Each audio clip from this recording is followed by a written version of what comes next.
Hello and welcome. I'm Leigh Ann Gerrans and you're watching W News, broadcasting live from the Al Arabiya studios in Riyadh. These are our top stories. Trump says Iran's choices are a deal or total surrender.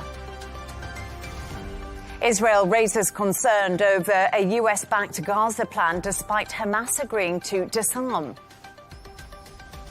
Europe steps up its border debate as Brussels calls for tougher controls and the UK unveils plans to curb illegal migration.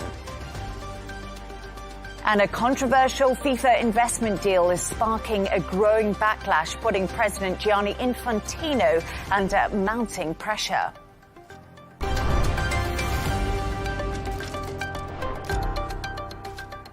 US President Donald Trump says new talks with Iran are set to begin after he called off what he described as planned massive US strikes. But Iran is denying that, saying there are no negotiations or plans for direct talks with Washington. Tehran says it's instead holding talks with Oman on security in the Strait of Hormuz, while Trump says the US is still prepared to use military force if diplomacy does fail. Take a listen. I was asked to by Saudi Arabia, by UAE, and by Qatar, and by Iran. We were all set to go just about at this time right now, and it would have been a massive attack. We're all set to go, but when the allies ask to call it off, you got to sort of say, well, let's see. And the reason they asked is I think there's a deal. There's a deal on Hormuz, and then there will be a deal on the nuclear, or you might call it the denuclearization of Iran. I call it the denuclearization of Iran. We were also asked by Iran, very strongly actually. They said, we'd like to make a deal. Now, you know, I don't know what they say, because a lot of times they'll say that to me, and then they'll go out and say, we don't know what he's talking about. Obviously, they don't want to be attacked. And they knew the extent of the attack because they saw it forming. We'll just see how it is. We're ready to go anytime we want. Would I rather make a deal? I'm not looking to kill people, because people die. A lot of people die, and we don't want that. So they asked us, Iran specifically, but the other three said I asked Saudi Arabia, the king. I said, the crown prince. I said, what would you rather do? Would you rather have us do this or not? They said, we would much prefer a deal as opposed to an attack, because you don't know where these attacks lead.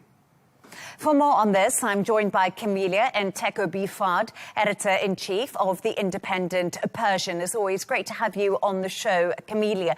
So we just heard there from President Donald Trump. He's now, in the last half an hour or so, gone and posted on Truth Social, saying Iran will only be able to move forward if it agrees to a deal or total surrender. This comes after Iran denied it was in negotiations with the US. President Trump clearly frustrated. Thank you very much for hosting me, Ms. Leigh Ann, again, and also greetings to your viewers.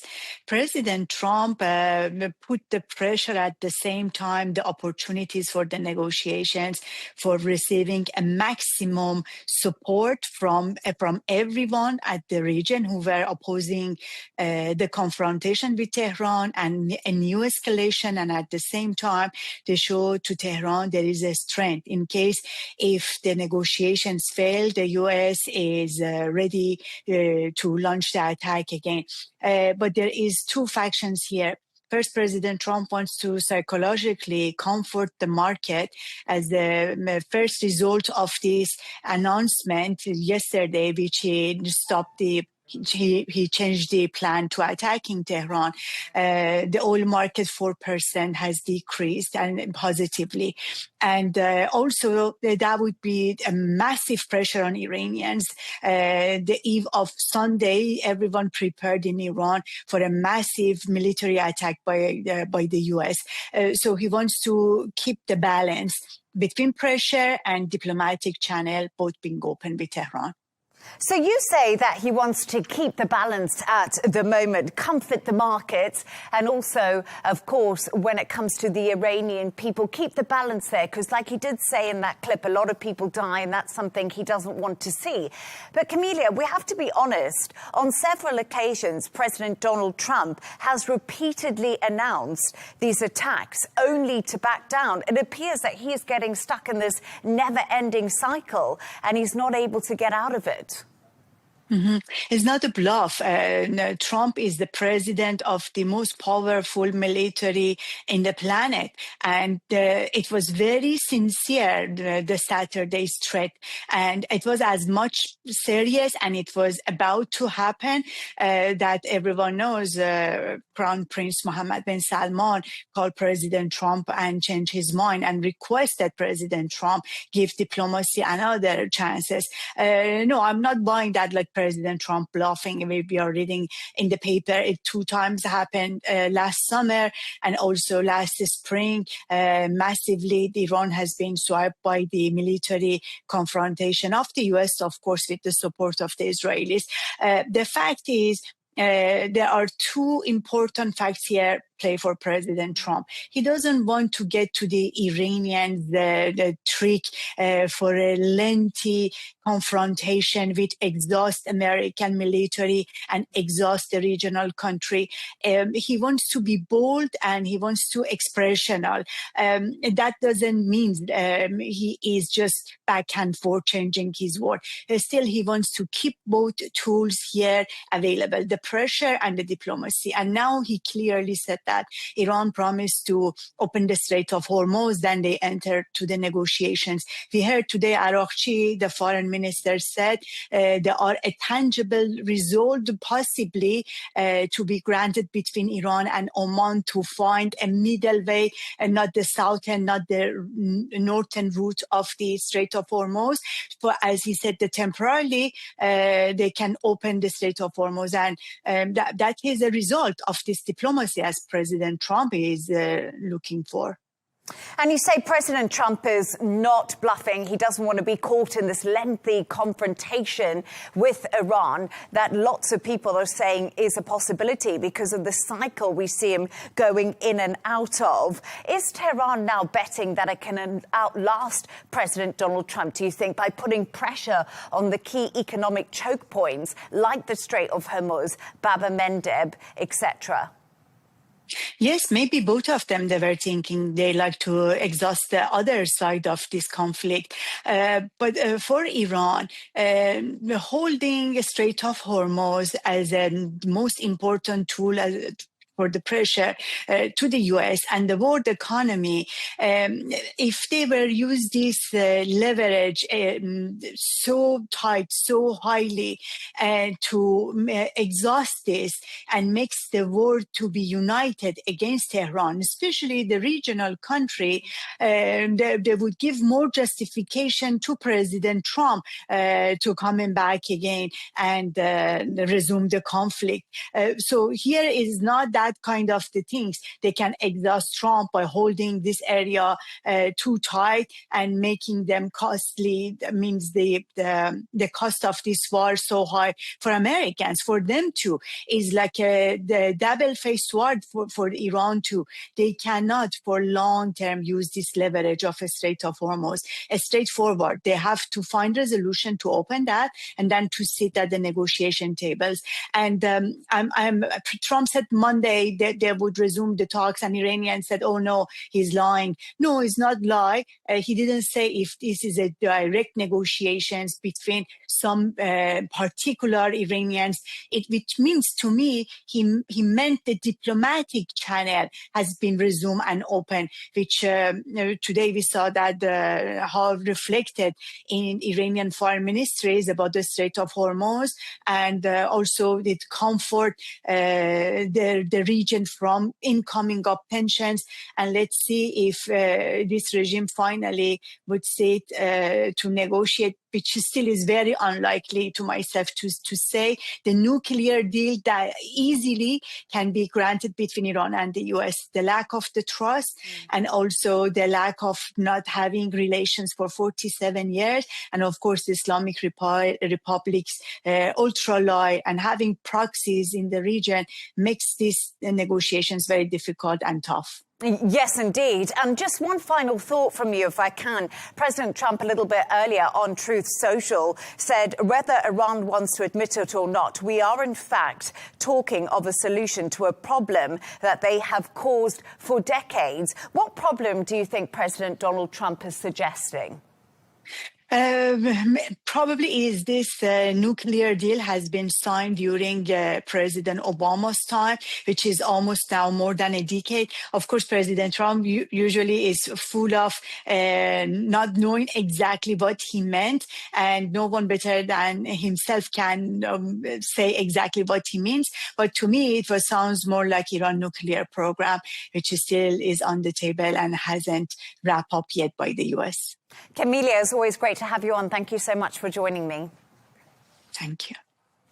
Let's continue this conversation with geopolitical and security analyst Riyad Kawaji. Riyad, great to have you in the studio with me. Thank you so much. So as I was speaking about to Camelia a bit earlier, we heard from President Donald Trump on Truth Social in the last half an hour or so. Pretty strong language towards the leaders in Tehran. Is he clearly frustrated at the moment?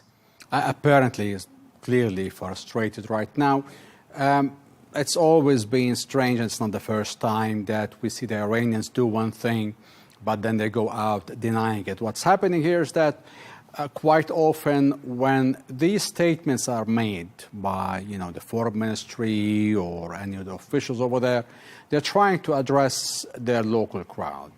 Okay, the narrative they sell to the people is that they have emerged victorious from this war. So, and now the story is that the U.S. has come back on this agreement, is violating it, and is striking Iran again. So for them, it's not going to look good to say, yes, we are in talks with the U.S., which they are accusing it of violating the agreement and striking Iran. So in front of the public, they're going to continue denying. And while, as a matter of fact, they are actually in diplomatic talks, not necessarily directly with the U.S., but they could be indirectly via Oman, via Pakistan, and we know every night there are conversations. Even the foreign minister admits on his social media that he just held phone calls with this official and that official, from Pakistan or Oman or so forth. So there are talks, most likely indirect talks, but Iran, for its own narrative to its own public, they keep denying it. And it's interesting, right, because you talk about narrative to each other's public, and we can see that on Donald Trump's front too, because obviously the midterms are coming up, so both sides trying to appeal to a domestic audience. But let's talk a little bit about the diplomacy that's going on, because Iran's foreign ministry spokesman said the only talks, as you said, Riyadh, currently underway are with Oman, and they focused on managing the Strait of Hormuz. What would a deal that would be acceptable to the GCC countries look like when it comes to the Strait of Hormuz? Well, the GCC wants to have the strait reopened under the exact same conditions that existed before the war. This is as per the international law. That's what they want. Now, they are offering some tentative agreements until there is a final deal. And the tentative agreement they are proposing is that there will be two routes in and out. One route in going through Iranian territorial water. On the route out will go through the Omani territorial water. The Omanis before that even proposed a formula for the GCC and Iran jointly managing and even charging some sort of service fees for vessels going in and out. Iran has rejected everything so far. Iran insisting on full hegemony, full control regarding it, Hormuz as a sovereign territory, which is not. So right now, the ball is in Iran's court. It is the one that has demanded the full control of Hormuz, which is something not acceptable by the whole international community.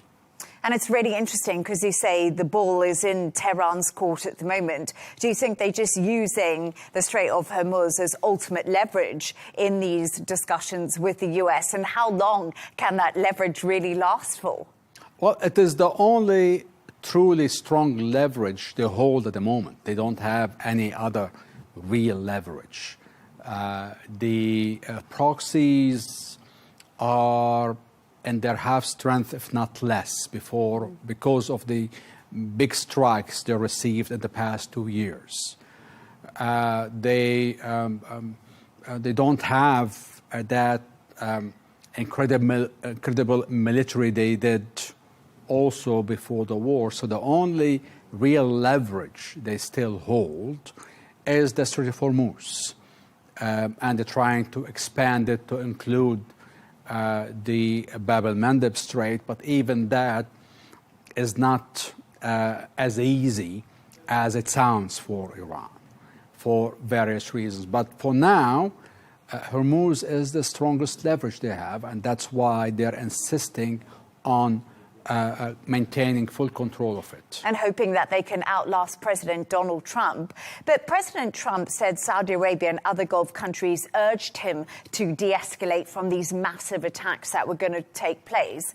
How much did pressure from Gulf leaders really influence Trump's decision? Well, it does have influence. They are, after all, the regional partners. They are the ones who live in this region. And they are in partnership with the U.S. for the security, to help in the collective security for the region. So they have that leverage. In addition, to the big trade relations, big strong political relations they have. So all these factors give some sort of slight leverage for these countries. But at the end of the day, if the U.S. decides that this is a time to strike, it will strike regardless.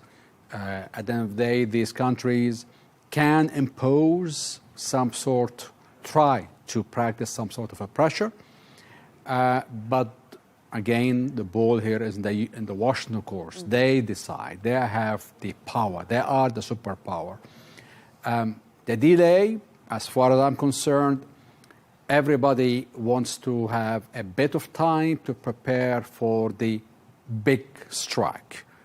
The big strike is going to consume a lot of the U.S. ammunition, especially the interceptors, the ballistic missile interceptors, even the smart ammunition that will be used in the strikes.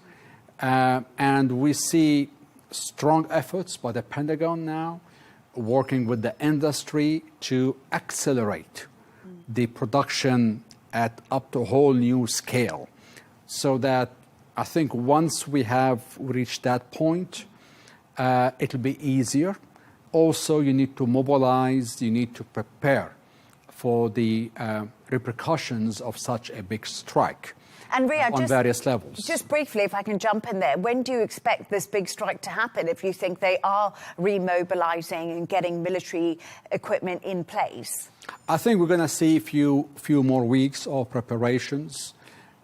We have redeployments, like, for example, the U.S. is moving its Patriot batteries from northern Iraq to Jordan. Jordan appeared to be a soft spot that has been continuously targeted by Iran. We saw casualties among U.S. troops in Jordan. So there's going to be redeploying some air defenses, adding more air defenses to that part.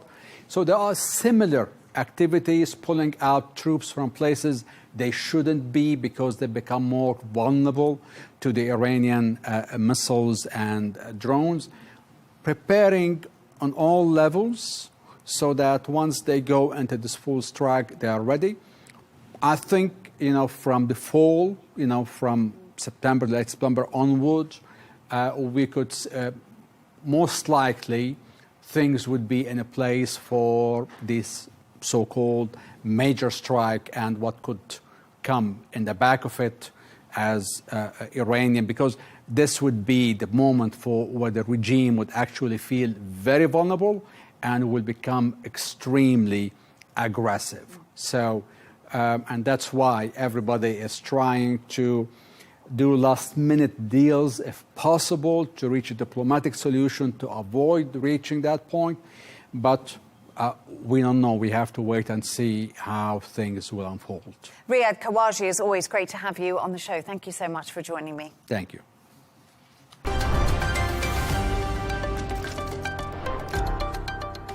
Israel has raised concerns with the US over a proposed Gaza framework that Trump has welcomed, saying the publicity-released version does not reflect its position. The move comes after Hamas agreed to a US-backed disarmament plan, but Israel insists any deal must include the full and verifiable disarmament of the group before Israeli forces withdraw from Gaza. For more on this, I'm joined by our US correspondent, Sarah Firth. Sarah, great to have you on the show. Thank you so much for joining me. First of all, the White House is calling this a breakthrough, but Hamas says disarmament depends on Israel ending its attacks and withdrawing. What precisely has actually been agreed at this moment? Yes, so Leigh Ann, what the US officials and Board of Peace officials have described to us is this is a roadmap towards disarmament. So they've said that Hamas, through mediators, regional mediators, had agreed to a final text that would see Hamas disarmed and eventual control handed over to a new Palestinian police force and an international force that would be on the ground.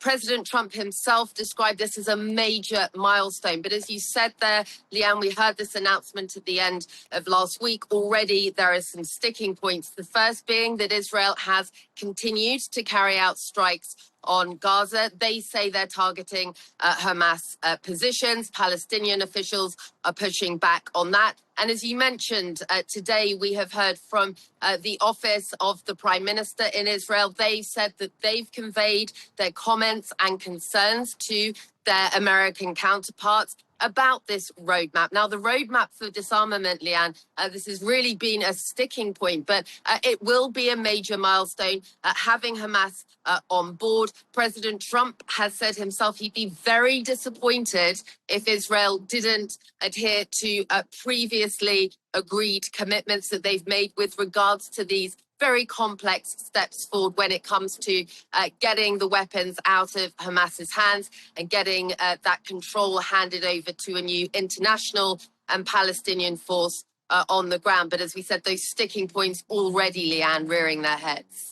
Yes, indeed, definitely. There are some sticking points for sure. But Israeli strikes, Sarah, have actually continued since President Donald Trump's announcement.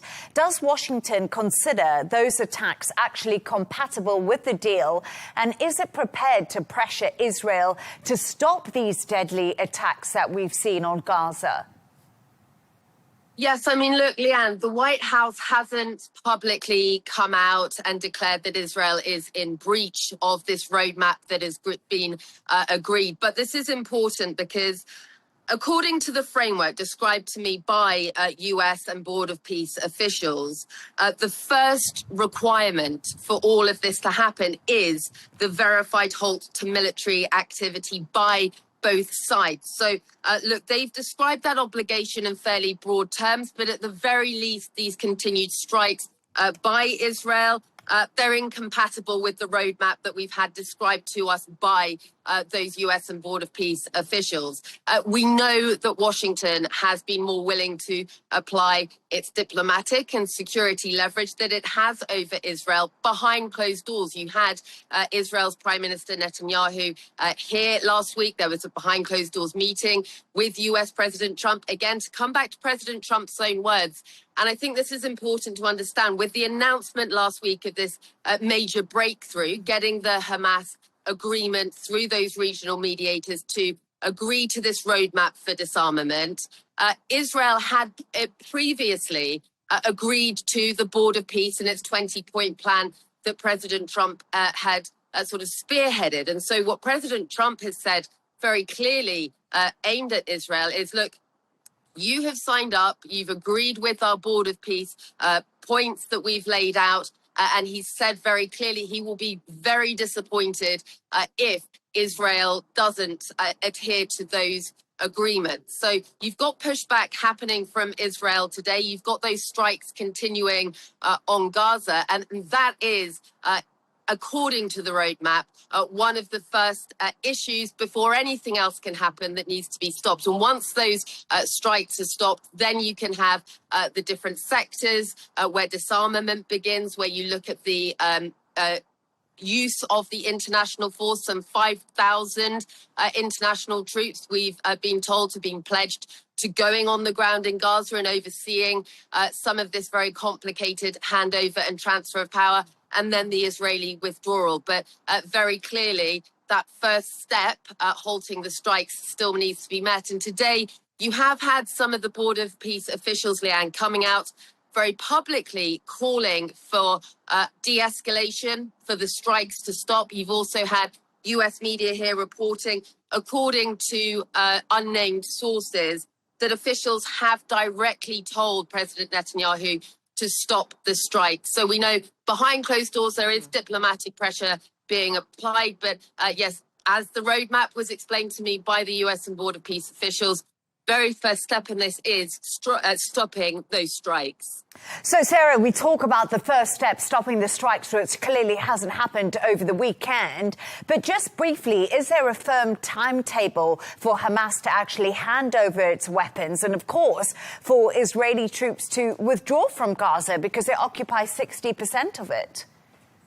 Yes, Leigh Ann, we actually have more detail on that than you'd maybe expect. So what's been described to us is this provisional timetable for the roadmap. Now, officials have said that detailed deadlines for each phase are expected to be produced within the next 2 weeks. We're expecting to see that produced. One official's estimated that the complete process could take roughly 200 to 350 days as each area of Gaza is cleared of weapons, is certified sort of sector by sector. And again, as I said, we've heard that 5,000 personnel pledged international force is expected to be on the ground to oversee that process. We don't know exactly which countries will be involved in that. We've heard some countries' names floated, but we're expecting more details on that in the coming weeks. But you do have a very clear timetable coming together, that 200 to 350 days.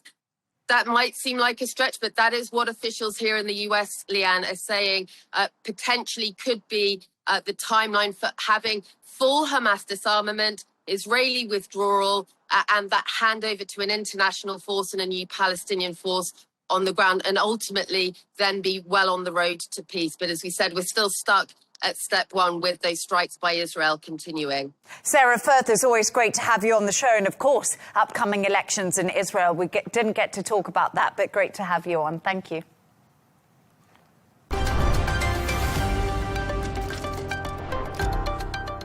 Migration is back at the top of Europe's political agenda after last week's deadly border surge into Spain's North Africa enclave of Ceuta. European Commission President Ursula von der Leyen is urging stronger protection at the EU's borders. Meanwhile, in the UK, the Reform Party proposes using the Royal Navy to turn migrant boats back. Take a listen. So, Operation Fortress will be a combined military operation. It will save lives, it will help the French in fulfilling their job of stopping the boats, and it will save a huge amount of money. We are very confident that our policy of securely picking people up and safely taking them back to France, we are entirely confident that that falls within other conventions of international law, and you'll see that argued clearly in this document. And when you think about it, what is the Royal Navy for? If the Royal Navy is not there to protect this country from invasion, then frankly, I can't see what its purpose is. The Australians faced all of these problems many years ago. They tried offshore processing. They tried a number of things, and in the end, what worked was towing the boats back to Indonesia. And since then, hardly a boat has landed in Australia. I am entirely confident that under a reform government, within a fortnight, there would be no more boats. For more on this, I'm joined from London by former Labour Party official Richard Power Said. As always, Richard, great to have you on the show. We just heard there, of course, from Nigel Farage, but Reform says it can stop small boat crossings within 2 weeks. Why does the Labour government just not have the same level of urgency as Reform? Well, they would, of course, completely disagree with the idea that they don't have that urgency. But what they would say, I think they've got a strong point here, is that a less aggressive approach has been quite successful already. There have, during the 2 years of the current Labour administration, been a really significant decrease in the number of small boats arriving. It's decreased by something like 50%. And they would say that that's actually a much more successful approach than one that is being articulated by Farage. They'd say, I think with a lot of accuracy, that something a bit like this has already been tried under previous Conservative administrations. And it's not very surprising it's been tried by previous Conservative administrations because, of course, a lot of the people in Nigel Farage's top team used to be in the Conservative government, the previous government.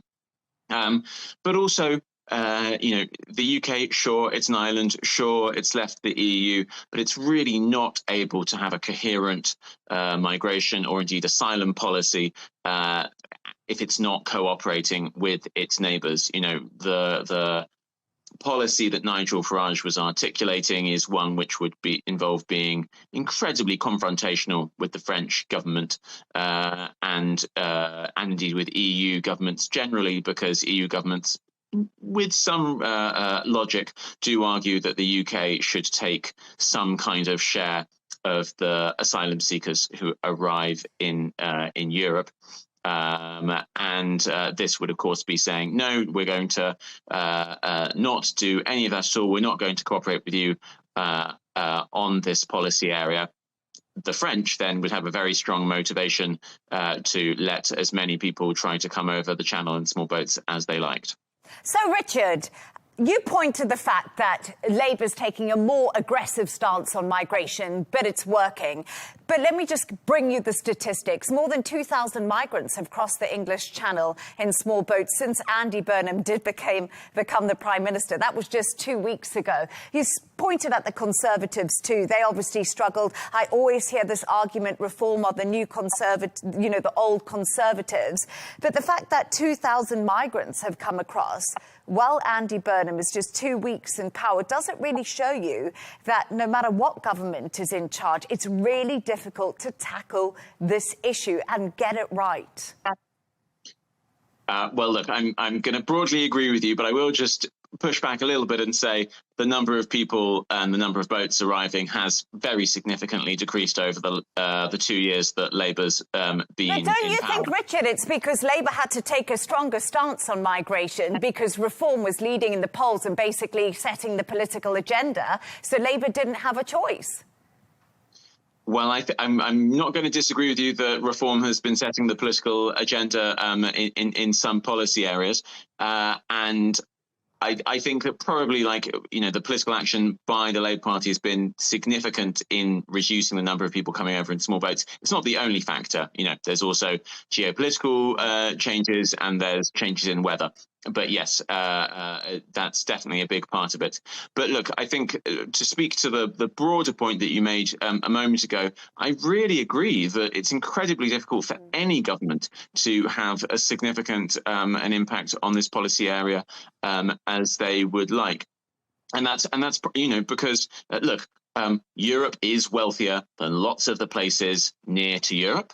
That's partly a function of our colonial history. It's partly a function of the way that capitalism and wars have developed. There's all sorts of things going on there.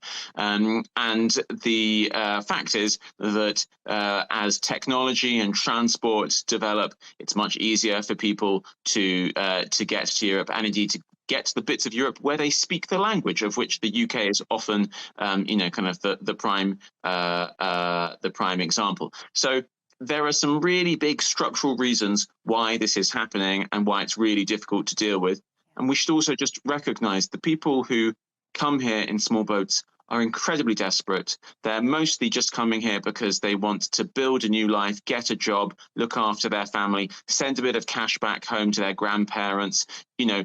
I think a lot of people would do very well to have a conversation with some of these young men and women who come over here, as I have done, and you find that there's an enormous amount to admire in them. Critics would completely disagree with that. They would say that, the migration coming over is adding to the cost of living crisis, is obviously raising a lot of anger among many communities in the UK. But does Reform's Operation Fortress offer right now the strong border controls that voters, Richard, are really demanding at the polls, or do you think that's changing? I mean, the cost of living and the public services arguments are really, really thin. With an aging population like the UK has, one of the reasons why European governments have not reduced migration as significantly as a lot of their voters would have liked, or rather they haven't reduced migration as fast over the 2010s, especially, as voters might have liked, is that we have aging populations and we need young people to come here.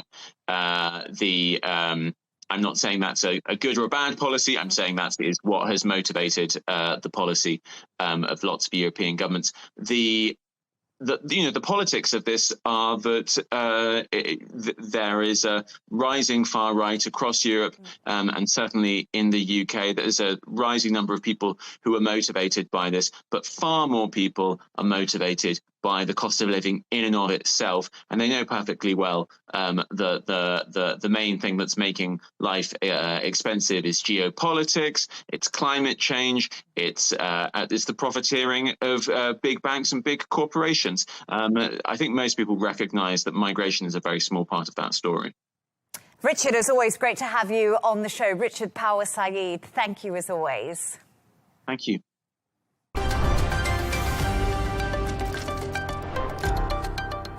Pressure is growing on FIFA President Gianni Infantino. This comes as England's Football Association withdrew its support and UEFA threatened legal action over a controversial investment plan. The proposal, which has since now been scrapped, would have allowed private investors to buy stakes in FIFA's biggest competitions, also including the World Cup. For more on this, I'm joined by Karim Ben Sharifa, head coach of Malappuram Football Club. Karim, as always, great to have you on the show with me. Just before I actually got to speak to you, I just want to tell you that Soccer Serbia and Soccer Sweden has followed Wales in withdrawing support for Infantino. So we're seeing this momentum build up. But why was there such strong opposition from both football bodies, fans and stakeholders about private investors? Well, I think the concern is not the investment itself. The concern is whether commercial interest could eventually influence decisions about football. And we know that football is the most popular sports in the world and followed by a large number of people all over the world, make it very important for a good governance and transparency. And basically the business people doesn't want that this business sides of football influence of the why this sports people love this sports and being the most popular. And could selling a stake in FIFA's World Cup commercial rights have brought more money into football?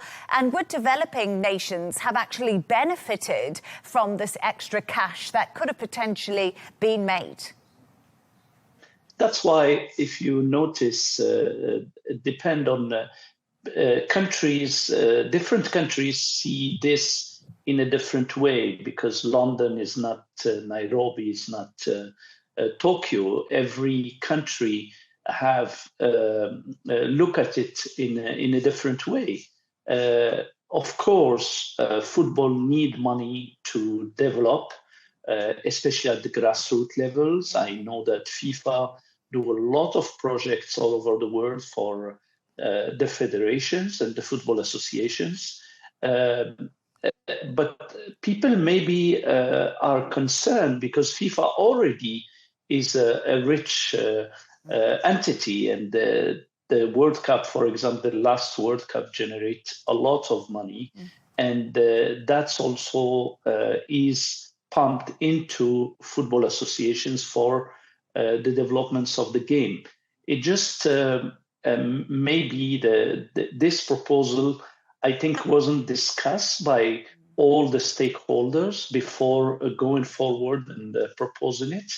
And that's what makes this a bit this opposition. And I think it's coming also from the World Cup. Remember, the tickets was expensive.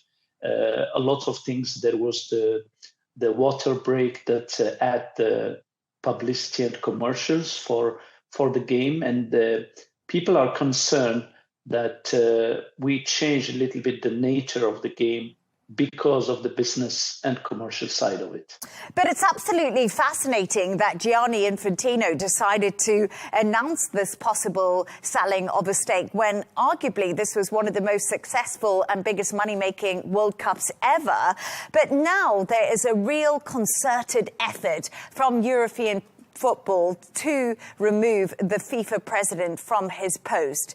Is this now the biggest challenge, do you think, that Gianni Infantino has ever faced? Because now the big question is, can he survive the fallout? It is certainly the biggest challenge for Infantino, especially because it's involved transparency, governance, and relationships with major stakeholders. And I think the biggest question may be whether this controversy will affect the next election in March 2027, the election of FIFA president, which will happen in Rabat, Morocco. So it is definitely the very big test for Infantino's popularity in the world of football. It's going to be interesting to see because apparently, according to the New York Post, it's reporting that Infantino has repeatedly tried to contact President Donald Trump after the proposal did collapse on Friday with no luck. So the future of Infantino, of course, in dispute at the moment. Karim Ben Sharifa, great to have you on as always. Thank you so much. Thank you very much.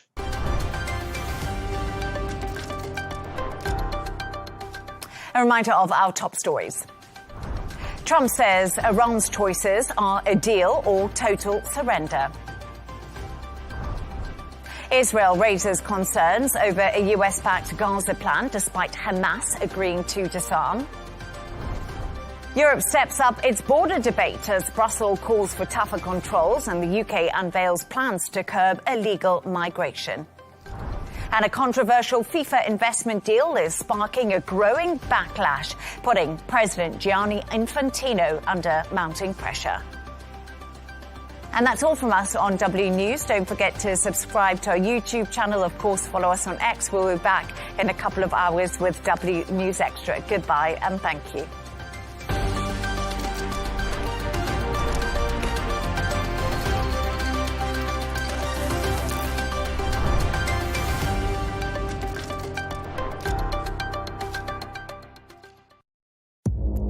Our allies in many cases, worse than our enemies. Stay informed and connected with the latest international headlines.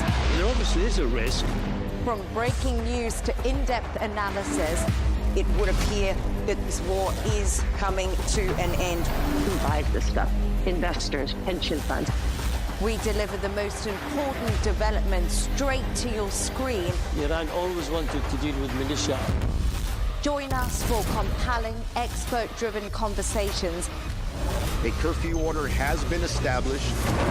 And an insightful look at the issues shaping our world today. There are a lot of proposals about European architecture for security. I'm Leigh Ann Gerrans, and this is W News. We dealt with this when I was Chief of Staff in the first term. Where you don't just hear the headlines, you get the full story.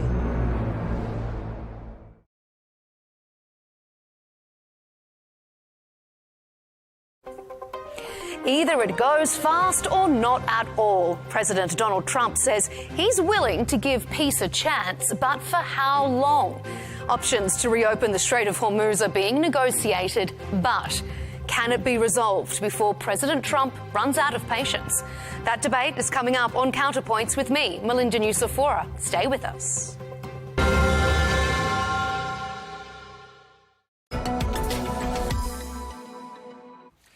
Now, the Esports World Cup is now well underway in Paris in what is its first edition to be held outside of Saudi Arabia.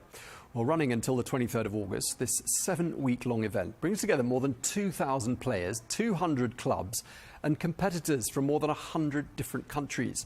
And they're all going to be battling it out for the record prize pool of more than $75 million US. So how has the move from Riyadh to Paris gone so far? What has it taken to deliver an event on this scale? And what are the World Cup's longer-term global ambitions? Well, to answer that question and more, we're joined by Mike McCabe, who is the Chief Operations Officer of the Esports Foundation. He's in Paris. Mike, great to have you with us. Just tell us, how's it going? It's going wonderfully well at the moment. We're well on our way to closing out the second week of the competition. And it's been an amazing 2 weeks so far, and we've got another great 5 weeks to come. Okay. I mean, what's the profile of the people that are there? I mean, I teased it in the introduction. I mean, it seems like people have come from right across the globe. Yes, here in Paris, there's a huge heritage of esports in France, and especially here in Paris. We have 3 of the biggest French clubs based right here. And so they bring incredible fandom. But in addition to that, we've got fans from all over the world. We have super fans representing clubs from Brazil and China. And of course, we have a huge number of Saudi fans who've made it here to support on Falcons and Twisted Minds. And I believe this is the very first edition of the Esports World Cup to be held outside of the kingdom. I mean, it's amazing because it sounds to me like it's got all the makings of a very successful Saudi-grown export. I mean, can you take it to other countries as well in the future, do you think? Absolutely. The intention of the EWC was always that it was going to be a global esports event and a global esports IP developed in Riyadh, but ultimately with a global audience. So naturally, it makes sense for it to rotate to other parts of the world. This was an accelerated version of that based on the disruptions that we'd experienced across the Middle East from a travel perspective over the course of the last few months. But with very little notice, we've been able to really deliver a world-class event here. Yeah, I mean, you didn't have much time to sort of turn this event around and transport the whole event from Saudi to France. I mean, what were the logistics like? It was challenging. We had 8 weeks, really, from the decision to the opening ceremony. So it's unprecedented in global sport to be able to move an event of this magnitude. But it's really just a testament, not just to the incredible agility of the teams that we work with, but the support that we had from the government in the kingdom, but also the government and the support here from the French side as well, in really helping build those pathways and accelerate the operation and the move that we had here. There were some key areas that were particularly a focus for us, like visas for players you mentioned, over 2,500 players from 100 different countries, and being able to manage the visa logistics across all of those players from 7 weeks was definitely a challenge. Never mind the fact that we have to secure thousands of hotel rooms in a very busy Paris in the middle of summer, which is their peak tourist season as well. So lots of headaches, but it's all come together, and we're enjoying an incredible festival of gaming at the moment. Goodness me, sounds like the sort of thing that would give quite a lot of people a few sleepless nights organising all of that. Tell us about the viewership. What's it like, and how does it compare to previous years? So still very early days from a viewership perspective, but the early indications are really, really strong. We see a lot of our viewership really coming from the broad worldwide markets, but really strong performance so far out of Asia, but also here within Europe and of course in the Middle East as well. So early indicators are really, really strong, and it's really one of our goals. Each year we try to expand a little bit further into the mainstream gaming audience, and the investments that we're making in properties like a docuseries Level Up that's on Prime, and other investments that we're making there are helping us reach a new audience and really introduce them to this wonderful world of esports. What are the games, the top games that are attracting the most interest from the clubs, from the viewers? And what are the games that are on the horizon that you're personally most excited about? So we're in the midst of the second week at the moment, which League of Legends is the banner IP for this second week. And so it really brings an incredibly passionate audience, and you may be able to hear it through the glass of my office here. The teams here are having an amazing afternoon. So we've got those games that have been established for a number of years now. There's a lot of emerging games as well, which we're always watching, and we have a balance within the tournament where we have games which are played on PC or console, but we also have mobile games as well that are much more accessible and have much more resonance in growth markets like Latin America or Southeast Asia. So we really want to be truly representative across global gaming markets. I mean, computer games have moved on immeasurably from when I was a child, and the graphics were pretty basic, I think it's fair to say. They were in colour, I'll add. But, I mean, nowadays there's virtual reality, there's augmented reality. How are you seeing those sorts of things sort of change the dynamics of gaming? So there's been VR and AR, definitely explorations in those areas. What they haven't achieved yet is scale. And so scale brings accessibility, and so they're on the horizon, but not necessarily in the mainstream yet. What you see is technologies like AR that are being used in broadcast increasingly to create a more engaging experience for a broadcast viewer, rather than necessarily on the field of play at the moment.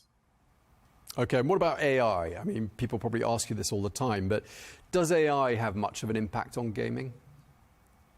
It does. It's had a huge impact, and a lot of positive options it's given us, from whether it be from a content creation standpoint, code creation, the ability to create dynamic virtual worlds in a much faster way is incredible. It's helped improve the pace of development. But even for us running an event here, it gives us a huge amount of opportunity to create stats on the fly of what's just happened in a match, or to clip content and be more intelligent in the way that we're capturing content, and to be able to distribute that much more broadly. So it's really unleashed a whole host of opportunities for us, not just from a game creation, but in a tournament operation and from a content creation standpoint as well. Okay, you've listed the good points. What are the cons? From our perspective, we're not seeing cons. From an AI perspective, it gives us opportunities to do things more quickly. So from our perspective, it's not there are not negatives in our realm. Okay. Obviously, sponsorship, partnerships, advertising, big part of what you're doing. Any shifts you've seen this time around with regards to the sort of level of participation from those partners? So obviously our late move from operating in Saudi to here in Paris opened up some new opportunities for us with different partners and different sponsors. What we've seen over the course of the last 6 months is actually an openness from traditional blue chip brands who really focused on traditional sports and now are actually seeing esports as a great way, a great pathway to access a younger generation. So we've seen new sponsors like Allianz, an Olympic partner, actually opening up and investing in EWC.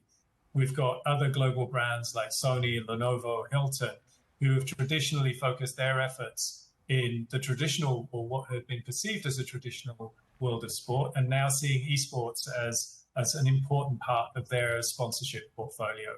So we've had a really strong year, and we obviously have great support from our sponsors, but we've also seen really strong movement when it comes to ticketing for this event, as well as incredible merchandise and all of the other ancillary elements of revenue that we see from major global events like EWC.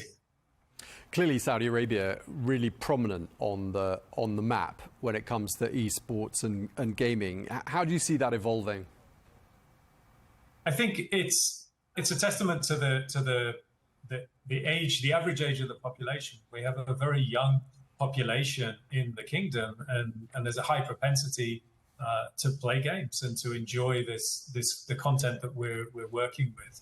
So I think we've got a really, really strong foundation through events like ours, which are homegrown but global events. And then we also have a whole host of other investments that the kingdom's made as part of their national gaming and esports strategy, whether it be in relation of development or other pillars of the gaming ecosystem. So I think from that really strong foundation, we'll continue to grow. We'll build a broader talent base in the kingdom that's associated with all the facets of gaming. Okay, and just to wrap up this conversation, I mean, we've already established that esports, the Esports World Cup, can successfully become a sort of international traveling event. Tell us about where you think future World Cups are going to be held. Not sure about future World Cups, but in addition to the Esports World Cup, we have the Esports Nations Cup. Our inaugural event will be in November this year. And that's an event that we've already committed will rotate out of Saudi Arabia as soon as 2028. So we will have, ideally, ENC and EWC as global properties that will be moving around the world to a variety of host cities. Okay, and of course, the whole point of having this event at this time of year was because it was supposed to give people something to look forward to during the very hot summer months. I'm assuming it's pretty hot where you are. Yes, we brought a little bit of I would say, Jeddah weather over here at the moment. We've got a bit of humidity to go with the heat. So, yes, it's a little bit home from home, but it's exciting. Everybody's really getting into it. And so we're excited to continue the next few weeks, but we're also excited to bring the event home as well, back to its home city of Riyadh. Well, it sounds like everyone there in Paris is very much in the spirit of it, and someone's brought the weather with them. We're going to have to leave it there. Thank you very much indeed, Mike McCabe, Chief Operations Officer at the Esports Foundation. Thank you for your time, sir. Thank you.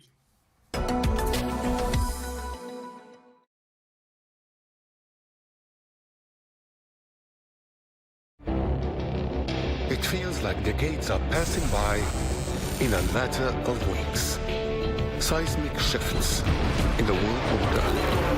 Never, ever will be part of America. With so much happening and so much noise. Whether it's political upheaval, Canada has been ripping us off for years. Economic shifts or social movements. And no one wins from tariffs. I think America can be more friendly to the rest of the world. For in-depth analysis and all the latest developments across the globe. To have an inclusive policy together. The meetings with Hamas gave me some hope. We're in another nuclear arms race. The most important development straight to your screen. Welcome to the dressing room. I'm on my own. I need backup. and an insightful look at the issues shaping our world today. It was not going to happen, that war, and it happened. Join us on Al Arabiya News, where the world talks.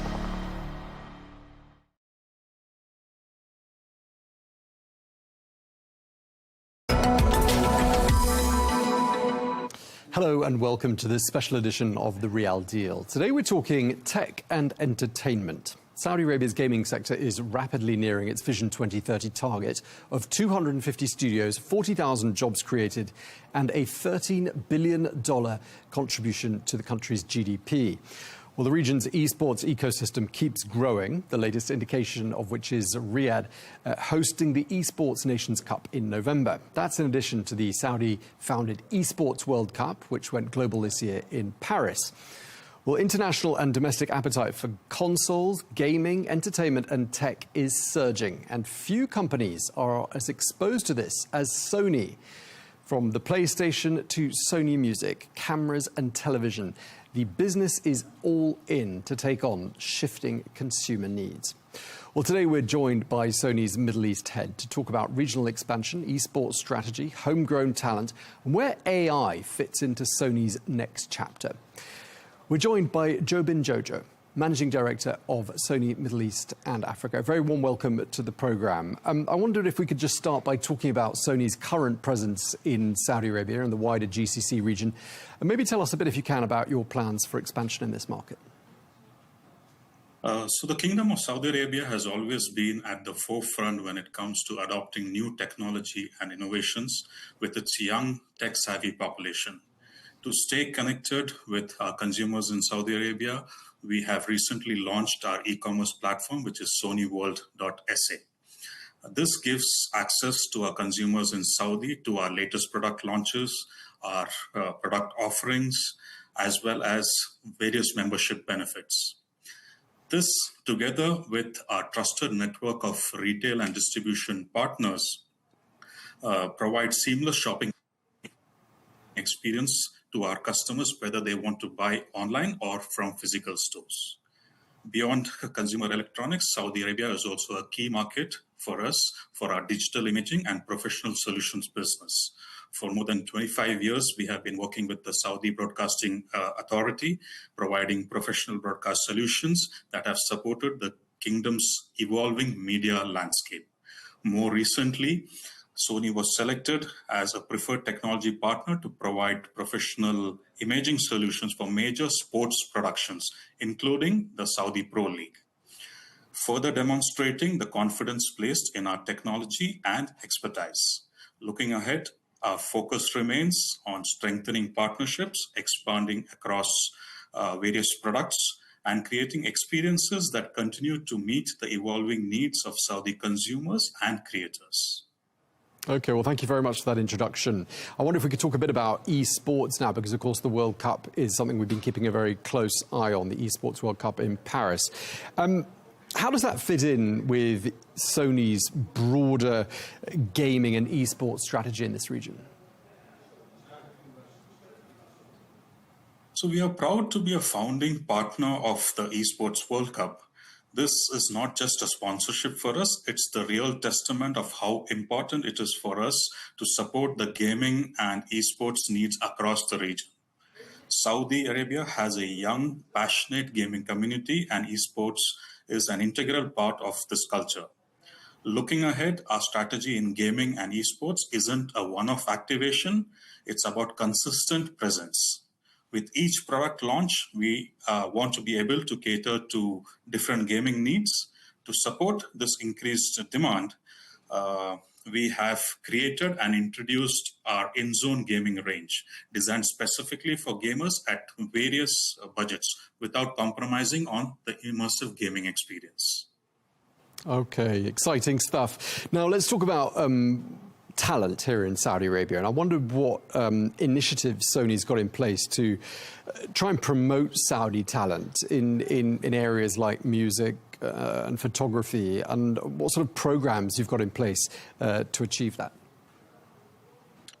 So Saudi's music scene, I would say, is incredible right now with the rise, whether it is the rise of homegrown talent, artists, or the growth of live events, or simply how music has become central to everyday life. This really kind of aligns with our Alt Power Sound series product range that we have launched, where the lineup includes wireless speakers and noise-canceling headphones designed to keep up with the energy of music which people are listening to and creating. When it comes to the photography and content creation part, an important initiative a few years back, is our Alpha Universe platform dedicated to supporting the growing community of photographers and filmmakers through various events, workshops, as well as shared creativity. In Saudi specifically, we have hosted hands-on workshops led by local Saudi photographers and filmmakers, covering everything from documentary to portrait photography to cinematic lighting and product photography. Over the last couple of years, we have also supported female content creators through our Alpha Femme workshops.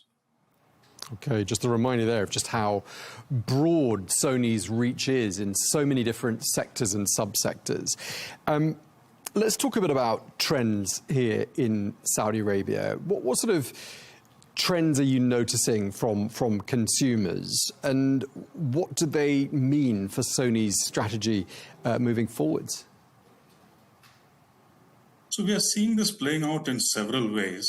At home, there's a rising demand for premium entertainment experiences as consumers try to bring home cinema kind of experience into their living rooms. In gaming, Saudi Arabia now would be the leading market across the Middle East with over 23 million gamers, and that passion is driving the demand for high-performance gaming devices. The creator economy is rapidly growing too, increasing demand for professional cameras and content creation tools as more people across the region build careers around content. These trends closely align with Sony's strengths across our product categories, allowing us to deliver technologies that meet the changing needs of consumers and creators alike. Understanding our consumer needs and bringing in products to meet their needs has always been at the forefront of our strategy in the region. Okay, so consumer trends changing all the time, and clearly AI is a huge part of what all consumers are engaging with and relying on to a greater extent. I wonder how AI is shaping Sony's products and operations, and what does that integration look like in practice? So AI is not something new to Sony, and it has always been an integral part of our DNA. In home entertainment, our Bravia TVs are equipped with Sony's proprietary XR processor. The technology goes beyond conventional AI, and it analyzes, let's say, pictures and recreates pictures the same way that humans can see and hear, bringing the creator's intent to life. In digital imaging, Sony's advanced AI capabilities enable our cameras to track fast-moving objects, be it people, animals, or even vehicles. This intelligent automation optimizes autofocus and exposure settings, ensuring the best possible shot in every situation. Additionally, we have also taken a proactive approach of developing our own enterprise LLM, which is a secure web platform designed to help our employees safely explore generative AI while enhancing their AI literacy. This initiative ensures that our teams can harness AI responsibly and effectively. Okay, so AI sounds like it's really central to so much of what you're doing. We talk a lot about gaming on this program, which might surprise some people, but gaming is a major strategic priority for Saudi Arabia. And I wondered how Sony is contributing to the growth and the success of Saudi Arabia's gaming sector. I mean, I would say gaming is one of the clearest examples which continues to play a strategic priority in the kingdom. And that ambition matches exactly where we have been investing as a company. We introduced our in-zone ecosystem into the market, including gaming headsets, monitors, as well as gaming accessories, built specifically for competitive gaming and not just a normal consumer use. We are closely working with local talent to make sure it performs at the level that the market demands. Our collaboration with Team Falcons is a great example, being one of the leading esports organizations both in the region and globally. They give us real ground level feedback on our in-zone products. Our products aren't just tested, they are tested and refined by players that the gear is built for. Beyond products and partnerships, it's about contributing to the wider ecosystem, supporting the infrastructure, talent, and culture around gaming through various tournaments and initiatives. And what about your alignment with Vision 2030? Where do you see Sony sitting within that vision? Well, Sony is committed to supporting Saudi Arabia's Vision 2030 ambition and to contributing to the kingdom's innovation agenda and creative economy. Through our technology, our entertainment ecosystem, and our strategic partnerships, we are aiming to support the continued growth of the local market.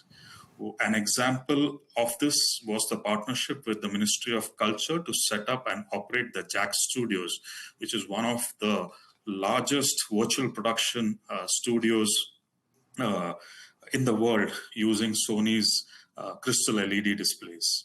Our senior management in Tokyo is in regular discussion with top executives across various key institutions in KSA to explore and finalize on opportunities that support localization, nurture local talent, and contribute to the long-term growth of Saudi Arabia's technology infrastructure. Okay, just looking forwards, I wonder how in 5 years from now you'll measure whether or not your initiatives have been successful. I mean, are there any metrics or targets that perhaps will give us the strongest indication that Sony's strategy in Saudi Arabia has succeeded?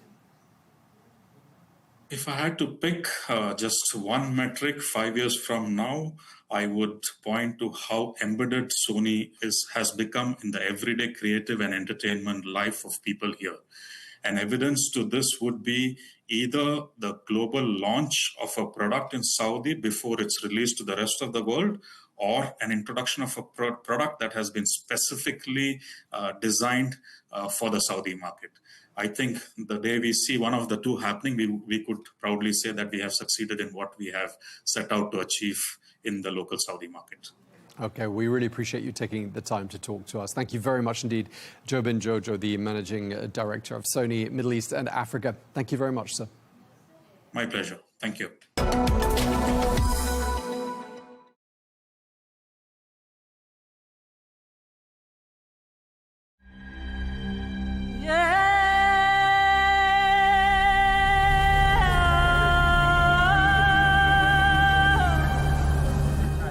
Gori is a small island in the Atlantic Ocean on the Senegalese capital Dakar.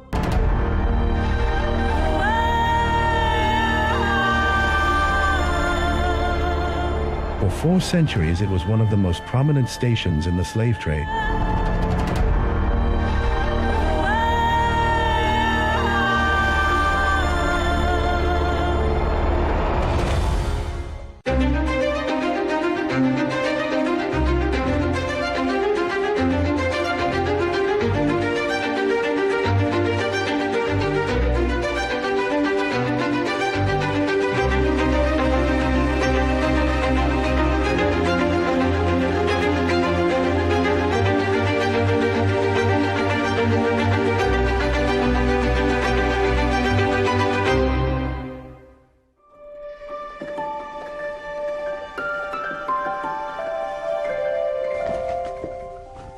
If you are watching this report on TV or on your mobile phone, you are committing a sin.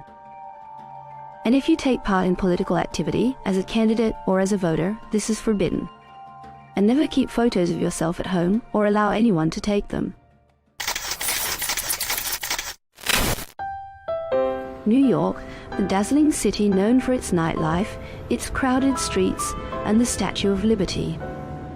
In all its modern lifestyle, its urban sophistication, its fast pace of life, architecture, and advanced technology, and yet only about 300 kilometers away from New York, lies the state of Pennsylvania. which is home to the largest Amish community in the world, a religious group that has voluntarily given up modern freedoms and abandoned contemporary technology in order to preserve their traditional way of living. Our team boarded a train from New York to Pennsylvania on a special mission to learn more about this group in a journey that felt like stepping into a time machine.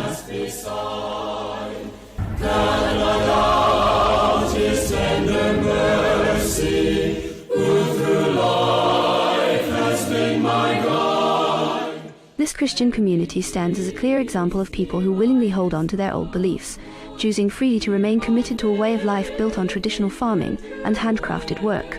They continue to follow these long-standing practices with intention and devotion, quietly setting aside the modern developments and technological changes that surround them in the world today.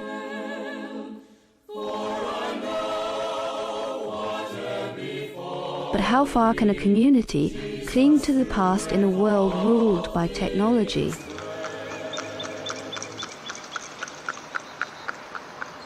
Pastor Gregory welcomes us into his church to share his experience living among the Amish and how their beliefs differ from the Protestant Christianity followed by most Americans. They're just people that are living like in another time frame. Most people, we go with the flow. When cars came along, we gave up our horses. When cell phones came along, we gave up our landlines. We just go with all the technology, but they have held back on that on purpose. I think because they want to have a slower lifestyle, more thoughtful lifestyle, more contemplative, and not be influenced by the things that go with these advances. It's a mixed bag. There's blessings in the technology, but there's also some dangers as well, and they try to stay away from that. The Amish believe that good deeds in this life lead to salvation in the next. Unlike most Christian churches, baptism is not done at birth, but at the age of 18. At that age, one chooses whether to remain with the Amish community and be baptized, or leave it with no ties.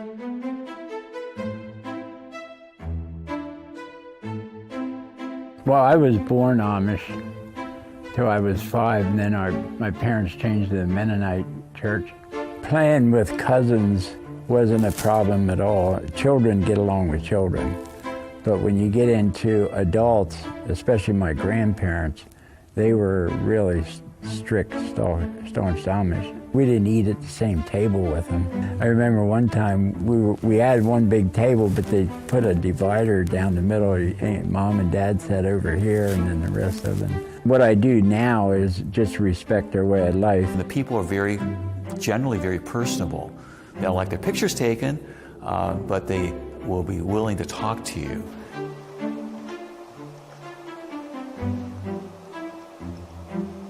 A man named Sam Stoltzfus.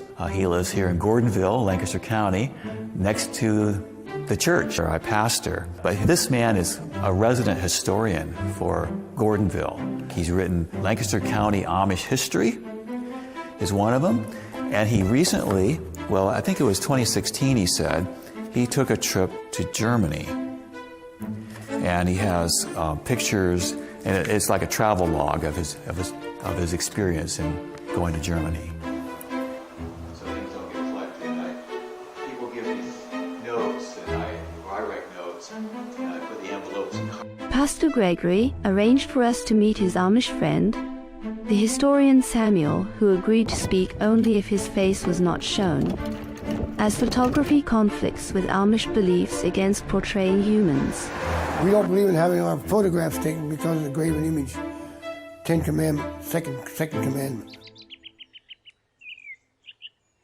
We have 350,000 Amish people in North America.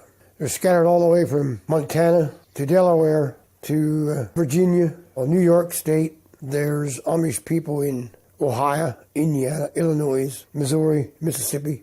Then there's also Beachy Amish. They don't drive cars, but they have tractors. Almost 40,000 Amish people in Lancaster County. The Amish are known for their distinct appearance. Men grow beards but shave the mustache, and women cover their hair and dress modestly. We always wear plain clothes, plain suits, plain shirts. Now, we don't always make our own clothing. We buy some. You can buy some tailor-made. And the dresses, the girls wear white before they're married. Organdy, we call it. Then when they get married, then they wear colored dresses. The white dress, when you get married, is laid back, and that's their funeral garb. Or when a lady gets to be 35 and not married, then she'll switch over to colored dress. The Amish trace their origins to the 17th century, when a Swiss spiritual leader named Jacob Ammon founded the movement, aiming to return the church to its original teachings and old religious traditions, believing the Mennonite church had strayed from them. Ammon also wanted a simple, humble lifestyle aligned with the teachings of the Bible. The Amish people came here in the 1700s to Pennsylvania, Lancaster County, at the same time that many other people were coming, Christians who were experiencing persecution in Europe. William Penn and others had purchased land here and made land available for them to come, where they would have religious freedom, freedom to teach their children, have their own schools, and live like that. Many of them were farmers and stayed to be farmers throughout most of their life and throughout the history of Lancaster County.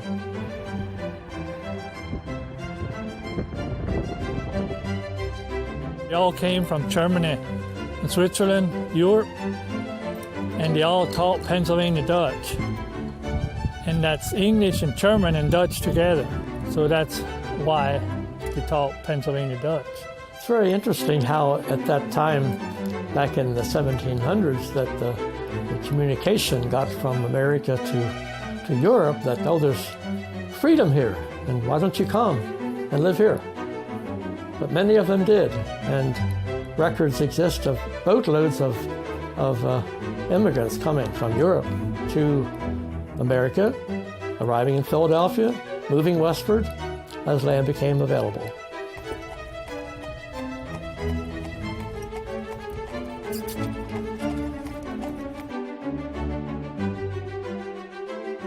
We've been keeping that pretty well. Our church services are in Pennsylvania Dutch and German. Always in Pennsylvania Dutch. 50% German. Our scriptures are in German. Our communion services are in German. So it's just something we've always kept.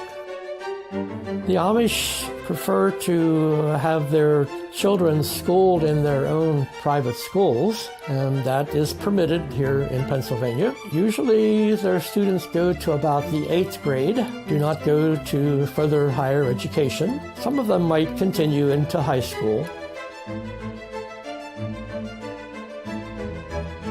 We've seen this from day one. We started our own schools in 1928 because the sports were taking over and they wanted the Amish to go to high schools, and we didn't feel that was very necessary. Well, we have to go to school till we're 15. In 1956, that was a big issue. Finally, they got together on how they would do this, and now they have a 14-year-old school. After you're through the 8th grade, you go to 1 year to that until you're 15. And then they teach German, farm economics and things like that. The ladies will learn cooking, housekeeping, which they have anyway. They knew it anyway.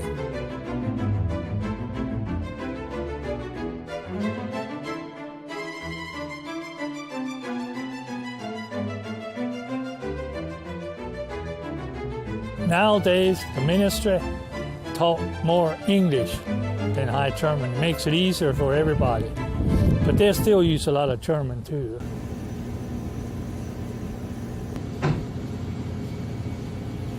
Amish girl will go to Amish school, and when she gets out of school, she can be a helper when she's 15 or 16. If she's a helper for a year or two, she has the groundwork to be a teacher.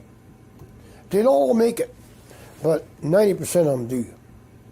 They do a good job. Their schools are usually taught by a younger single lady, and they do have a training, although it's very short, a training program for their teachers.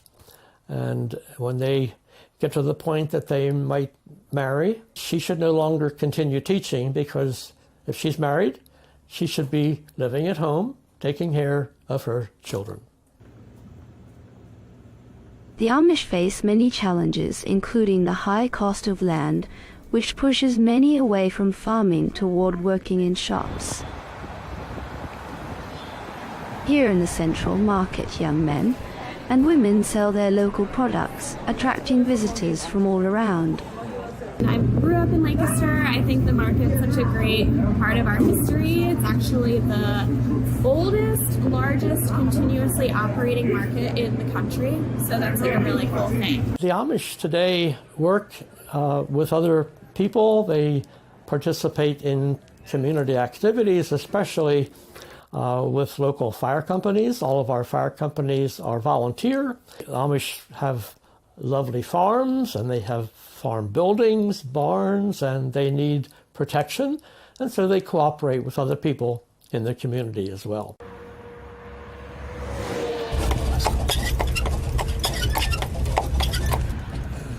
Here's a fire company. The Amish help a lot at the fire company. Some people confuse the Amish with the Mennonites, as both share European roots and have similar beliefs. They are essentially spiritual cousins. I'm not Amish, we're Mennonite. We're not quite as strict. We all have electricity and telephones, but we don't have cell phones and no computers. And we don't have the beards, and the dress is a little different. We all drive horse and buggy too. Now there's some Mennonites that drive cars. There's a lot of different groups of Mennonites. We always work together with the Mennonites. So if it goes to the worst, it comes to bat, sometimes those people will step up for us, which gives you a good feeling. We do a lot of comforts for MCC. It's sort of a quick put-together blanket, quilt, Ukraine, Jerusalem. They send a lot of stuff over to those cities. People don't have enough to eat or have enough to wear. The Amish maintain strong social and economic ties, especially with the Mennonites. The Amish refer to anyone outside their community as outsiders, regardless of background. It's a mix. They'll use our services as English people.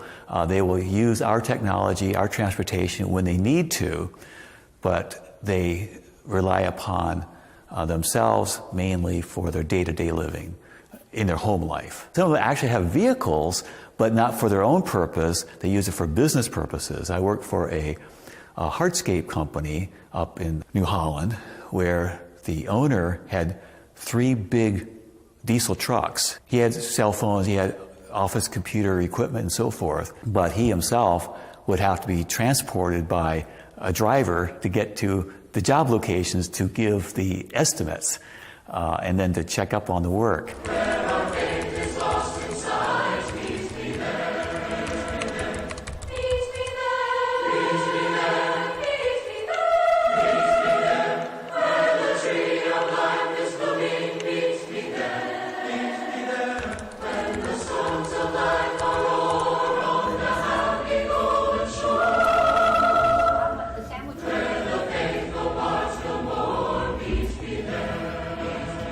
Amish buggies differ in shapes and types and uses.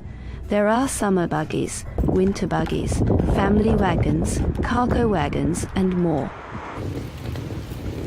Paul accompanies us to show us some of his personal buggies.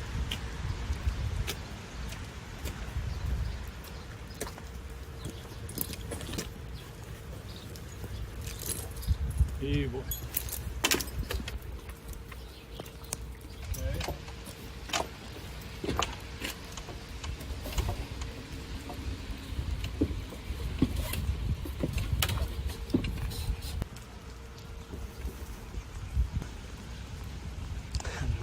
Go through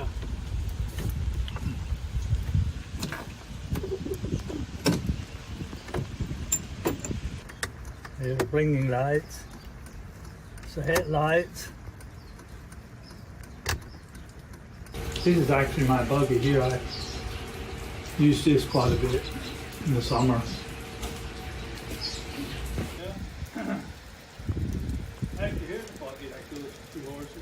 Their head and base. Helps a little for the rain too. You look around more and gets you a good ride. We believe in using horses and on the road and in the field, because if we would start buying cars and buying tractors, we would go way too fast. Our young folks, when they get 16, we get them a horse and a buggy, and that's the way they travel.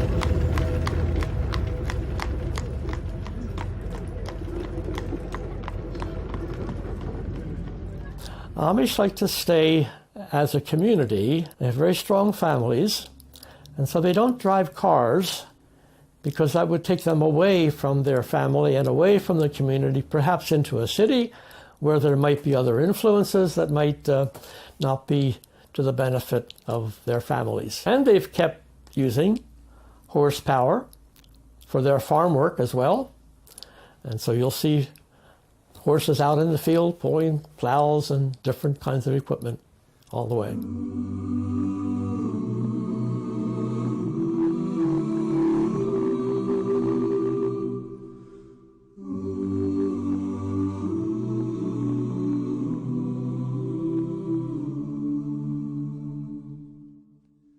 Packing up the dreams God planted in the fertile soil of you. Can't believe it can add up to the price of a car when you have a horse and buggy together. They have different upholstery. He said they can have seating, front row seat, you have a back row seat. So the single guys, he was just going to have a front row seat. He didn't need a back row because he wasn't married.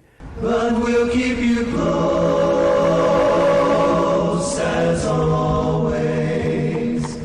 It won't even see you go. The buggies all have halogen bulbs now. In the last 20 years, they got much brighter. The headlights and the tail lights, so you can see them. The boys that ride scooter, I meet a bunch of them going to work, 5 or 6 of them going to work in the morning. And they have a light they put on their hat so they could see, and then they have a flashing light in the back for safety. Among the Amish, forgiveness and rejection of violence are core values, to the extent that they do not join the army. Even so, their punishment is harsh for those who break their rules. For example, if members violate Amish church guidelines and refuse to confess or leave the group, they face expulsion, which in their community is called shunning, as happened with the Miller family. They keep their horse feed in here. Chicken leg it through again.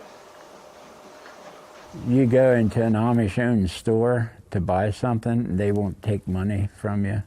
You have to lay it on the counter, and they'll pick it up. They won't take it out of your hands. They'll ride in a car with ex-Amish, but you're not allowed to drive. They can't. I have to drive because I was never baptized in the church like my parents were. So it gets a little touchy, I guess. 'Cause our hearts in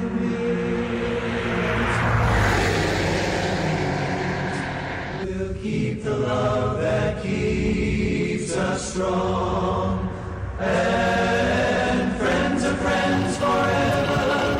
If the Lord's the Lord of them, and a friend will not say never, 'cause the welcome will not end. They have mud sales every year, and they could have $5 million coming in. They sell everything imaginable, household quilts and farm equipment, and they sell horses some places, and quilts could bring over $1,000 for quilts and auction them off. But because it's a fundraiser for the fire company, they don't mind paying twice as much as what you would maybe buy it at a store. You might get 5,000 people showing up at the sale. English and Amish, they go together, and Mennonites, and sell buggies and horses. And we got the Wilbur at about 35. Mud auctions, as they are called among the Amish, are one of the major traditional events in their culture.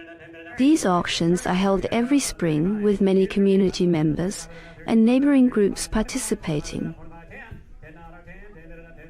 They sell many items including handmade furniture, farm equipment, horse-drawn wagons, and local foods. This event is a chance to raise donations, and also a special social occasion where Amish people and visitors meet to enjoy the auction and exchange stories and experiences. A harder life, riding a bicycle, pushing a scooter, which would use one foot on the platform, and the other foot they use to push. I mean, it's a lot harder. It's slower. It's a slower life. And I said to one Amish lady, you know, you're kind of away from the world, kind of a thing. But she said, you know, but we're still tempted. We're still tempted. We're still, you know, it's part of life. Not that all of it's bad, but it has its influence. It changes things. So I think as long as they're able to maintain their independence to some degree, they'll be fine. You on my side, Ben, or not? 22 now 5. And now 22 5. So $22 straight down the middle. Number 100. Number 100. So $22 left side. The Amish are a very important part of Lancaster County culture. They contribute in many ways to our history and our culture now today. We like having the Amish in Lancaster County. They are people that add to this area and make it unique. And if we lost the Amish, Lancaster County would be just like anywhere else. But in this case, from birth, the announcement was made that Jesus is a Savior, a deliverer. In fact, his very name means salvation, means Savior. They shall call his name Jesus, for he shall save his people from their sins. For many, this community misses out on much of life's pleasures. But as the Amish say, sometimes the simplest things in life are the best.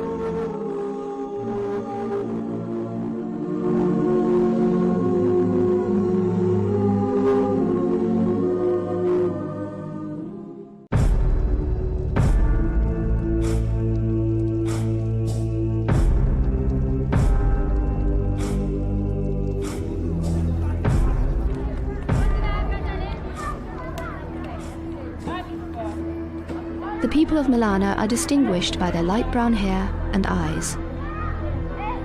Their noses are long. Their skin is wheat-colored. They resemble the inhabitants of the Mediterranean basin more than those who live in Himachal. The unique democratic system practiced in Milana is considered one of the oldest in the world. It closely resembles the model of ancient Greece. It consists of 2 councils, a lower and an upper house, where matters are discussed carefully.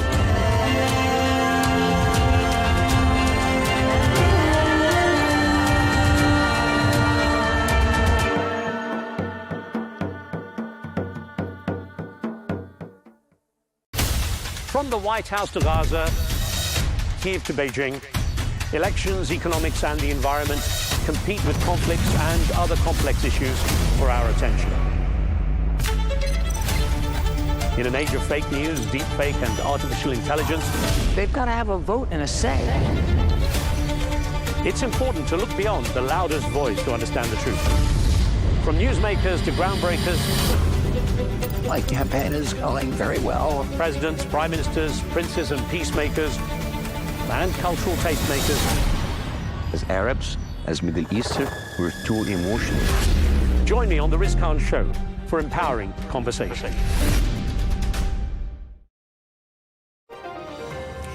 Either it goes fast or not at all. President Donald Trump says he's willing to give peace a chance, but for how long? Options to reopen the Strait of Hormuz are being negotiated, but can it be resolved before President Trump runs out of patience? We'll put it to our panel here on Counterpoints with me, Melinda Nucifora.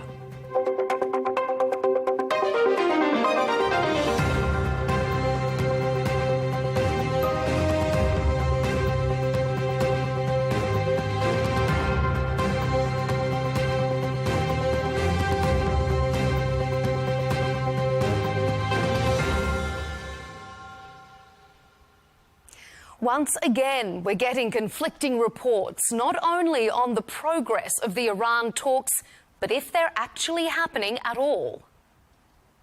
And right now they're talking to us about making a deal, but if we didn't do it tough, there would be no talk. You can't bribe them, you got to beat them, and we're beating the hell out of them, but we'll see how it turns out. Not so, says Iran's foreign ministry. Mediators may convey messages from the American sides to us regarding the current developments in the region, but at present we have no negotiations with the American side. Iran says the US is stuck and struggling. It's an interesting assessment when you consider it alongside reported remarks from the top US military commander in the Middle East. He says the bombing campaign around the Strait of Hormuz has reached its limit of effectiveness. As the region and the world braces for what comes next, we'll ask, is an all-out war between the US and Iran back on the horizon? What concessions need to be made to avoid it? And has Iran's strategy of targeting its Gulf neighbours backfired?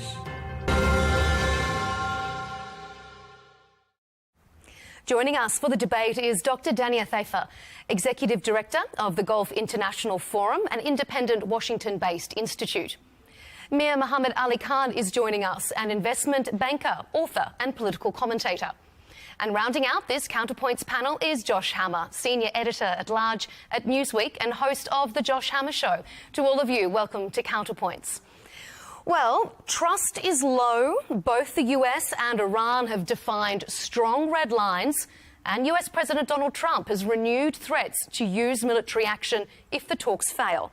It's certainly not an ideal starting point for fruitful negotiations, but reviving the Iranian Memorandum of Understanding was never going to be easy. There's a lot of mixed messages coming from both sides, which isn't unusual in these situations. But one thing does appear to be clear and consistent, and it's that neither side, it's in no one's interest for this full-scale fighting to resume, but how to avoid it. Mr. Ali Khan, let's start with you.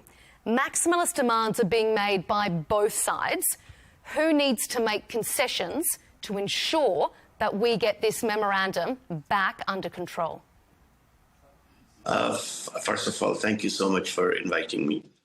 Secondly, this should have been thought before they signed an MOU, that who's demanding what. I think a framework was already on paper, the 14 points, and it is after that, one side says the other side broke the MOU. They both keep blaming. Trump has always been, and I used to be a Republican in America, by the way, you know. I don't think I'm a Republican anymore after Trump.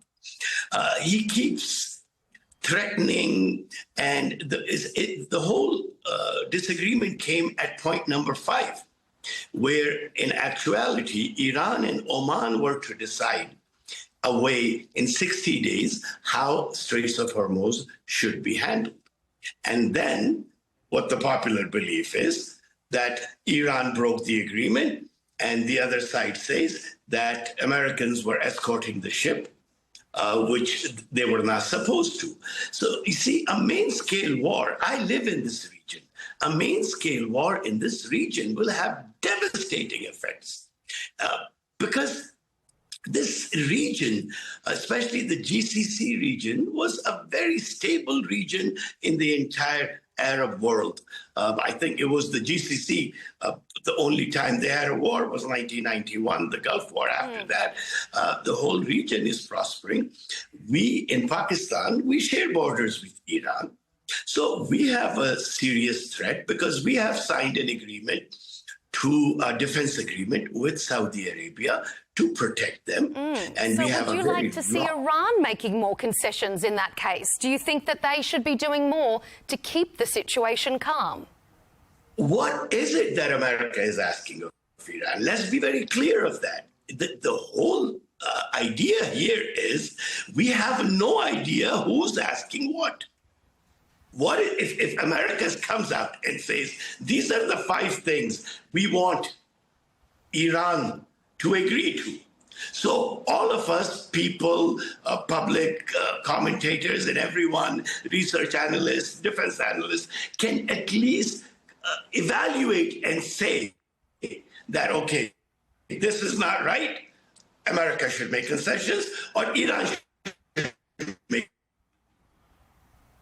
We just have got a little technical glitch with Mr. Ali Khan's connection there. So we're going to reinstate his internet connection. While we do that, Josh, let me go to you for some response on what Mr. Ali Khan has been saying there. Do you think that the US hasn't made it clear now what it wants and who should be making concessions to ensure that we don't end up back in this regional chaos again? So, Melinda, I kind of reject the premise of your first question, not this question, but the premise of your first question that you asked my co-panelists was essentially, what do we have to do to get us back, to get the MOU back on track? And I object to the premise of that question because, to me, the MOU was actually flawed from the start. I was never a particularly big fan of this MOU. I viewed it as making far too many concessions right off the bat. Immediately, the U.S. naval blockade was lifted on Iranian oil exports. That, to be fair, that has since been put back into place. But a lot of the damage was done when it came to the immediate financial relief, when it comes to billions of dollars of Iranian oil exports, unfrozen Iranian assets in banking institutions overseas, in Hong Kong and elsewhere. So I was no fan of the MOU. But to your other question right now, which is, has the United States done enough to make clear what we are asking?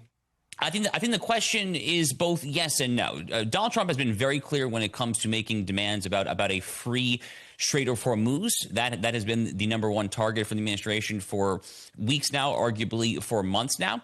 And he has expressed quite clearly that he does not want the strait to be subject to acts of international piracy, to be subject to the whims and the capricious acts of the IRGC and various other de facto modern pirates when it comes to tolling and fees and things like that.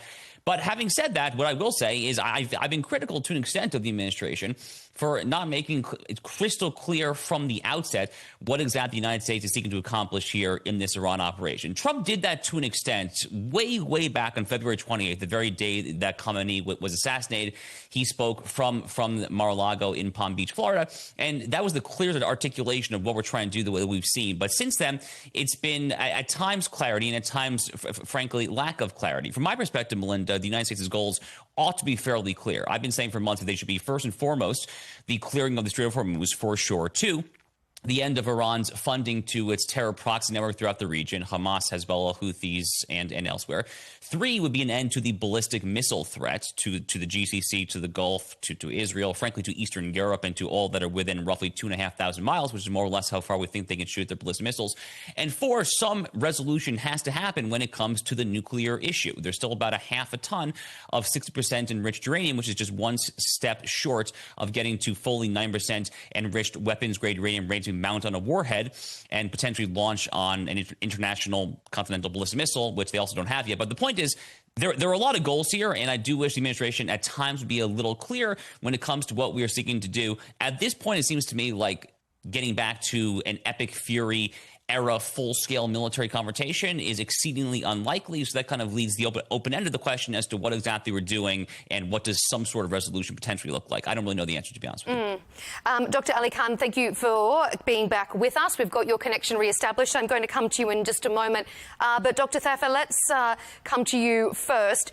Do you agree or disagree with Josh's assertion there that the original Memorandum of Understanding wasn't a good one to start with and that the US gave too many concessions in the first place? And second to that, what do you think needs to be done to ensure we don't return to that chaos we saw in the region in March and April? Yes, I agree that this was actually a memorandum of misunderstanding. It seems like both parties assumed different conclusions from Article 5 of the Memorandum of Understanding. And so it is very concerning what is the actual goal of this MOU, and are we trying to move back to having another MOU that really, in my view, solidifies that Iran almost won this war, because the MOU offers so many incentives to Iran. Also, when you talked about concessions, I think that Iran has overplayed its hand, if you will, in the Strait of Hormuz, because Iran always will have the capability by virtue of geography to disrupt the Strait of Hormuz. I think that's enough leverage in terms of securing deterrence. And now it's overplaying its hand by disrupting the international community over and over, the international economy, excuse me, over and over, and now is trying to escalate horizontally through the Houthis. So I think that in some ways, if you're going to continue to be a threat to the international community, you're going to be more isolated, and Iran will have to be addressed with a more aggressive posture. So the problem that we're in right now, we're in a no peace, no war situation. And it's a very uncomfortable middle ground that doesn't resolve anything. And actually, Josh outlined the key issues that are supposed to be negotiated in this war. Actually, the priority is supposed to be the nuclear issue, which has been kicked down the road because obviously this war has so far strategically hasn't achieved its objectives. But also there was the objective of the missile arsenal and the regional proxies, which are really far down the road, or not even a consideration in this MOU. So so far this war hasn't reaped any fruits for the US or Israel for that matter. Josh, has it not achieved its strategic objectives? Has it reaped nothing for the US? So look, I agree with much more of what Dania said than what she did not say. So let me start off there. But I see it at least slightly differently. To be clear, I have expressed frustrations in my own show many times over the way that President Trump has vacillated since prematurely calling a ceasefire on April 8th. The United States essentially spent 40 days engaged in warfare and then 70 days of negotiations, leading to this MOU that I think was flawed from the get-go. And then we were bombing for 2 nights, some assets, and now we're calling it off. It's very difficult to know what to make of this policy that at times I think can best be characterized, frankly, as schizophrenic. And the downside of that, really thinking ahead, is the message that this sends to America's many enemies around the world. What message does this send, frankly, to Xi Jinping in Beijing? I'm sure that he is eyeing Taiwan perhaps a little bit more closely than he was prior to the war. By the way, that was not always the case, actually. Immediately after the strike of Khamenei, for the first week or two after that, there was satellite imagery showing that the PLA, the People's Liberation Army, the Chinese military, they were engaged in the fewest aerial flyovers and maritime voyages in the Taiwan Strait over the past 2 or 3 decades. There was essentially no activity because they were so deterred. Now, frankly, if I'm being candid, I think it's actually the opposite. So the message that this sends to America's enemies is not a good one. But where I disagree slightly, I mean, let's be real. There clearly are at least some tangible wins that have happened as a result, not just of Epic Fury, but also Midnight Hammer last June. We definitely have done some damage of an amount that we can agree to disagree when it comes to the nuclear facilities, Fordow, Isfahan, and so forth. Khamenei himself is a pretty serious scalp. He's been the leader there for essentially as long as I've been alive, going back to 1989. That is a major scalp. The regime is clearly damaged in meaningful ways, but it's a mixed result at best, which is why I continue to say that the best result for America, if we have the fortitude and the will to do so, would be to actually finish this job on our own terms, which thus far we have not seen a true willingness to do that. Mr. Ali Khan, what do you think of what Josh has said there? Has it been detrimental for Iran? I mean, has the US achieved what it wants to achieve and Iran is quite crippled? When has America ever been able to achieve clearly what they wanted to achieve? What did they achieve in Afghanistan? What did they achieve in Libya? What did they achieve in Iraq? What did they achieve in Syria? I mean, the world is absolutely confused as to what America wants. American hegemony is absolutely going towards arrogance. What they say is, let's finish this on our terms. What are your terms? To get somebody into submission? Are those the goals? To absolutely bring a country down by the military might and American military might. Anybody has to admit it has the strongest military might in the world. I was recently in Iran. I think what America has done by the martyrdom of Ali Khamenei is that they united the entire country. I spoke to tens and tens of leaders in Iran. And their point of view was that the entire country may not have been that resilient or may not have been so united as they showed the unity this time by coming out for the funeral procession. So, the whole plan or the arrogance was that we'll kill Ayatollah Khamenei. 3 to 4 days, everybody will be on the street. They'll topple the so-called regime, and all will be hunky-dory after that. Doesn't work like that. This region, not every country collapses. Just because Venezuela collapsed doesn't mean that because Trump keeps giving kept giving examples of Venezuela in the beginning.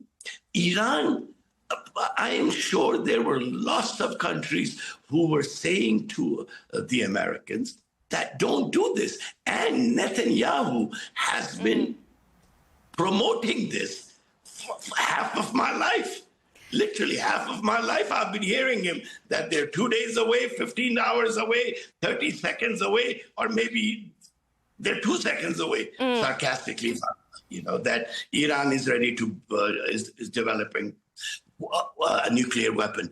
What is America going to achieve that they had not achieved? Let's ask Josh that. What's your answer to that question, Josh?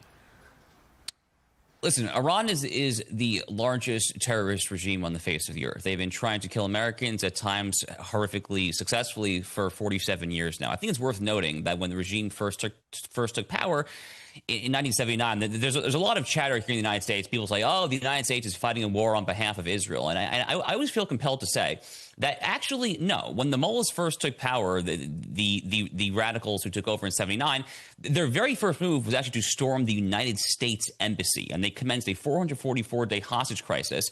They've been killing Americans since at least 1983, the Beirut barracks bombing, and on, the death toll from Qasem Soleimani, hundreds of American dead soldiers and Marines in Iraq with the roadside IEDs. There's actually a man currently sitting in a federal jail cell in New York City right now, a Pakistani national, for taking orders on behalf of the IRGC for trying to assassinate Donald J. Trump. So ultimately, this regime is a massive threat to the United States and to all of our interests there. I'm not necessarily saying that we commence this with the intent of trying to foment regime change. But I outlined my goals earlier in a conversation, Melinda, which again are a free, straight end of terror financing, end of the ballistic missile threat, and above all, as Dana correctly says, and some sort of real resolution to the nuclear issue, because this is fundamentally an apocalyptic regime. It is a regime that has their own, shall we say, highly idiosyncratic view of eschatological ends. And unfortunately, the problem with these people is that this is not engaging in Cold War diplomacy with the Soviets back at the time of the Cuban Missile Crisis, because the Soviets could be deterred by something known as mutually assured destruction. Not so the case with this regime, and we have to make sure they do not get their hands on the most dangerous weapons known to man. There's a lot to be said about Trump, and again, I've been critical at times of how he's handled this war, but at a really kind of gut level, I think he understands that these absolute fanatics cannot get their hands on a nuclear weapon. Mr. Ali Khan, I'm going to throw it to Dr. Thafer in a moment, but I feel like you wanted to respond to some of Josh's comments. Yes, I do. Yes, I do. Americans and all pro-Israeli people keep saying that Iran keeps killing Americans. What is America doing in Iraq? That's my first question.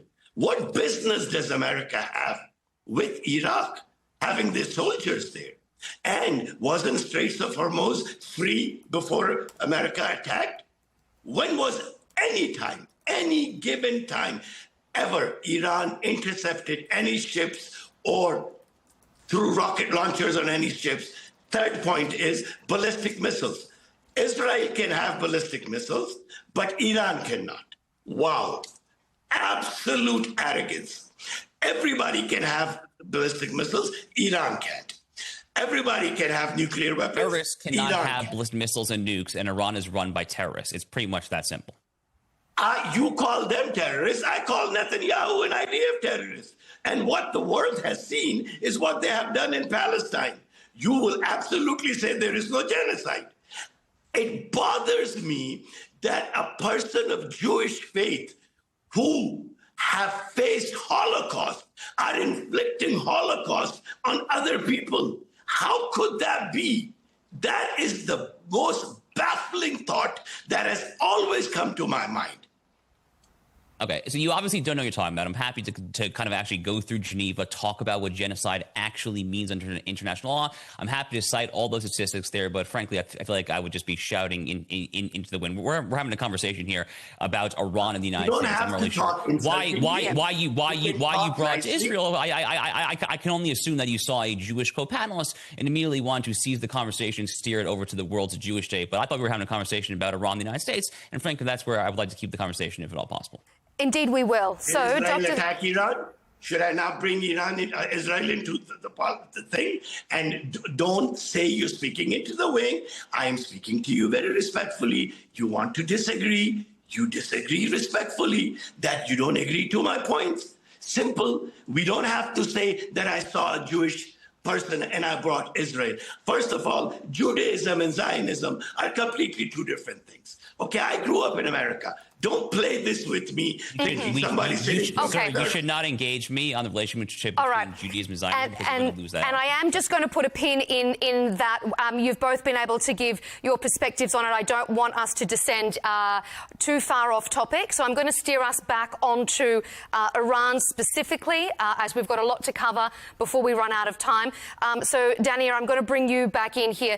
Dr. Thaifa, give us your perspective on the Strait of Hormuz. We've heard from each of your co-panelists about whether or not this is a strategic success from Iran or whether this is an act of international maritime terrorism. Do you think that Iran is holding the world to ransom over the Strait of Hormuz? And did the US hand them that opportunity too willingly? Yes, I think that, it's not Iran's right to have a veto on the international economy.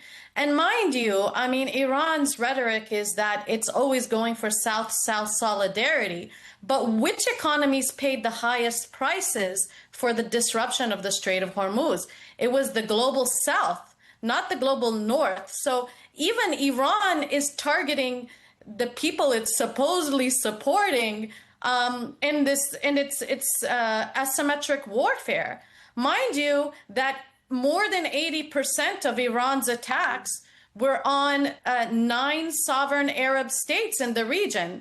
Again, goes against Iran's narrative that it could have attacked Israel, right? But only less than 20% to Israel. And the reason being is Iran is looking for the easiest pressure points, and everyone else is expendable in Iran's strategy and its asymmetric warfare. And so I think the Strait of Hormuz is not a right for Iran to disrupt. And, even the fact that the Gulf states who are sitting within the Strait of Hormuz, who are locked there, for example, Kuwait and Qatar, who are the most hydrocarbon wealthy Gulf states, Iran has went ahead and practiced economic warfare against them by blockading them by virtue of the fact that they have hydrocarbons. So I think Iran is not playing fair and also it's counter to the Iranian narrative of South-South solidarity, and the other question you should ask is, who is Iran really fighting for? Iran is fighting for hegemony in the regional order. And it's very clear. And Strait of Hormuz is actually part of that story. It's not separate from that story. But may I, if you allow me? Please. First of all, this new narrative that Iran is being unfair, it attacked Kuwait, it attacked Qatar, it attacked Saudi Arabia. Let me ask you a question. If you take over my neighbor's house and you start throwing grenade in my house using that neighbor's land, I'm not supposed to say something or attack back? Why are 17 American bases in this region? Where were the rockets being thrown from into Iran? And what Irani hegemony? When was Straits of Hormuz, ever since this government in Iran came into picture, when did they once use Strait of Hormuz as a weapon to attack anybody else's economy? Irani economy has been attacked thoroughly by America. America says that it really wants to make Irani people's lives better. Lift the sanctions, give it 10 years, and then ask the Irani people if they're happy or not. I mean, this rhetoric that, oh, why did it attack Kuwait? Why is Kuwait allowing a third world country, a third country to use as basis and attack Iran? What should Iran do? All right, let's get a response from Dr. Thafer on that. Thank you. Well, first and foremost, when this war started, the Gulf states lobbied against this war, and they said that was against their interests. Second, there was an agreement with Iran that they would not allow any U.S. attacks from their territory. Now, what did Iran do? Within 10 minutes, mind you, I was in the Gulf when it happened, Iran pushed buttons and attacked the Gulf states, all 6 of them to varying degrees, and specifically certain ones more aggressively. I will say that after, I don't know, dozens of days of being attacked, I think it's the Gulf states' right to be able to respond to an attack. I don't think Pakistan would accept Iran to attack its territory, regardless of who's in its territory, and not respond in any way. So I think, you are kind of conflating and reducing the situation. In terms of the Strait of Hormuz, yes, it was open before this war, and I'm in disagreement with the start of this war in the first place. So I'm not saying that this war was serving, the Gulf states' interests, the U.S. interests, or the international economy's interests. But I would like to mind to you that Iran could have just used this leverage and said, look, I can disrupt the international economy. The MOU was very favorable to Iran, and Iran could have taken that, had sanctions relief in there, it had release of assets in there, even some reconstruction fund down the road. But Iran chose to play its hand and wants to have control over the Strait of Hormuz because it found that it was more leverage than having a nuclear weapon. And it wants to flip the equation in the region. It wants to make sure to expel the U.S. out of the region, to make sure that it has regional hegemony. And so it's trying to create this incentive structure for the Gulf states to decide that the U.S., having the U.S. there is not in its interest, so Iran can have complete regional hegemony. And so that's just obvious. And I apologize if that doesn't go along with your perspective. No, I really welcome your point of view. It has nothing to do with neither I am an Irani government nor I have any stake in this thing other than the fact that I want regional peace. My simple point is if Iran wants hegemony, in the past 47 years, a sanctioned country with terrible economy, how could it create hegemony? And the people who want hegemony are the Americans who have put bases surrounding Iran. Well, let's be very realistic. A country surrounded by American bases wants to create hegemony where they have no air. But if you think about the Iranian proxies that have been operating all throughout at certain points in Iraq, Syria, Lebanon, Yemen, I mean, isn't that a little bit of hegemony tentacles? Isn't America fighting through ISIS? Who created ISIS? Wasn't America fighting through ISIS? Please don't be surprised and don't act like you have no idea. Sorry, about what is your allegation that the United States created ISIS? Is that literally what you're saying right now? Created. You go to Iraq, you talk to them. You go to Syria, you talk to them. I have been there. I've spoken to everyone. And who was fighting ISIS? Okay, there is simply no sort of open and public evidence to support that. So, and I didn't know Netanyahu was on the panel. And he absolutely is not. We have Josh Hammer, who is certainly not representative of the Israeli government. But I should say, for the record and for clarity and for legal reasons, that there is no evidence that the US created ISIS. They were fighting ISIS via CENTCOM. So we're going to put a pin in that part of the discussion because, Josh, I want to bring you in again. Iranian foreign minister says the United States is stuck and struggling. I mean, 5 months into the war and they still can't get the Strait back open, can't get Iran back to the negotiating table. Have they been exposed a little bit here? Sorry, they being Iran or the United States? No, they being the United States military. Look, the U.S. military is still the greatest fighting force on the face of the earth. Melinda, but we if saw... they are, then why are we in this position 5 months on? Because a ceasefire was called prematurely by the commander-in-chief on April 8th, 2026. Well, what happened between February 28th and April 8th was overwhelming military might.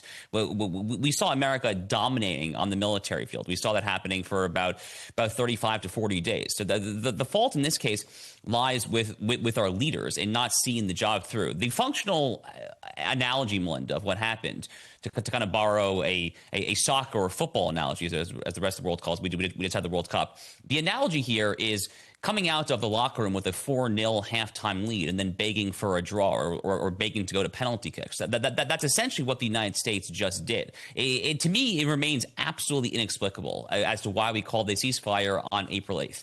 We had our foot on the jugular of the opponent. When you're in a situation like that, you go for the win. You don't actually go for a tie game. Unfortunately, after that 35 to 40 years of overwhelming military dominance, we engage in this back and forth, this diplomacy, including in Pakistan, where the vice president went there and tried to negotiate for essentially 24 hours with Steve Witkoff and Jared Kushner. Couldn't get a deal. Why? Because the other side are a bunch of apocalyptic fanatics. Then J.D. Vance almost went a second time. They called it off because we didn't even know who at that point was purporting to represent the regime. And then we got this MOU, and it's just been kind of one plot twist after the other. But when it comes to the actual firepower of the United States military, no, the United States military is the most overwhelming force on earth. They proved it in epic fury, and if they wanted to unleash hell again on an enemy at the commander-in-chief's wish, they could absolutely do so at a moment's notice. Dania, do you agree with that? Seeing as you say, the Gulf states are the ones who have been bearing a lot of the brunt of the US's actions. Well, I think if Trump saw that he was on the path of winning the war, I think he would have continued it. I think it was. I mean, if you're here in Washington D.C., there's so many wargaming scenarios and assessments of what would happen if the U.S. has attacked Iran. This is not a novel issue that has been discussed in the policymaking community. And I will say the overall assessment was it was too risky, that Iran would conduct asymmetric warfare as it did, and it would disrupt the Strait of Hormuz as it did.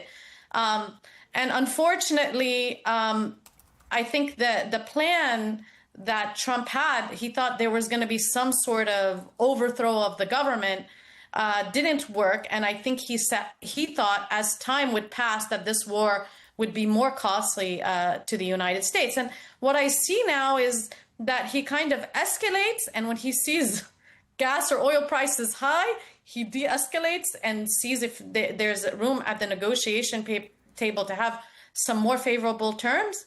And then perhaps would escalate again. But I think this middle sort of interregnum period of no war, no peace is very problematic for the U.S., for the international community, for the Gulf states. And it just doesn't seem like there has been a real strategy beyond the initial strategy that wasn't successful for the U.S. to achieve its goals. I just want to bring one thing up. Please. Josh talked about Pakistan. I've served as a federal advisor in Pakistan government. So I have firsthand information of who walked away, who's a maniac, who's what. Simply put, with time at this point, because of sensitivity, I will not say anything. But soon enough, the world will come to know who walked away, who abruptly started a press conference while the Iranian side was waiting in the room. They were in two separate rooms. There is so much more. Just using derogatory terms just because you don't like any government is just an opinion and that opinion. I'm sure the world will wait with bated breath, waiting for the guy who says the United States created ISIS to be proven correct when it comes to who walked away over in Pakistan. I'm sure we're all going to find out. I am sure the world is waiting for a absolutely pro-Israel point of view, where everybody is a terrorist, everybody is a maniac. Everybody is killing Americans. While the IRGC is formally designated by the United States and the European Union as a terrorist organization. I am not speaking on behalf of anyone other than my own country, and my own perspective, in my personal capacity. Who gives the hoot what America designated? Who gives the hoot what America designated? You're the judge, you're the jury, you're the executionist? Wow, the arrogance. America designated them. Wow. Go to the European Union. ICC designated genocidal Netanyahu a genocidal maniac. But when it comes to that, all of you say, no. ICC should be dismantled. Well, the American authorities should be given a wake-up call. Actually, the ICC just dismantled their own chief prosecutor for sexual harassment, which is neither here nor there. I suppose that shows you something about the endemic corruption in the institution. Well then, Josh, there has been talks, allegations, suggestions, analysis about who was pulling the strings at the start of this conflict. We've seen Israeli Prime Minister Benjamin Netanyahu meet Donald Trump in the White House for their first sit-down since in the Oval Office, or in the White House, I should say, since this war began. How much of what happens next in Iran do you think is reliant on how that meeting between President Trump and Prime Minister Netanyahu went? I think it's actually not going to be particularly determinative, to be honest with you. The Trump-Netanyahu relationship is at an interesting place. I would say I think Trump and Netanyahu at a very personal level actually like each other quite a bit. They've known each other for a very long time. They've known each other for decades. They're actually very similar figures in some ways. They're both nationalists for their own countries, but they've both been persecuted, frankly, relentlessly by their own deep state, by their own prosecutors, by their own courts. So they have a lot of biographical similarities. I think that Donald Trump is clearly frustrated with the situation with Iran and when it comes to the Middle East. I will say, Melinda, that you're alluding to the run-up to February 28th and the Khamenei strike and did Israel kind of pull America's strings, this whole broader conversation. So Bibi was in Florida in late December. He was actually at Mar-a-Lago, I think even on New Year's Eve. The reporting that was contemporaneous at that time from the New York Times and Axios and various other American media outlets was that, if anything, Trump was actually the aggressor in that conversation, that he was the one who was saying, it's go time, let's go ahead and do this. But I will say this also. The one thing that my co-panelists here, my pro-Iran co-panelists, the one thing that he said that I actually agree with, probably the only thing he said that I agree with, is that the Venezuela operation actually, I think, had a major role to play when it came to America's decision to pull the trigger on the Khamenei strike. So the Venezuela operation happened about a week after the Netanyahu-Trump meeting at Mar-a-Lago. And it was just an astonishing success. An astonishing success. Delta Force going in there, seizing Nicolas Maduro, bringing him back here. And I do think that there definitely was some arrogance, some sense that we could do more or less the same thing over in Iran. To me, that was probably the number one precipitating factor when it came to the decision to actually launch this strike to take out Khamenei and the war that followed, along, of course, with the regime's butchering of tens of thousands of their own citizens. But when it comes to the present, fast forwarding to the present, I don't think that the meeting this week between Trump and Netanyahu, frankly, is going to actually have a huge impact on what Donald Trump does from here, in fact it goes. Okay. Dania, do you agree or disagree? Agree or disagree that with regards to the outcome of this meeting between the president and the prime minister, do you think it's going to have a direct impact on what happens next? I mean, I think whether Netanyahu is in Israel or in the United States, I don't think would change the course of what would happen in this war. I'm sure that's going to be one of their many topics of discussion, but certainly, you know, you have to say that Israel is the U.S.'s number one ally. And if you listen to, I mean, if you read the National Security Strategy of the United States, the adjective that's used to describe the relationship between the U.S. and Israel is it's an ironclad alliance. So certainly they're going to be discussing the war and areas of mutual interest when it comes to the war. But I think there's many other files that the Americans and the Israelis would discuss. We're almost out of time, so I want to bring us finally, before we end up, back to a regional and Gulf state focus. And to wrap up our discussion, Mr. Ali Khan, I want to ask you, has Iran miscalculated with regards to the targeting, as we've been talking about earlier, of its neighbours in the Gulf? Did Iran miscalculate with that strategy and has risked becoming further isolated from the broader region? You see, war is a chaotic situation, and historically, within the time when war is going on, there's always blame thrown on who miscalculated, who was right, who was wrong. It doesn't matter at this time. To me, I think both parties should sit down, come to a conclusion, and both sides should show that they're willing to come to a peace agreement. Just because America is mightier in a military strength, I don't think America should bully anyone. And just because Iran can close down Straits of Hormuz, I don't think I think Iran and Oman should sit together. And as it is in the MOU, they should sit together and come up with a way how to manage it. And please save tens and thousands, if not hundreds of thousands of millions of people in this region to live in peace. We can't afford any more war, especially in this region. Josh, has Iran miscalculated by targeting its Gulf neighbours? And is it now on the path of just complete regional isolation? Listen, I would love to say that Iran has grossly miscalculated because, again, this is a regime of fanatics and lunatics, and they have lashed out not just at American bases, but at civilian infrastructure all throughout the region. And you know, Dania is correct that Israel took incoming in the first stage of the war, but their incoming fire actually paled in comparison, above all, to the incoming fire taken by the United Arab Emirates, the UAE, which took by far the most incoming missile and drone fire of any country in the region. But frankly, Iran has struck now, 12, 13, 14 different countries. So on the one hand, yes, they absolutely should be isolated on the merits of their many, many terrible deeds. On the other hand, I do worry that because there is a less than clear resolution, I think that's a very polite way of saying it, there's a less than clear resolution to this conflict with the United States, that there's potential for Iran to actually feel a little bit more emboldened. So I don't know what that means actually when it comes to the GCC, when it comes to the Gulf itself. Because on the one hand, a lot of these countries have taken more incoming fire.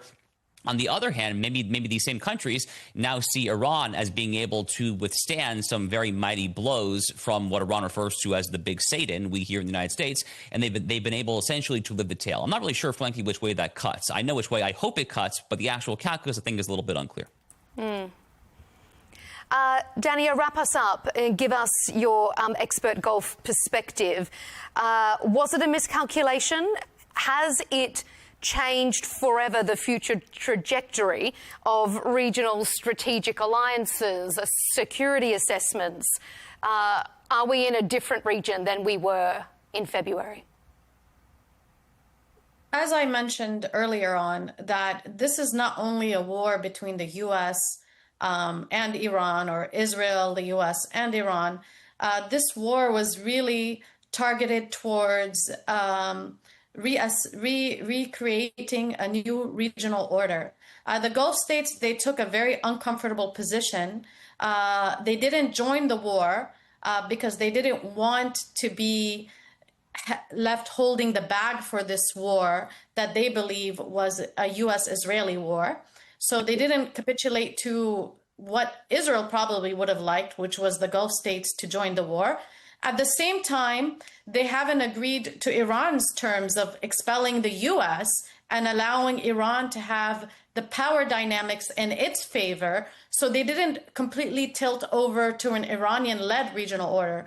But what I will say, based on that MOU and the incentives that were offered to Iran, it does appear that the Gulf states are looking at a future that they will have to engage Iran and deal with Iran.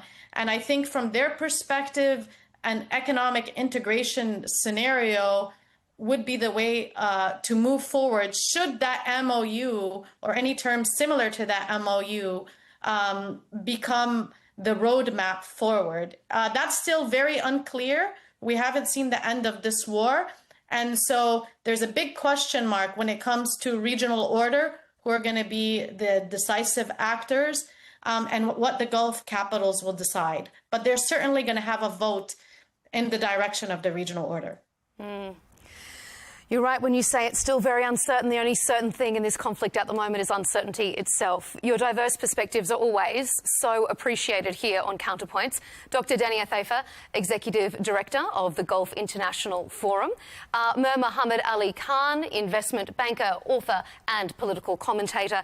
And Josh Hammer, Senior Editor at Large at Newsweek and host of The Josh Hammer Show. To all of you, thanks for being here on Counterpoints. And thank you to you at home for tuning in to this episode. Keep up to date with our latest Counterpoints debates and interviews by subscribing to Al Arabiya English on YouTube. And of course, don't forget to follow us on X and TikTok. We'll see you next time.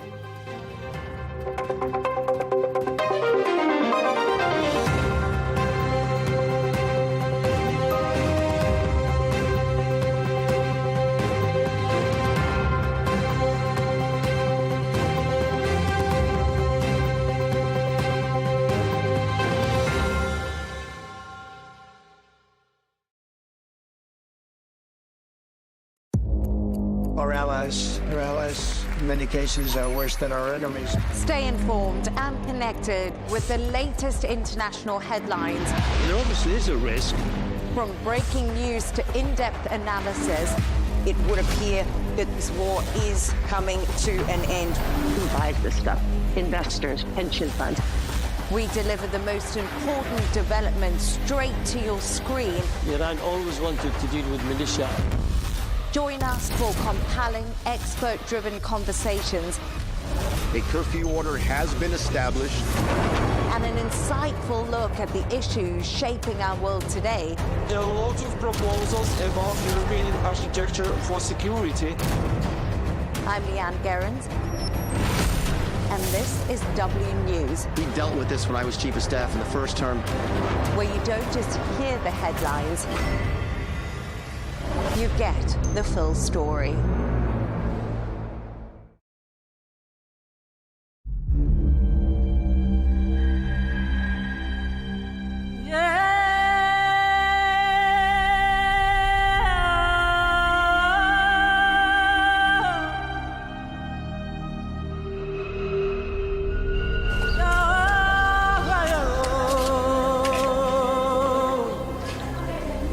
Gori is a small island in the Atlantic Ocean, just a few miles from the Senegalese capital Dakar. For 4 centuries, it was one of the most prominent stations in the slave trade. Although islands and ports in other African regions were dedicated to the same purpose, Gori remains the most famous for what its small area preserved of the horrors and degradation of human dignity.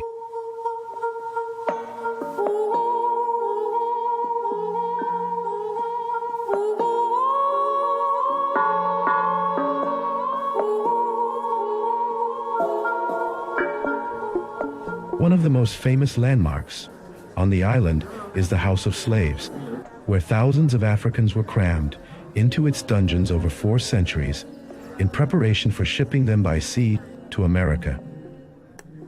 Before export, the prominent selection was made based on weight and physical strength.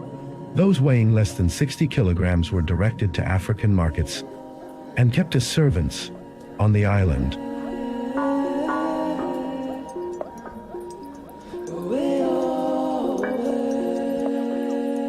The curator of the House of Slaves takes visitors on a tour during visiting days and explains how the slave trade was managed over the 4 centuries. Les Portugais avaient été les premiers Européens à prendre possession. The Portuguese were the first Europeans to take possession of Gorée Island. That was in 1444. For a very long time, this island was at the center of rivalries between European nations that fought for its occupation. The House of Slaves, where we are today, crystallizes all the memories of the slave trade. And further along, at the corner but to the left, you will see the children's cell. It had the highest mortality rate, a small cell, but with a corridor leading to the back. They were laid directly on the ground, bare-chested, packed like sardines in a can. But once inside, what is peculiar are the windows, all shaped like loopholes, wide on the inside, but narrowing as you move towards the exit. While in the very last corridor on the right and left were the guards. But guards that could have easily been dispensed with. Well, the enslaved individuals were inevitably chained together by the ankles, 2 by 2.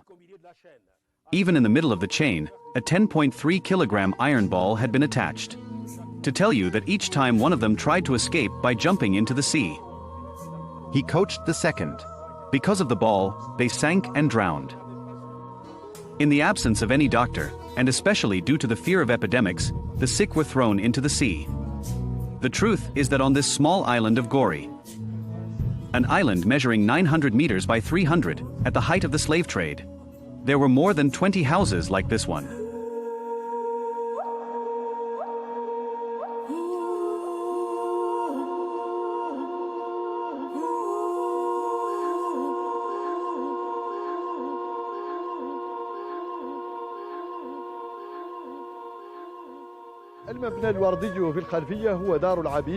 The pink building in the background is the House of Slaves and the infamous door of no return, from which, over 4 centuries, 1 million African slaves left to become the engine of production across the Atlantic.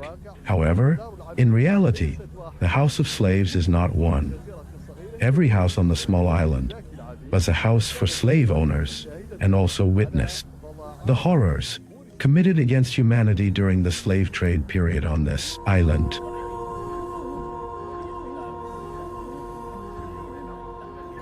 A Senegalese citizen inherited from her family a house overlooking the beach, from her grandfather, who came from Guadeloupe to work as a signal operator with the slave traders. She lives today without any complex about her grandfather's past working with the whites. We accompanied her to the house that has become a reminder of the family whose members are now scattered.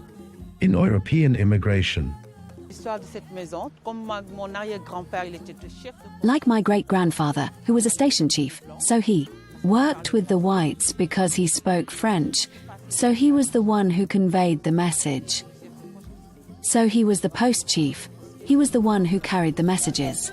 That's why we lived here during the time of slavery. So it was my grandmother who told us about him. So he explained to us what he did there. So he told us to hold our heads high because we are not slaves. Lived here, but we are not slaves, you see.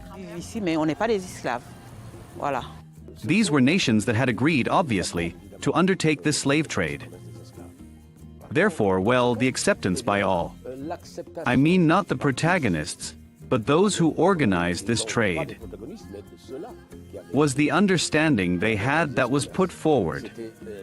It was to consider the slaves not as human beings, but rather as objects, furniture. So there was no respect. But what should also be remembered is that most of the houses, at least concerning Gorée, most of the houses were built for women. The women called Signor, Signor from Signora.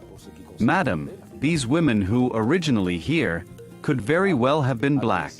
It must be admitted that they became mixed over time due to their relations with Europeans.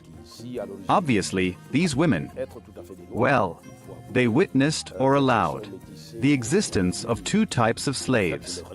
There were domestic slaves who, because they were the property of the woman, were not destined to be sold and sent to the Americas. These domestic slaves, well, were the property of the woman, and because they were her property, she was able, at that time, to rent them out for public or private work, but for her own benefit.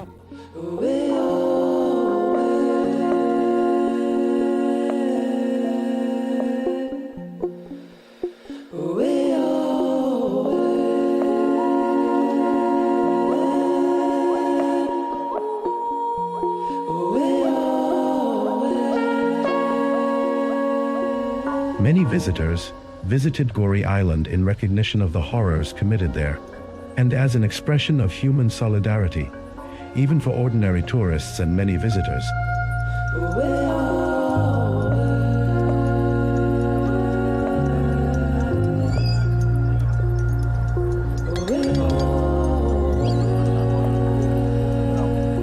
A visit to Senegal is not complete without passing through Goree, where the tourist boats from Dakar Beach do not stop all day.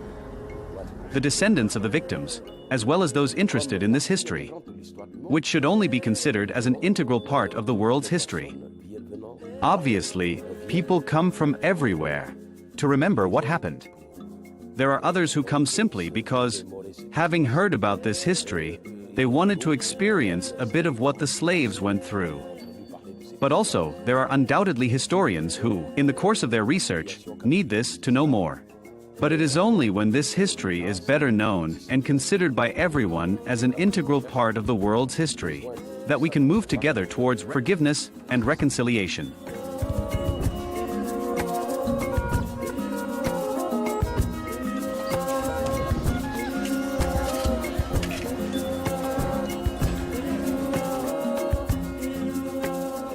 It is one of the most prominent tourist destinations in Senegal, although it is the smallest municipality.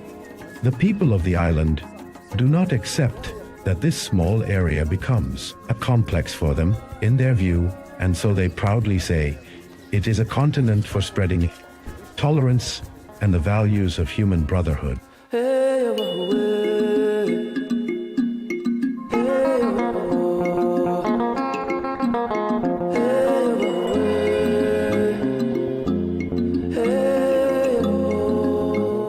Muslim imam and a Catholic priest stroll through the island's corridors. A familiar scene that does not attract the attention of the island's residents, where people of different religions and ethnicities live together in rare harmony and coexistence. Here in Goree, harmonious relations prevail between Christians and Muslims. We hope to spread this peaceful coexistence throughout the world. God alone is the judge. And as humans we have the responsibility to spread peace. Our role is to convey the message of the Holy Quran and the hadiths of the Prophet, peace be upon him, and to condemn any acts of violence committed in the name of religion. No rational person can attack places of worship, which are places of prayer, tranquility, and contemplation. The limits of tolerance among the residents of the island do not stop here. The former Imam of Goree, Sheikh Tidiane, was buried in the Catholic cemetery in the suburbs of Dakar, according to his will to be buried among his Christian friends.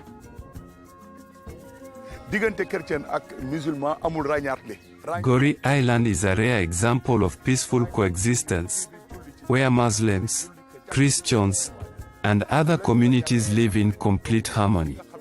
Therefore, it is not surprising to see a deceased Muslim buried in a Christian cemetery. This highlights the importance of Goree Island's history, not only in relation to the slave trade, but also to colonization. From my perspective, there was no Muslim or Christian slave trade. The trade in black people, the slave trade, was organized by individuals, as most revealed religions. In any case, the known revealed religions had prohibited the practice of slavery, which lasted more than a century, during which the island was under French administration, to return to Senegalese sovereignty after more than 5 centuries.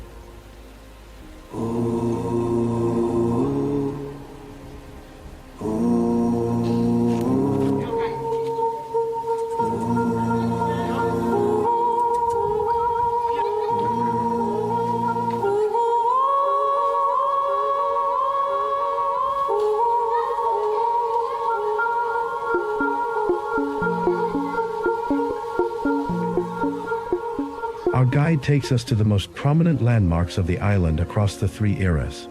The era of the slave trade, the colonial era, and the stage of Senegalese national sovereignty.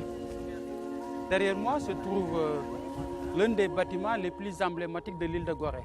One of the most iconic buildings on Gorée Island is the former governor's palace from 1880. This building is currently unoccupied. However, due to its historical significance, with its courtyard and panoramic view of Dakar, it has been the venue for various community cultural events, like the Gorée Diaspora Festival. So, this building is part of the colonial heritage. After the abolition of slavery, colonization took place. After gaining independence, we inherited these buildings and infrastructures. We are at the place of freedom and human dignity. Right next to it is the Historical Museum. Before it became a historical museum, it was the old Fort D'Estrées. Even before that, after the colonial administration, it was a detention center, which means a prison. The famous activist Blondin Diop was imprisoned there. And he died in those prisons. This shows that Gorée's history didn't start only with the naming of European places, where we are now, which has always intrigued its visitors. And this reflects the entire island of Gorée, as it's often said that in Gorée, every alley, every small window, every house has its own story. Gorée is a shared heritage for all. All the countries in the world have the right to have their name here in Gorée, due to this classification. It is quite normal for Gorée to play a role in this world. And that role should be one of reconciliation and forgiveness. Indeed, reconciliation and forgiveness should lead the way. Which is why this place now symbolizes those words, to say freedom and to say let's respect human dignity. And on the occasion of the 150th anniversary of the abolition of slavery, our Guadeloupean brothers gifted us this statue you see behind me, which symbolizes freedom. So those who are used to visiting Gorée knew that this statue was previously placed before the House of Slaves. Now, for the sake of coherence, this statue, after establishing this place, the place of freedom and human dignity, it was decided to install this statue that symbolizes human freedom.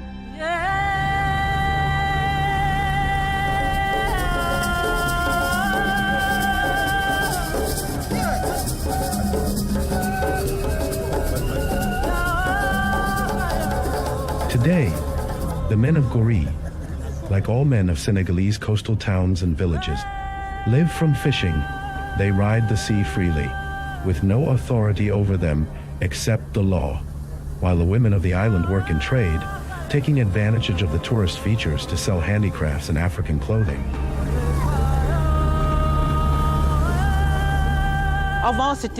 Now, there are many vendors and fewer tourists. So we try to manage. Now, we go to Dakar to find tourists and bring them back to the island. Every boat has variety. There are girls who come to sell on Gorée Island, who come to Dakar, who come to the island Pau Grande. So with every boat, we can go see the boat to find clients and organize the places we are. So there are many men who fish, and we make wax fabrics with dyeing. There are days it works, there are days it doesn't, but we manage because we've been living with this for a long time. We work on this. With the money we earn, we pay for our children's school, we pay for retirement and water at home too. We help others, our family too.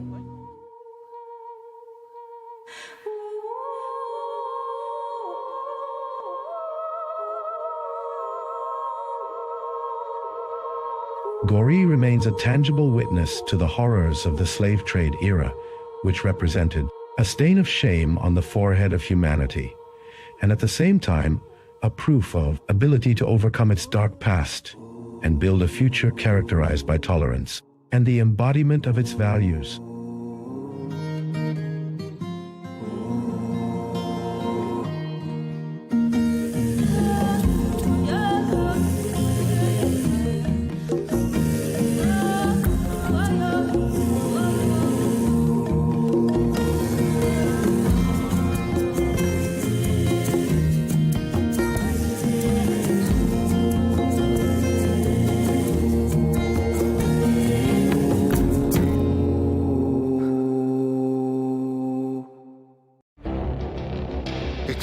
Decades are passing by in a matter of weeks.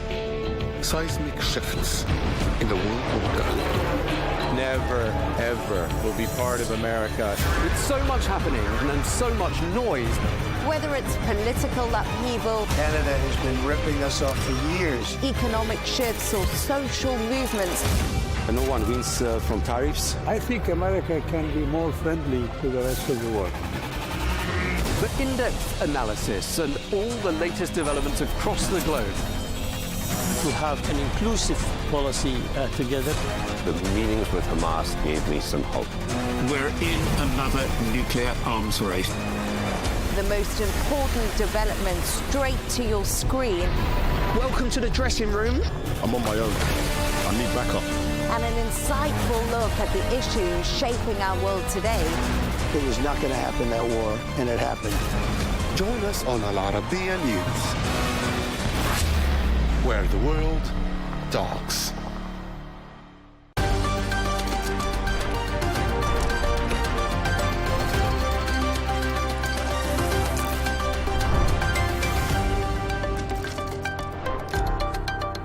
Hello and welcome. I'm Leigh Ann Gerrans and you're watching W News Extra, broadcasting live from the Al Arabiya studios in Riyadh. These are our top stories. Trump says Iran's choices are a deal or total surrender. Israel raises concerns over a US-backed Gaza plan despite Hamas agreeing to disarm.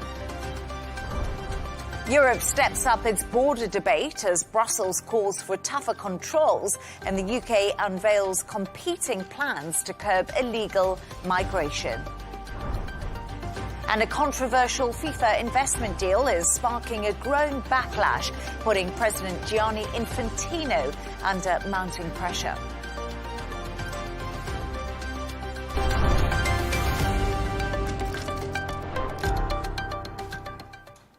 US President Donald Trump has said new talks with Iran are set to begin after he called off what he described as planned massive US strikes. But Iran denies this and says there are no negotiations or plans for direct talks with Washington. Meanwhile, Trump has also said the US is still prepared to use military force if diplomacy fails. Take a listen. I was asked to by Saudi Arabia, by UAE, and by Qatar, and by Iran. We were all set to go just about at this time right now, and it would have been a massive attack. We were all set to go, but when the allies ask to call it off, you got to sort of say, well, let's see. And the reason they asked is I think there's a deal.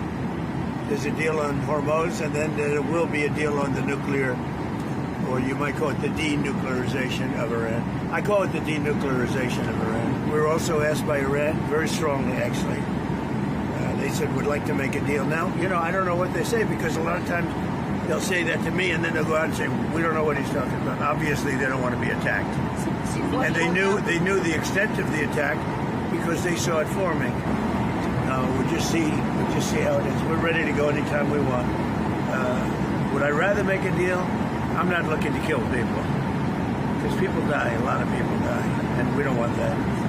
So they asked us, Iran specifically, but the other three said I asked Saudi Arabia, the king, I said, the crown prince, I said, what would you rather do? Would you rather have us do this or not? They said, we would much prefer a deal as opposed to an attack, because you don't know where these attacks lead. To discuss this and all of today's stories, I'm joined by presenter and journalist Jono Hayes and geopolitical and economic journalist Alina Karabeya. Thank you so much, Alina and Jono, for joining me this evening. Jono, I want to start with you because we just heard from President Donald Trump there. Obviously, after he said those remarks, we do know that Iran came out and said, listen, we're not having any negotiations with the US at the moment, which was highly infuriating to President Donald Trump. He has actually come out and spoken in the last few minutes, been holding a meeting in the Oval Office. And I want to bring you a bit of what he said. So US President Donald Trump said on Monday Iran faced decapitation if it did not agree a pact to end the conflict between the two nations, saying Tehran had one last chance to strike a deal. I think we're going to maybe get something, but I want to give them every last chance before decapitation. The words of the US president. Pretty strong rhetoric there, Jono. It is, and it's like you said at the very start of this, Leigh Ann, deal or total surrender. That's the line that Trump has said. And of course, in there as well, he mentioned that Iran is never going to have a nuclear weapon, which is part of that. And further on to what he's also been just saying in the White House now, some lines coming out of there saying oil firms make too much money from Iran's shortage. So important to notice that. And saying hopefully Iran will come to their senses. And I think when you're looking at these, we've seen this level of messaging from Iran before. We've seen them before say when the talks in Pakistan were happening that we're not talking to Washington. And I guess that's technically true because they might be looking at it from a different perspective. They've got different definitions of what talks necessarily mean. And we're not talking about direct talks with US representatives who are there right now talking to Iranian representatives, but it might be through that mediator, which we're seeing taking place in Oman right now. So this might be to do with the definition of what is talking, but also very much important to remember that it's important from both sides' point of view that they are seen to be doing what their people see as the right thing. And from the US's point of view, that right now is negotiations with Iran. Those negotiations beginning again is what the US public wants to see. It's what the voting public wants. Tehran on the other side, the reason they might say there's no direct talks with Washington and what we've seen from this before, and remember, even when they were saying this previously, one day later, we saw this the emergence of that ceasefire deal that came out. Because I think what they want to do, because Oman has historically always been that intermediary between the two sides, and it's been the peacekeeper, is to make sure the messaging is correct. Iranian officials don't want to describe it publicly as US negotiations because that is, from a domestic politics point of view anyway, at least it looks like it brought Iran back to the table because we had another threat from President Donald Trump. And that kind of allows him to argue that that threat that he's used, by the way, 8 times in 5 months now, saying, you know, we will take out your infrastructure, we'll take out the energy supplies, the desalination plants, we'll take out your bridges. From Tehran's point of view, it now looks like every time that he brings that to the table, Tehran comes back to have a conversation again. So they don't want to be seen to be caving in. They don't want to see that it's any sort of capitulation. They want to make sure that they are being seen as the strong force back at home, whereas the US may be telling us the tale that actually we're talking to Oman about regional security. We're negotiating with Iran in those talks. But Iran's point of view will say, yeah, we're talking to Oman about regional security, but we're not negotiating with America. It's just two different rhetorics from two different camps. That's kind of what we're seeing right now as well. I want to mention a bit about that threat of violence, which does seem to have worked. This massive strike on Iran, and we saw over the weekend calls as well for US citizens who were in the region. There was some speculation that there had been calls for them to get out of the Middle East region as well. And that was been described in the media by another taco moment we had. Again, Trump always chickens out. And I think for the sake of the entire region right now, aren't we lucky that he does? Because he's using this as a tool and has been very successful so far. As I said, 8 in the last 5 months of these. And I don't want to call it a call your bluff moment, but he's using that military leverage. But let's be honest, the US sits on that military leverage in this region right now, and especially with the Strait of Hormuz, because that matters so massively in this entire argument. The language may seem like it's contradictory. I don't think it is. I think diplomacy is happening at some level, or at least I certainly hope it is. And that messaging from Donald Trump that was on board Air Force One earlier on, I think is quite reassuring. That indirect diplomacy, Washington is saying it's negotiations, Tehran for political reasons is not. That is happening, I think can only be a good thing for the region right now. And it's really a fascinating moment, isn't it? Because, as you did say, literally last week, at the end of it, we were expecting these massive attacks to happen on Iran from the US side. Donald Trump obviously decided to halt those attacks after conversations with GCC countries. Their leaders obviously got involved, spoke to Donald Trump, asked for de-escalation, something that is much needed and they feel is important for the region at the moment. President Donald Trump clearly listening to signals and the mood music and trying to look for a good diplomatic off-ramp, a deal that will save a lot of Iranian people's lives. And also, there is a lot of speculation. We spoke to our security analyst Riyad Kawaji earlier, and he said there's speculation now in the region that when autumn comes, we will then see this big US attack that's been planned, because at the moment, the US is moving military power. It's moving weaponry. It's sending Patriot missiles to Jordan, Bahrain, places that we've seen recently attacked by Iran. So at the moment, there's two things happening. Once again, as we see time and time again in this war, we have these two parallel tracks.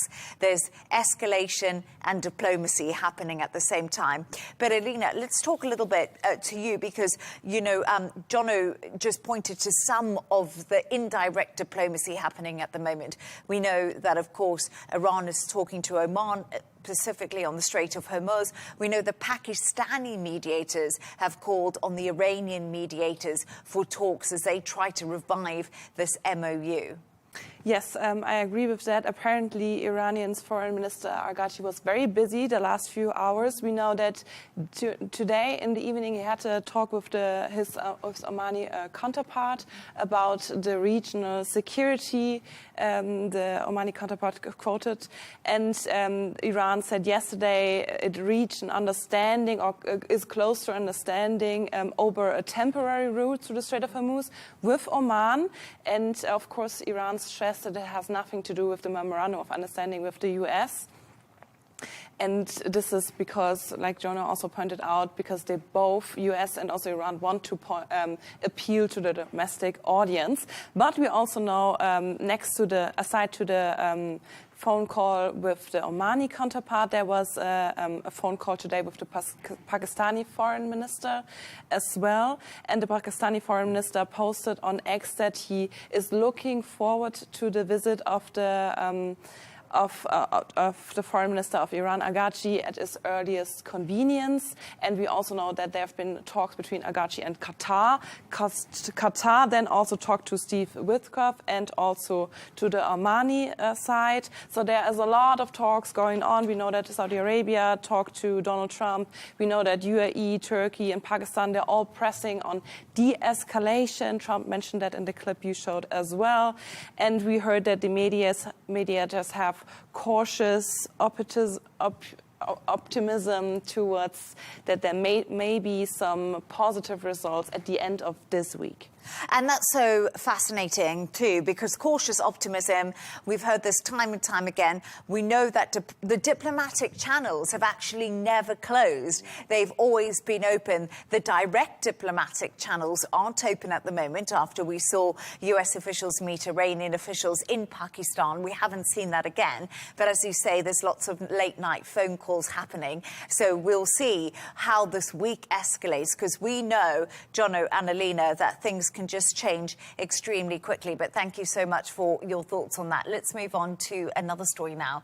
And Israel has raised concerns with the US over a proposed Gaza framework that Trump has praised. It says the version released to the public does not reflect its position. The move comes after Hamas agreed to a US-backed disarmament plan, but Israel insists any deal must include the full disarmament of the group before Israeli forces do withdraw from Gaza. So, Alina, let's just get into this a little bit, because what exactly are Israel's concerns? Because, again, last week, the end of last week, Trump was extremely optimistic on the fact Hamas had agreed to disarm. It was a real moment that lots of people thought, wow, this is a positive moment. This could bring peace and stability back to the Palestinian people. And with that, I actually agree. It's actually definitely a breakthrough moment. People didn't think that this is even possible. Trump said that, and I agree with it. But what it is, this framework is it's a roadmap towards disarmament. And we all know from previous wars that disarmament takes a lot of time. It can take years, centuries even, to disarm proxies. Or even, let's put it proxies. So what we see right now is that Iran is holding on to its proxies on the one hand side, and Hamas now says, of course, they are willing to disarm, but first Israel has to withdraw. And Israel is not agreeing with that. They say, no, it needs to be the other way around. Hamas needs to be disarmed first, and then Israel's military forces, they will withdraw. And I can understand the Israeli side in this point, because they had a lot of bad experiences with Hamas. And so it's hard for them to trust. This is what Netanyahu also said. And so what they want is they want to have reliable checks on that. What happens to the stored weapons? Where are they? What happens to the large tunnel system? Who can prove that all those tunnels are gone? And Israeli intelligence believe that Hamas is continuing to recruit new members for Hamas. And of course, they're afraid that something like the 7th of October will happen again. So Israel says we need to have proof in order to withdraw. The problem is that while all of this is happening and negotiated, strikes from the Israeli side continue. We know only yesterday 13 people got killed. And this, according to the framework, this is actually the first requirement that the military activity on both sides needs to stop. And Donald Trump also said that he will be very disappointed if this framework is not going through. And right now we see Israel is continuing with the strikes. This again shows another this point of disapproval between Donald Trump and Netanyahu. And once again, we talk about the MOU when it comes to Iran, you know, the one that was brokered, of course, with the US, and that was so vague. And a lot of that vagueness has created the issues that we're seeing today in the Strait of Hormuz. And when we have a look at this Gaza-backed peace plan, it's very similar. You know, they have a basic framework in order to reach some sort of deal, and then they have to iron out those problems, and therein lies the bigger problem that is created. But, Jono, Trump's backed border peace says Israeli withdrawal from Gaza only after complete Hamas disarmament. So we are getting that line right now. They want complete Hamas disarmament before Israeli withdrawal. But where does this leave Trump's border peace and its role within these negotiations? Could Israel's continued strikes, like Alina just said, people were killed over the weekend, undermine these efforts to secure a lasting peace agreement? Because since that agreement was reached and Trump said Hamas was to disarm, Israel technically stepped up their strikes on Gaza. It's now a case of who's going to trust who first. And like Alina mentioned, 13 Palestinians killed in those strikes over the weekend. It's very difficult to I mean, there's diplomatic movement, but it's very difficult to trust Israel if this is going to continue while the border peace is effectively trying to do its work. And the border peace has got a difficult job. It needs a few different things. Cooperation on the ground. It's not just simply something that we can sign on paper and say, that's done. And yet, great, Hamas has accepted this principle of disarmament, which was in the original document as well. It was in that dossier that was first brought out. But accepting disarmament versus actually disarming are very, very, very different things. And because Alina alluded to it here, you're talking about cataloguing and storing these heavy weapons, dismantling military infrastructure. And so, Israel's position is saying we want proof before we move. And that is, like Alina mentioned, very, very understandable. But Hamas and the demilitarization of that, it needs to be genuine, it needs to be verifiable, it needs to be irreversible. And then Israel can withdraw its forces. Of course, you've now got the issue whereby who's going to act first, because the Board of Peace is going to have to face that enormous sequencing problem where you try and figure out, well, Israel's still in control of 70% of Gaza, attacks are continuing, and, you know, Hamas will want Israeli forces withdrawn out of the region, and they want those guarantees as well before there's any disarmament. So it's now become a case of two kids standing in a water fight, you know, each one holding a balloon. Someone's going to get wet, but they're both saying, put yours down first and I'll put mine down. Someone might be lying about that. So you have to try and figure out who's going to trust who out of that as well. And keeping in mind that we're at, I'm not even going to call it phase one of this Board of Peace. We're pre-phase one. We spoke about this 2 weeks ago, saying, you know, where are we up to in terms of the Rebuild Gaza project, which is, you know, in there. It's part of the Board of Peace's memorandum. And the truth of the matter is we're not even at stage one. You know, we are so far 60 million tons of debris. That's what's there. That's what needs to be taken out. We're touching the sides of moving that at the moment. So the Board of Peace is going to be dealing with a stack of things. Disarmament, the withdrawal of Israeli forces, governance, security, and the biggest thing is probably one of the world's largest reconstruction projects, and that's all got to happen simultaneously. What I will say, in the administration, the Trump administration's defence, I think it's gotten further than anybody expected, and certainly further than anybody else has so far. It got Hamas to accept disarmament in principle. I think now it becomes the really, really difficult part. This is where you got to step it up a level. You turn that promise into something that Israel can trust enough to withdraw its troops, because let's be honest, Hamas are not going to put down arms until troops are out of the region. And also stop that violence for long enough, because if you're seeing Palestinians being killed over the weekend once again, how can you say there's any peace? That peace process has to retain some level of credibility. And right now I think that too is holding on by a thread. So it's this trade-off that you got to try and figure out between weapons and control of Gaza, Israeli withdrawal, and the Palestinian administration taking over, the Palestinian internationally backed administration, I should say, taking over as well, along with the aid and the reconstruction. There are a lot of moving parts in this, and we're not even at the first phase of it yet. And it's also important to note, of course, that Hamas is a proxy of Iran, so we come full circle from the story we were just discussing before. And Iran's foreign ministry has called on the international community to take immediate and effective action to end what it described as Israel's impunity over crimes against Palestinians. Iran's statement comes amid continued Israeli military attacks on Gaza. And once again, this links the whole story to exactly what the core issues are here. Could Iran now use Gaza as leverage in its talks, as it did with Hezbollah in Israel? And so it keeps on going in a different cycle. But thank you so much for your thoughts on that. Let's move on to another story now. Migration is back at the top of Europe's political agenda after last week's border surge in Spain's Ceuta. EU Chief Ursula von der Leyen has urged stronger protection at the borders. Meanwhile, Reform UK is proposing the use of the Royal Navy to return migrant boats back. Take a listen. So Operation Fortress will be a combined military operation. It will save lives. It will help the French in fulfilling their job of stopping the boats, and it will save a huge amount of money. We are very confident that our policy of securely picking people up and safely taking them back to France, we are entirely confident that that falls within other conventions of international law, and you'll see that argued clearly in this document. And when you think about it, what is the Royal Navy for? If the Royal Navy is not there to protect this country from invasion, then frankly, I can't see what its purpose is. The Australians faced all of these problems many years ago. They tried offshore processing. They tried a number of things, and in the end what worked was towing the boats back to Indonesia. And since then, hardly a boat has landed in Australia.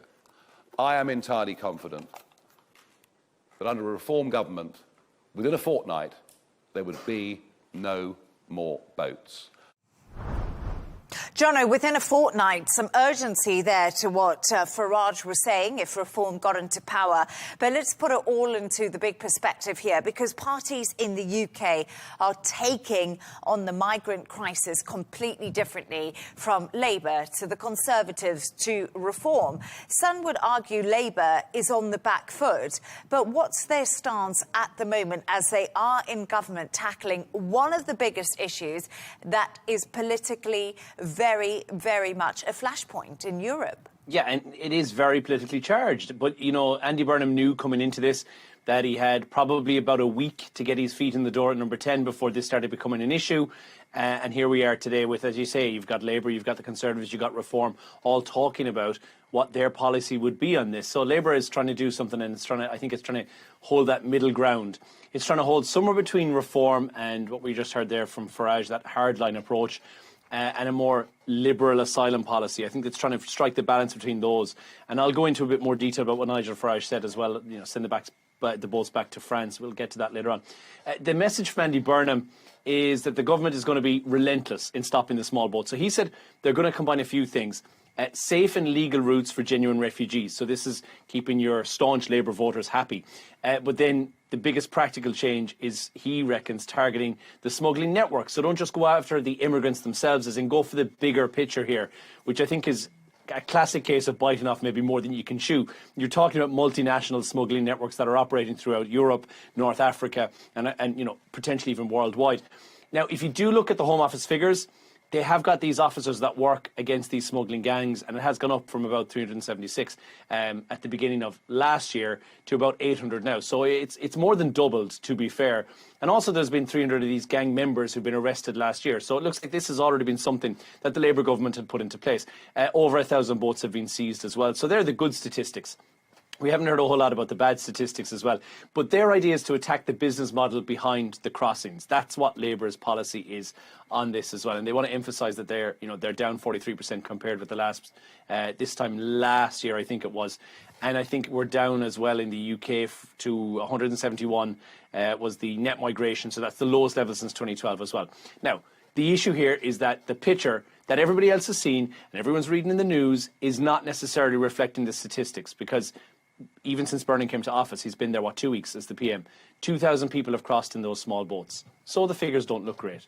So the opponents are going to point to this and say, listen, this is not under control. This is one of the biggest issues. And that's where Reform and Nigel Farage came out today with this dramatically different Operation Fortress, the Royal Navy intercepting boats and sending them back to France or Belgium. The issue is France have said, well, actually, no, that's a violation of French sovereignty. You cannot do that. Not only that, but it also breaks international maritime law.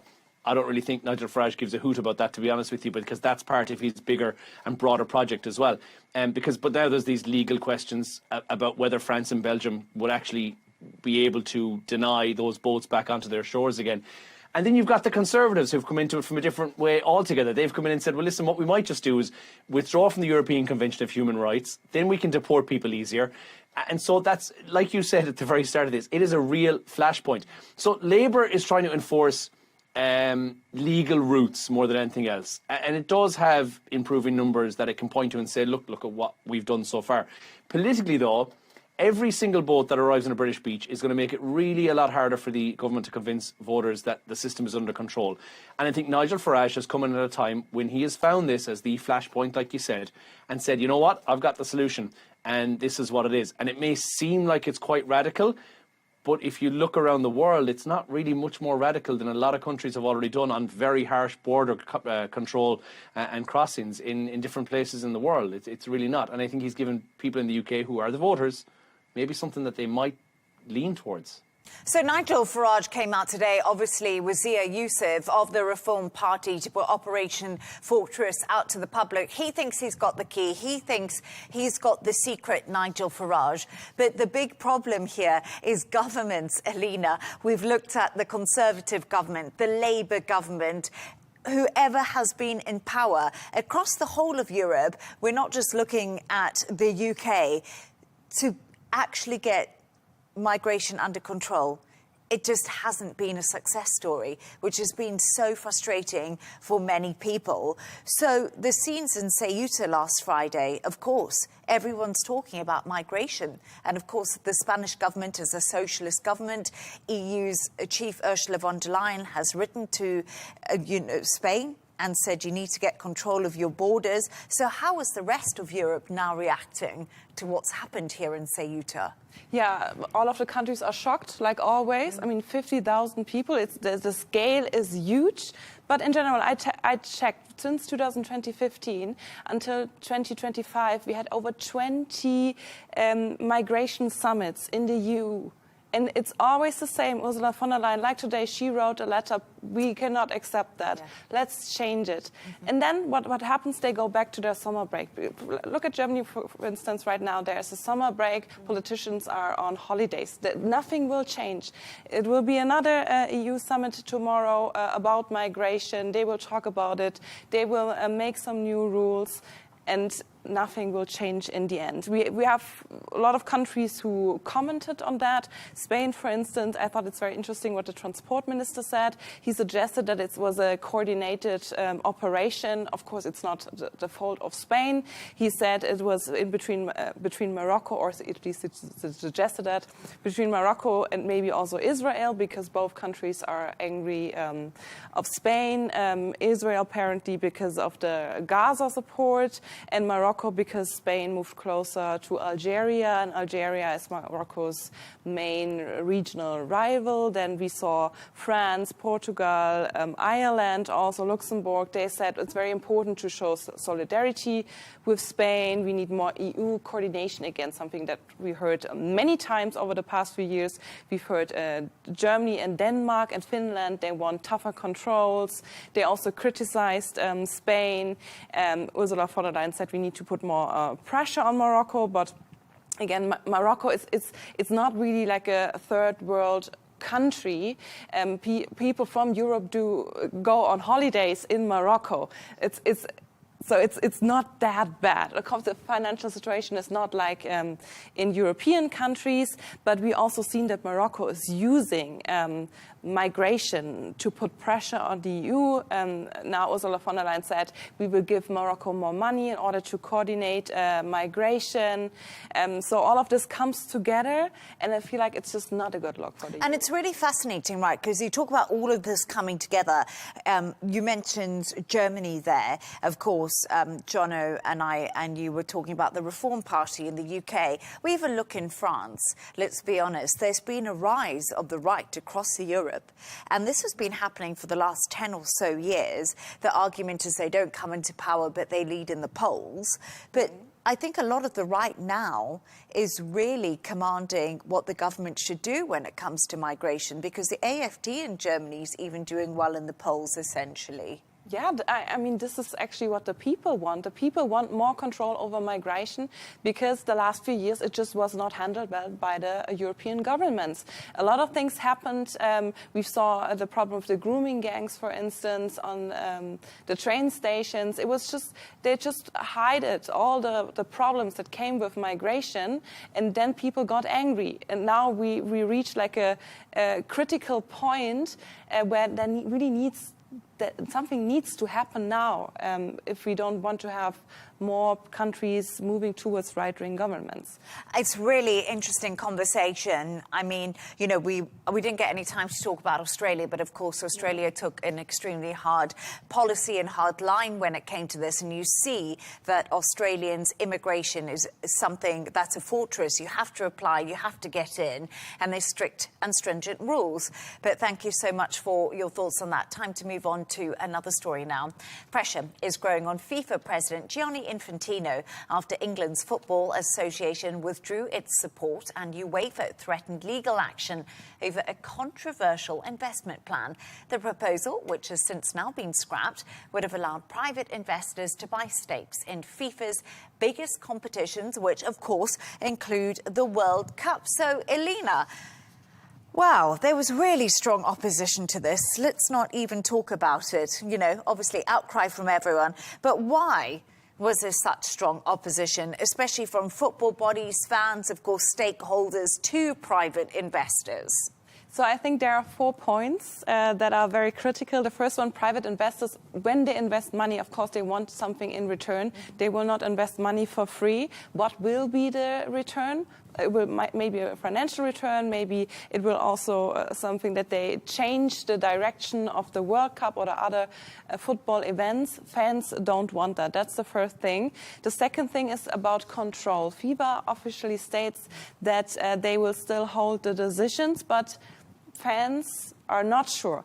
The third point is transparency. The proposal was developed without a proper consultation of UEFA, national associations, leagues, clubs, players, fans, you mentioned it. None of those people were involved. It came to them as a surprise.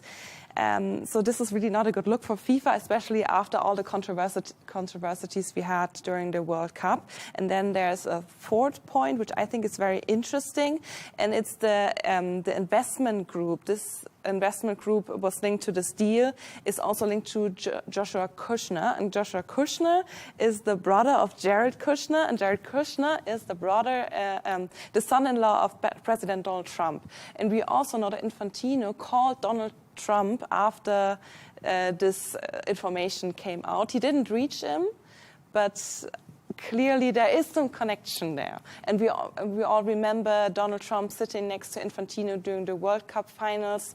So yeah. It's so fascinating, Matt, because today, if you had a look at a few newspapers that were going around, I think it was the New York Times, they did an in-depth piece into this, and they were saying, according to sources, Gianni Infantino, Jono and Alina, has been trying to contact Donald Trump since this deal basically collapsed, and he has not been able to get through to him. And apparently, if the sources are correct, Infantino feels very isolated and very left out because he hasn't had the reassurance from President Donald Trump. So that has been a fascinating piece. If you are able to read it, do get to it. So, you know, Jono, we just heard Alina speak there about transparency. Do you think that Europe is now making a concerted effort to try to remove Gianni Infantino from his post because you think they felt a little bit left out? Or do you think that they're really angry over it? Or are they even going to be able to get rid of him?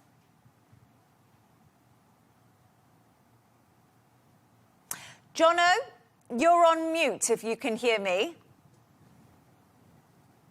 My apologies. I love Europe, and I love the fact that they think that they've got, you know, the power and the clout to be able to take Infantino out as well. I also love Infantino's ability to think that he's so important that President Trump should be on his speed dial. So I think there's two things going on here because football has become very political. Europe, I think, wants to try and take Infantino out.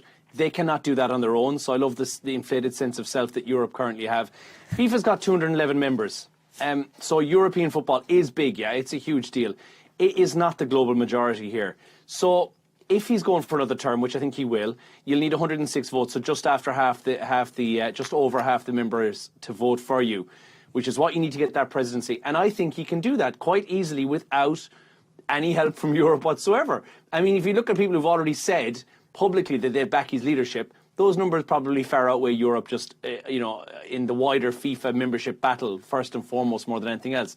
And if you look at, well, why this has become serious as well, it's kind of the important thing. It is to do with, at the end of the day, it's money.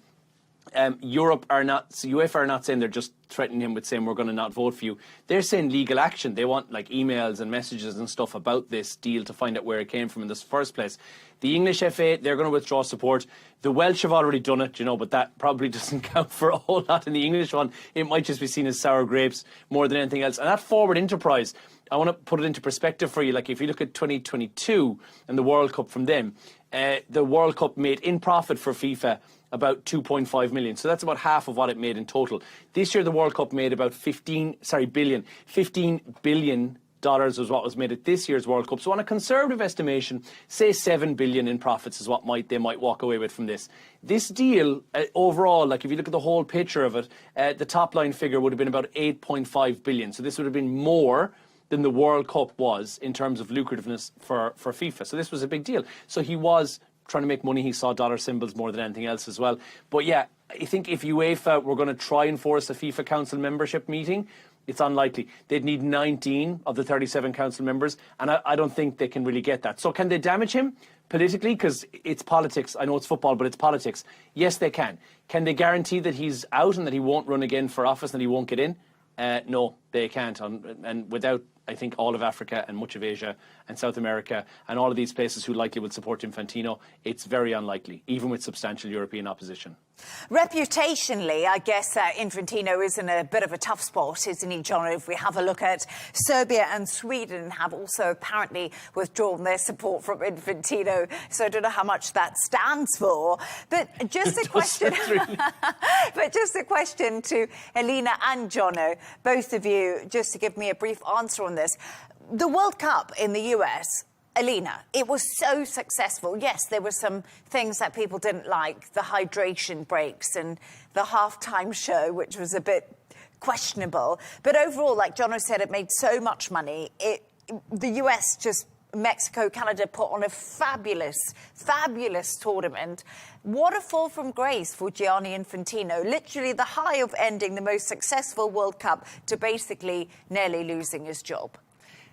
I mean, let's see. Jonah just pointed out how far we are away from him. How far we are away from him losing his job. But in general, I think Infantino, when we remember the scene, he was sitting next to the president during the World Final, chatting with him. That he just kind of saw himself in a different league. And yes, politics and football is politics nowadays. Maybe he thought he's just into that game now. And yeah, that's so true. Jono, is he just basically playing a political football game? Well, no, he's trying to fix something that wasn't broken, and I think he's taken a risk on this, and I think he discovered that it was a risk, and that's why the idea is off the table. So remember, he's removed it. It's no longer a thing. So I think he probably thought, oh, this is a gamble. This looks like a lot of money, and then decided this is not going to work out. So I think he made the right decision, but potentially at a cost, yeah. It's going to be interesting to see what happens, because Sepp Blatter, of course, the last FIFA president, he did resign his post, didn't he? And Gianni Infantino got into place. So we don't know. Maybe he'll tenure his resignation. Stranger things have happened. But thank you so much for your thoughts on that. It's that time of the show where Jono and Alina have chosen their stories of the day. Alina, let's start with you, because it's news about Ariana Grande, of course, the famous singer and actress. Apparently, she's going to be stepping away from the spotlight. What more do we know about the reasons behind why she's decided to make this move? So she's currently on a world tour, a very successful tour. And after this tour, she wants to have a break. Actually, she was supposed to act after it, because for Wicked musical, but she called that off. She will not be a part of it, and the decision comes after. I feel like she had a lot of difficult years. I looked it up. 2017, remember, 22 people got killed in Manchester during the suicide bomb attack. Then 1 year later, her former boyfriend, Mac Miller, died due to drug overdose. Then there was this public, constant attention about her mental health, but also about her boyfriends, guys she was dating. Other women were accusing her that she's stealing their boyfriends and husbands. A lot of breakups. People were commenting on her physical appearance all the time. So this must be very heavy when you put it all together. I wouldn't be well if this would happen to me after over a period of so many years.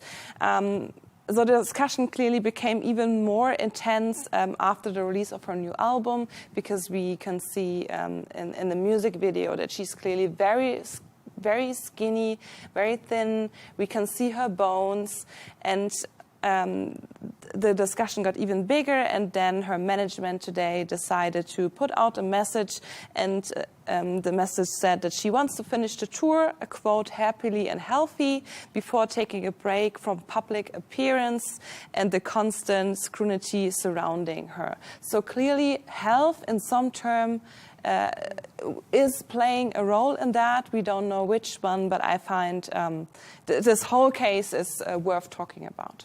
And Jono, just to get your thoughts on this, because as Alina highlighted there, Ariana Grande had a really difficult time from those Manchester arena bombings since 2017. Her life obviously has been difficult, plus successful at the same time. She has faced a huge amount of scrutiny over her physical appearance of late, especially the release of her new album.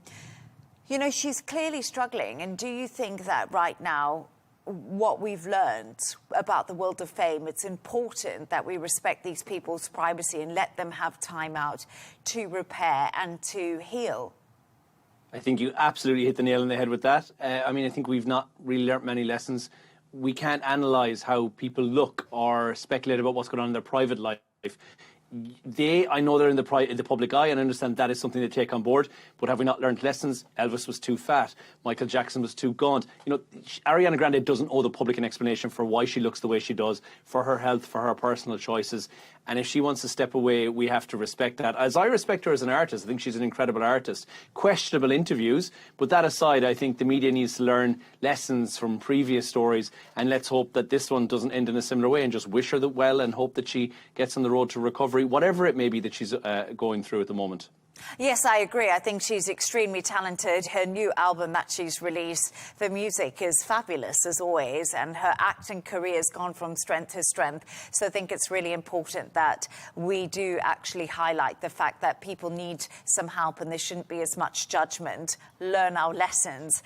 Jono, let's get on to yours now, because it's about a rendition of the American national anthem that arguably went horribly wrong. So what happened?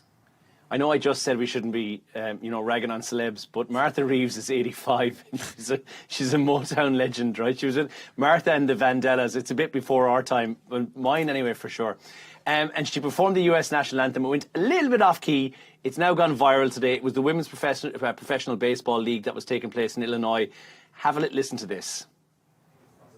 Oh, say, can you see by the dawn's early light, whose broad stripes and bright stars through the perilous fight, o'er the ramparts we watch, and the rocket's red glare there, oh, say, does that star-spangled banner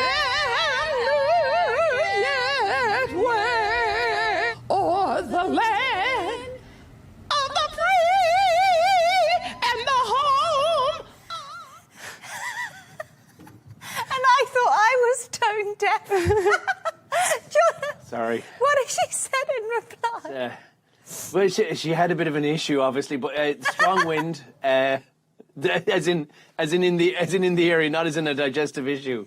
A lack of stage monitors, and she couldn't hear herself or the backing singers apparently. But you got to remember, this woman is, a Motown legend as well, and I mean, she's 85 years, and I think, if we're going to give credit where it's due, fair play to her. She had a rough live performance, but she's now gone viral again. And I don't think many people would have known who she was had she not. And it was a technical issue more than anything else. And fair play to her at 85 for getting up there and performing. I'm sorry. And performing. And, Fergie's had a bad rendition before. Roseanne Barr did a bad rendition before in 1990 as well. People have had bad days. This was just a particularly bad one. Yeah. I don't know, Alina.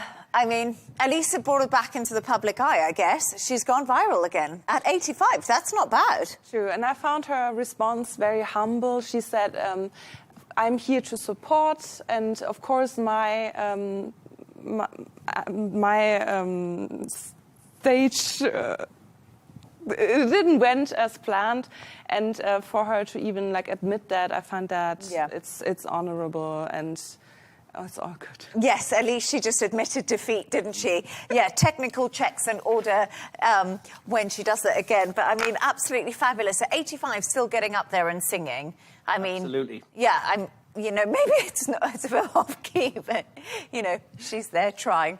Anyway, that's all from us on W News Extra. Thanks to our guest presenter and journalist, Jono Hayes, and geopolitical and economic journalist, Elina Cara-Beyer. And that's all from us on W News Extra. Do not forget to subscribe to our YouTube channel. Of course, follow us on XGNT. That's coming up next. Goodbye, and thank you.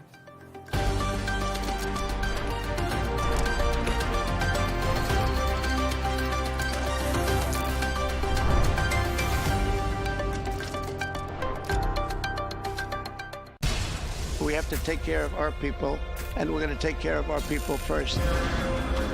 For in-depth analysis and all the latest developments across the globe, make sure you join us every weekday. President Trump is trying to negotiate a ceasefire. With so much happening, so much information, and so much noise, international law will have no part in his administration. It can be hard to keep track. Tariffs will just fuel inflation. We're going to fight these tariffs. But you can count on us to tell you what you need to know. We stand by your side. Join me, Tom Burges Watson, for Global News Today, right here on Al Arabiya News.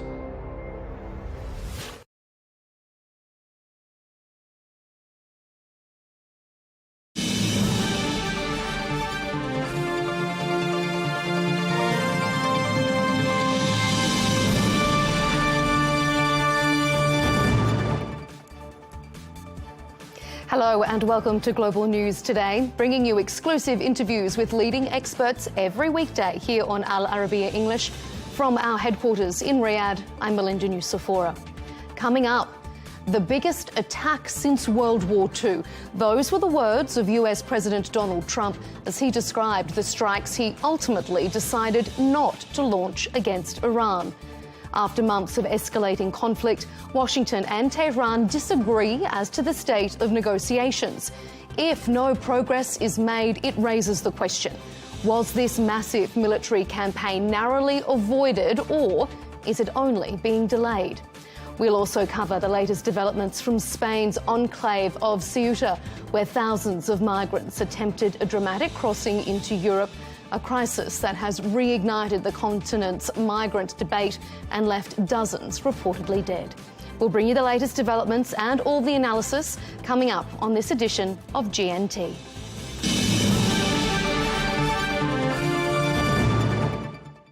Hello and welcome to the program. We begin with the latest developments from the Iran war. US President Donald Trump says he is back in negotiations with the Iranians after deciding to call off what he said would have been massive strikes on the country. As the war enters its sixth month, we ask, will Tehran and Washington reach a deal?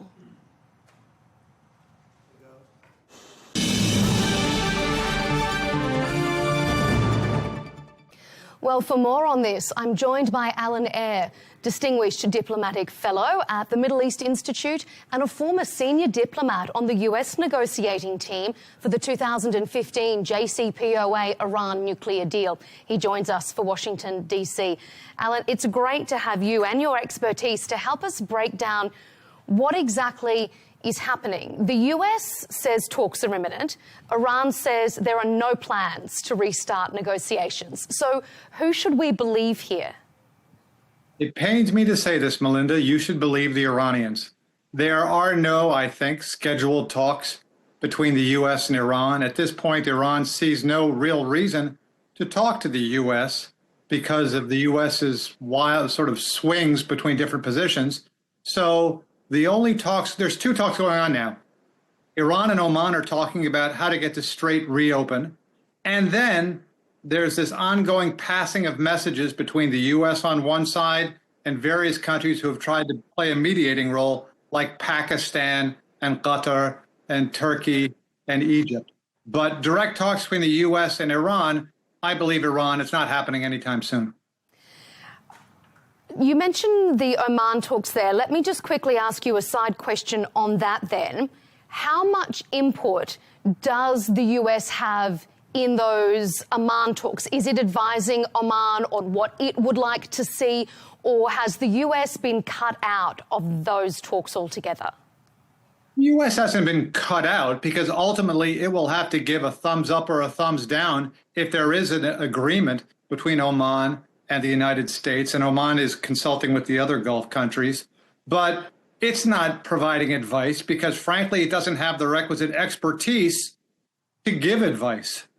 So it is letting that, hopefully, it is letting that process play out where the two sides with the most skin in the game are talking to each other, and it stands ready to modify sanctions or unblock assets if that's part of a deal. You say that direct talks between the US and Iran aren't taking place. Iran's not interested. Why?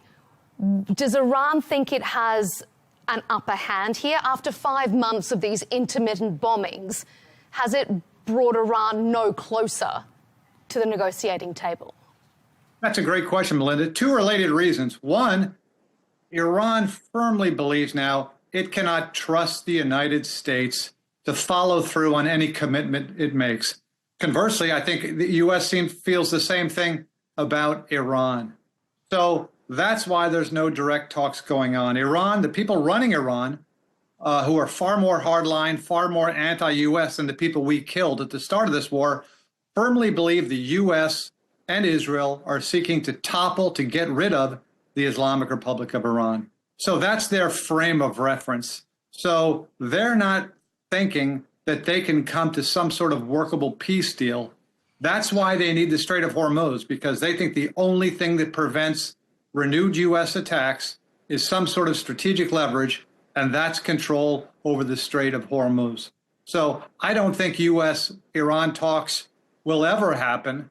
They don't need to happen on the Strait of Hormuz issue, and I think it's wildly improbable that the U.S. and Iran will ever sit down to serious and sustained negotiations on the nuclear issue, which is one of the things that started this war.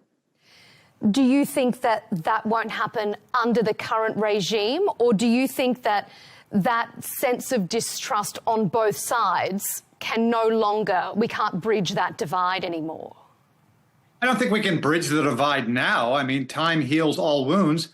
I don't think the current Iranian regime is going away, unless, of course, the U.S. continues the blockade, which is very effective, on Iranian ports, and decides to do what President Trump has threatened many times, which is collapse Iranian society. Now, those are war crimes, but the U.S. has the military power to make Iran a failed state.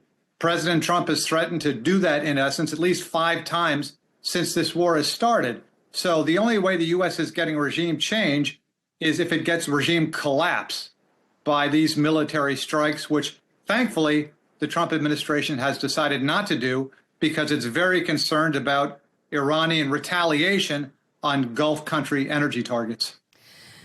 You talk about the numerous times that there have been threats and they've been backed down from, the risk of broader regional conflation. Who holds the strongest hand here? Does it look like Iran now has a more strategically viable position over the US? In the context of this war, most certainly, Melinda, we have lost the battle for strategic leverage to Iran, purely because Iran can take more pain short to midterm than the U.S. can, and because now we're going into the 6th month of a closed or constrained Strait of Hormuz, and the cumulative economic aspects of that are going to start really becoming more palpable for the U.S. and for the world within the next month or so.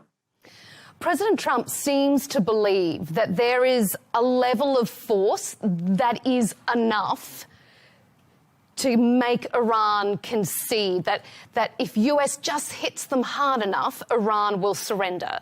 Is that flawed thinking? That's the spinal cord of the flawed set of assumptions that the U.S. used to go into this war. The U.S. thought that if it just bombed Iran extensively, a couple of days of what was called in the Iraq War shock and awe, combined with decapitation leaderships, Iran would surrender and give in to U.S. demands. That hasn't happened. That won't happen. The current Iranian leadership now thinks that if it submits to any type of U.S. pressure, that won't result in less pressure. It will result in more pressure because, as I said, they believe the U.S. is going to trying to collapse this regime. So there's no reason why the current Iranian leaders will capitulate in the face of ongoing force. So what could happen is if the U.S. decides to escalate, as I said, they'll keep going until Iran collapses as a state. But before we get there, Iran will have done tremendous economic damage to the Gulf energy infrastructure that will take years and years to fix. That is a really dire prediction. Do you think that that is where this is heading? And if it is, what can be done, or who can convince the US to change tact here? No, thankfully, I think that the U.S. administration realizes that military escalation is not going to get them what they want and will result in a vast worsening of the situation. So I don't think the U.S. will escalate militarily to try to collapse the Iranian state. I think it more likely, because as we've said, Iran has the strategic leverage here, there will be some sort of deal between Iran on the one side and the Gulf countries on the other that results in Iranian control of the Strait of Hormuz, at least in the short term. The U.S. will agree to that, find some way to declare victory, say Iran has promised never to have nuclear weapons, say mission accomplished, and then pull out, because President Trump wants to extricate himself from this quagmire. He had thought it would take 4 to 6 weeks and result in a massive political triumph. It's now probably going to be the defining strategic blunder of his second term. So he just wants to get out of this. That does take me to my next question. Does the US need to accept that Iran will have a greater role over the Strait of Hormuz? Is this zero-sum game of saying they can't have any control? Has that, for want of a better term, has that ship sailed? Yeah, that ship has been sunk. Yeah, exactly right, Melinda. That's not going to happen. It is probable, and we're dealing in probabilities here, it is quite probable that because it is so easy for Iran to maintain control over the Strait of Hormuz, or to project enough threat to keep it closed, that the U.S. has no way of keeping it open militarily. So if it's open, it's only with Iranian sufferance. The U.S. will have to realize that and agree to whatever deal is worked out between Iran and Oman, and that could well result in at least short to midterm control by Iran of the Strait and service charges, service fees, because the other thing Iran really needs is a source of money, because its economy, even before the war started, was in a horrible condition, and it's much worse now. What about this US blockade on Iranian ports? Is that exerting a certain amount of pressure on Iran to encourage them to maybe be more amenable to negotiations, or has that proved fruitless? Well, it's not fruitless. It just takes time. That's the problem, Melinda. There's a two clocks issue. The naval blockade on Iranian ports is very effective, but it's very effective over a 3 to 5 month time frame, whereas the Iranian control of the Strait is also very effective, but it's more quick acting, and it's having more of a global effect. And as we said earlier, the Iranians can take a lot more pain because they see this as an existential battle, the Iranian regime, an existential battle to preserve the regime. Whereas, the U.S., which is heading into a midterm elections, this war is already wildly unpopular. No one's supporting it, or at least a vast minority of U.S. citizens are supporting it. So, bottom line, Iran can win the two clocks battle between the blockade on Iranian ports and the Iranian closure of the Strait of Hormuz. How much of an impact do you think those November midterm elections is having on the Trump administration's decision as to how to proceed here? Paradoxically, all indications are that President Trump himself isn't seeing this as a real catalyst to get out of this, in the sense that he doesn't seem too worried about the midterm elections. Now, the Republican Party is tremendously worried about the midterm elections. They're worried about losing the House and possibly even the Senate. So there is a lot of partisan political concern on the Republicans, but that doesn't seem to be what's driving President Trump. What's driving President Trump is he just wants to move on to another issue. He wants to declare victory. His modus operandi is to sort of bungee jump in and out of issues. He thought this would take a lot less time than it did, and he's not willing to commit the resources to the serious and sustained negotiations playing over weeks and months that are necessary to genuinely solve this issue in terms of the Strait and the nuclear issue. So he just wants to declare victory, get out, but in a way that returns volume of maritime traffic to the way it was before the war. Is that wishful thinking? No, again, I think there's a deal to be had on the Strait of Hormuz where Iran controls it and can charge fees. And I think that's the most probable deal. I don't think there's any way around that, because that's now a hard red line for Iran.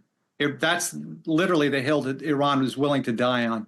So I think the U.S. will have to accept it. and then declare victory. And, again, President Trump is not adverse to claiming things that aren't necessarily true. He can claim victory and pull out. Given your vast expertise with regards to Iranian diplomacy and negotiations, is the Trump administration ignoring any lessons that it could or should have learnt from previous rounds, previous years of negotiations with Iran? Well, again, this U.S. administration, and this is not a partisan comment, doesn't believe in diplomacy. It doesn't use the national security infrastructure, the policymaking process to arrive at decisions. There's about 5 or 6 people who President Trump trusts politically, and those people think of policy and implement it almost without consulting the whole rest of the U.S. government, the foreign policy apparatus that has grown over decades to provide optimal foreign policy. So the lesson President Trump should learn from this is, and it's too late now, he should have tried diplomacy. Real diplomacy never really occurred in this second Trump administration. What President Trump did was present a set of demands, threaten force, use force, and wait for Iran to capitulate. And as we're seeing, that's not a winning formula. Your analysis is really interesting. We really appreciate you having you on the show. Alan Eyre, Distinguished Diplomatic Fellow at the Middle East Institute. Thanks for your input here on Global News Today. Thank you, Melinda.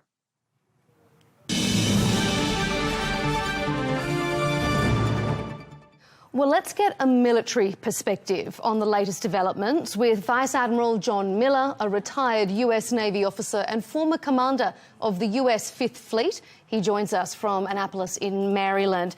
Vice Admiral, thanks for being here. So much to discuss. The president had threatened strikes unlike anything since World War II.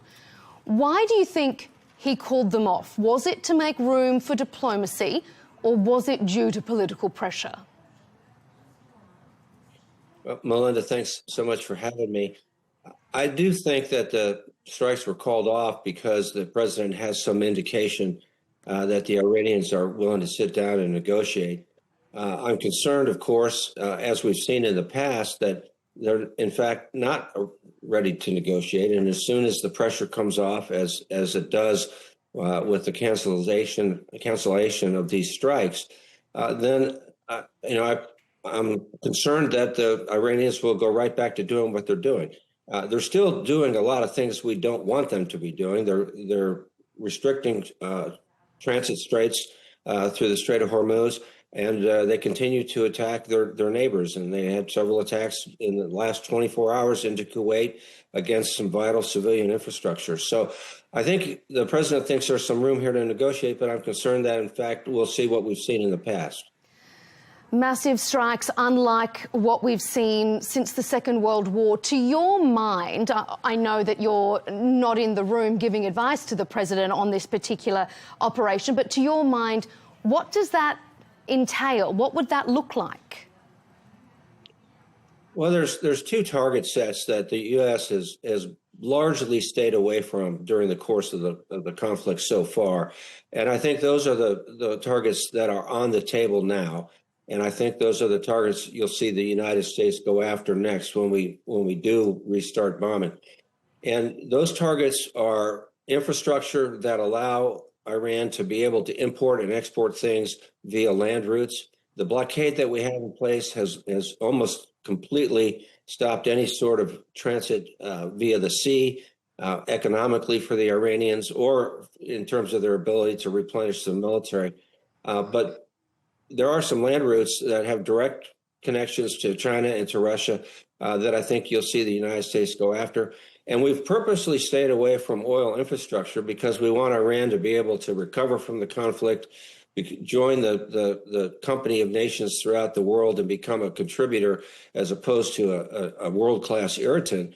And I think the time has come where we're going to begin to take away things that are infrastructure related to Iran's ability to produce petroleum products, to refine it, to be able to export it far into the future. And I think as long as the regime is in place, they're going to find very few countries interested in coming in post-conflict and helping Iran recover from that. So it portends a period of great difficulty for the Iranian economy if this next target set goes after. So does it look like World War II? Not in the broad geographic sense, but if you're on the ground in Iran, you're working at one of these petroleum facilities, I think it's going to look a lot like, World War II. You say when we do restart bombing, so to your mind, this is an indefinite pause. This is not an end of the aggressive military campaign. Well, there's a chance that the Iranians will open up the Strait of Hormuz. They'll stop sending missiles and drones to their neighbors. They'll stop funding the proxies, Hamas and Hezbollah and the Houthis. The Bab el-Mandeb will no longer be under threat of the Houthis. There's a possibility all that happens. But look at the history, the long history of the regime over 47 years, but just the history in the last couple of months. They've not once lived up to the agreements that they've made. And so I use that term when very purposely. I think it's entirely unlikely that even if they negotiate an agreement, that the agreement will be followed, that all of the Iranian government will follow suit, and that the Strait of Hormuz will be open and free. And so I think we're going to have additional kinetic action to actually get that done. And in fact, I don't think we ought to stop kinetic action until the strait is open. That brings me exactly to my next question, because we have seen time and time again President Trump make these very aggressive threats about massive attacks, but then he pulls back. Is that strategy, to your mind, doing more harm than good? I think it's pretty clear that what we've done through the strategy that we've implemented so far is really extend the length of the conflict. And if you go back to the early days, the first several weeks, we had great success militarily. We really had the regime on their back foot. And then about the time I think that we were going to be able to prevail, we went into a ceasefire. That ceasefire never really took effect, practically speaking. The only thing the ceasefire didn't include was a cessation of fire. And so we stuck with that for several months. Then we got to a memorandum of understanding. Of course, the Iranians did not follow most of the steps in the memorandum of understanding. And so what we've done is we've taken something that perhaps could have been done in 2 months, maybe 3 on the outside, and now we're into the 6th month of it. And really, there's no change from the previous times that we've said we're going to cease hostilities and wait for the Iranians to negotiate, because they've indicated an interest.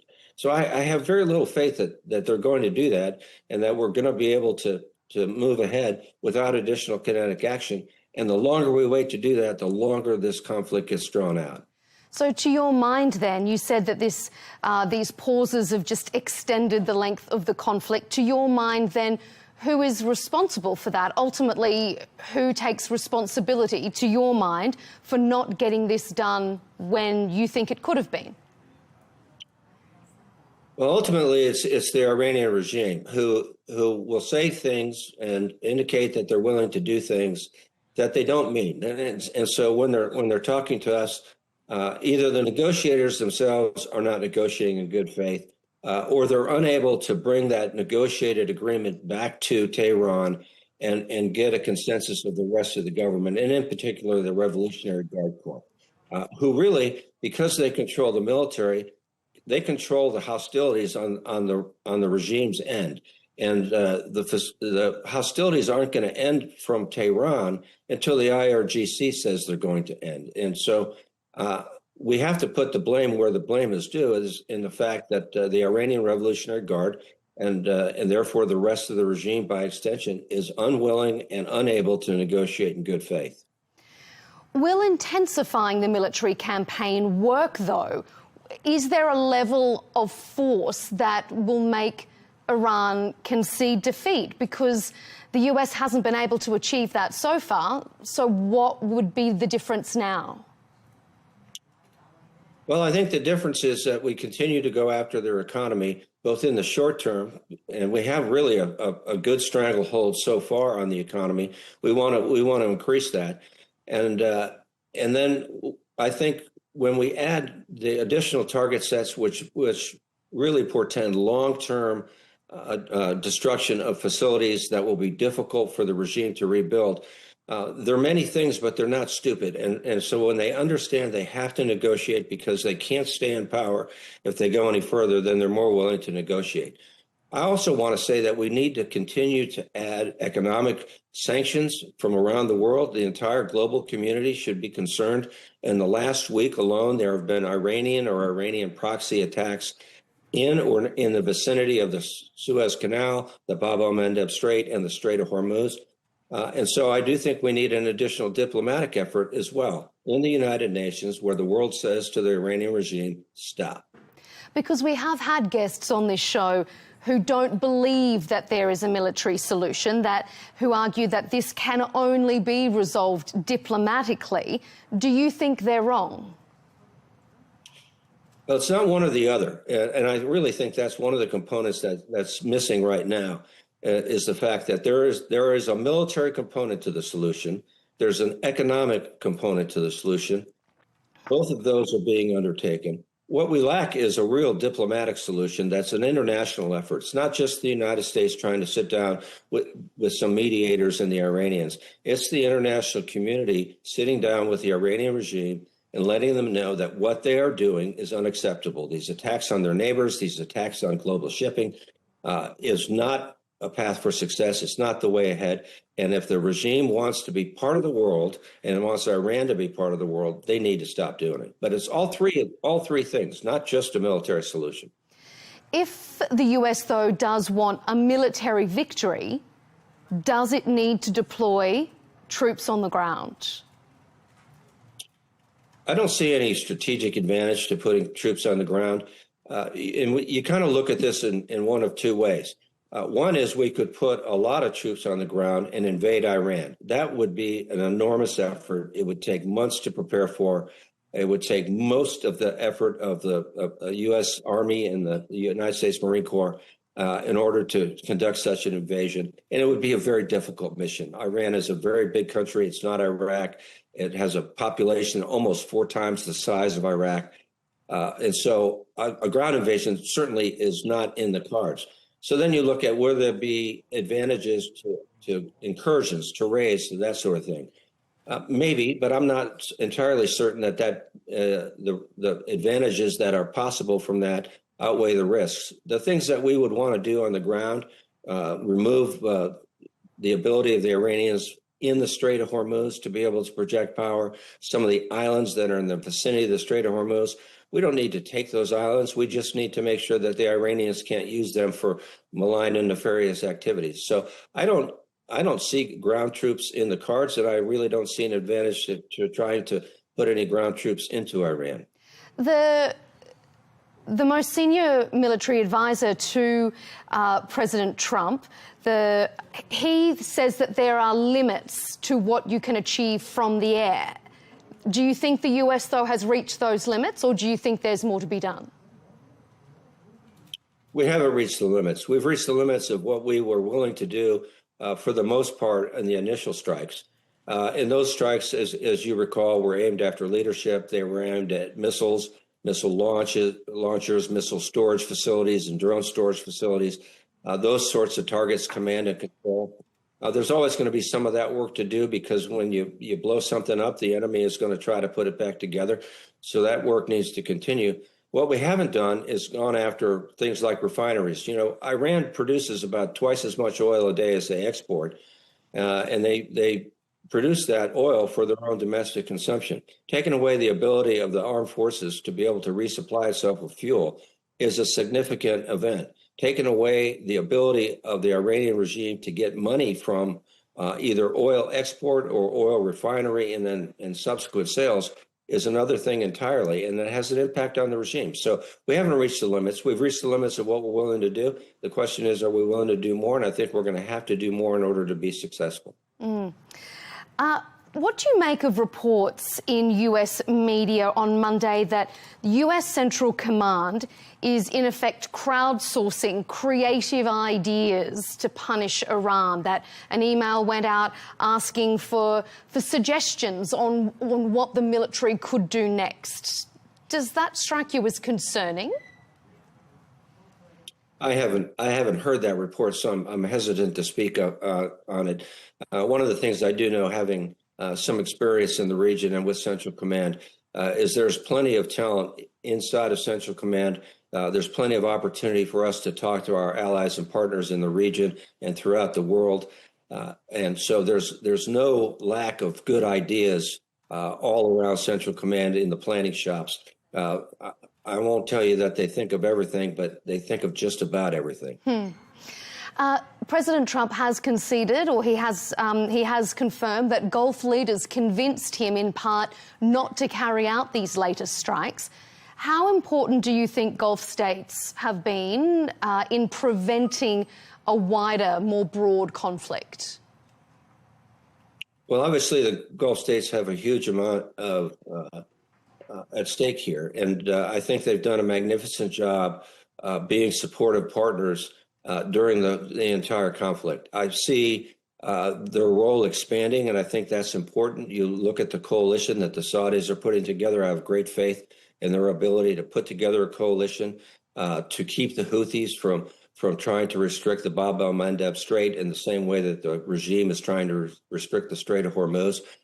So I see continued strategic partnerships. In fact, I see partnerships between the United States and the GCC countries growing and being greater in the post-conflict era than they were pre-conflict. And so I think it's an opportunity for us to work together in ways. I think it's an opportunity for some of the GCC countries, especially Saudi Arabia, to show its leadership and its military capabilities.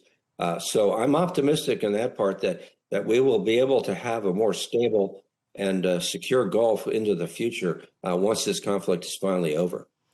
Perhaps that's a good place to end, with a rare glimmer of optimism. Vice Admiral John Miller, thank you for being with us. Thanks for having me.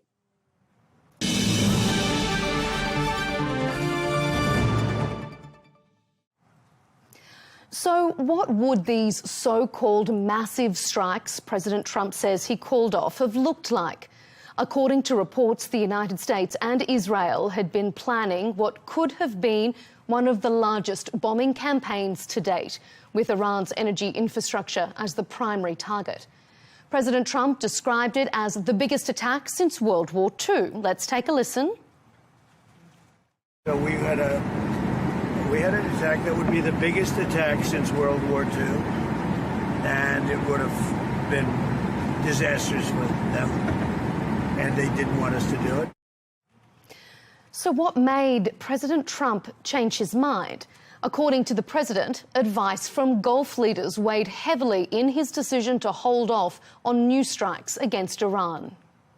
I was asked to by Saudi Arabia, by UAE, by Qatar, and by Iran. We were all set to go just about at this time right now, and it would have been a massive attack. We were all set to go, but when the allies ask to call it off, you got to sort of say, well, let's see. And the reason they asked is I think there's a deal. There's a deal on Hormuz, and then there will be a deal on the nuclear, or you might call it the denuclearization of Iran. For some regional analysis, let's bring in Ambassador Hisham Yusuf, former career diplomat with Egypt's Ministry of Foreign Affairs, joining us from Egypt's north coast. Ambassador, thanks for being with us. My pleasure. President Trump says new negotiations with Iran will begin on Monday, yet Tehran insists that it's currently not holding talks with Washington. So how should we interpret, again, these contradictory messages?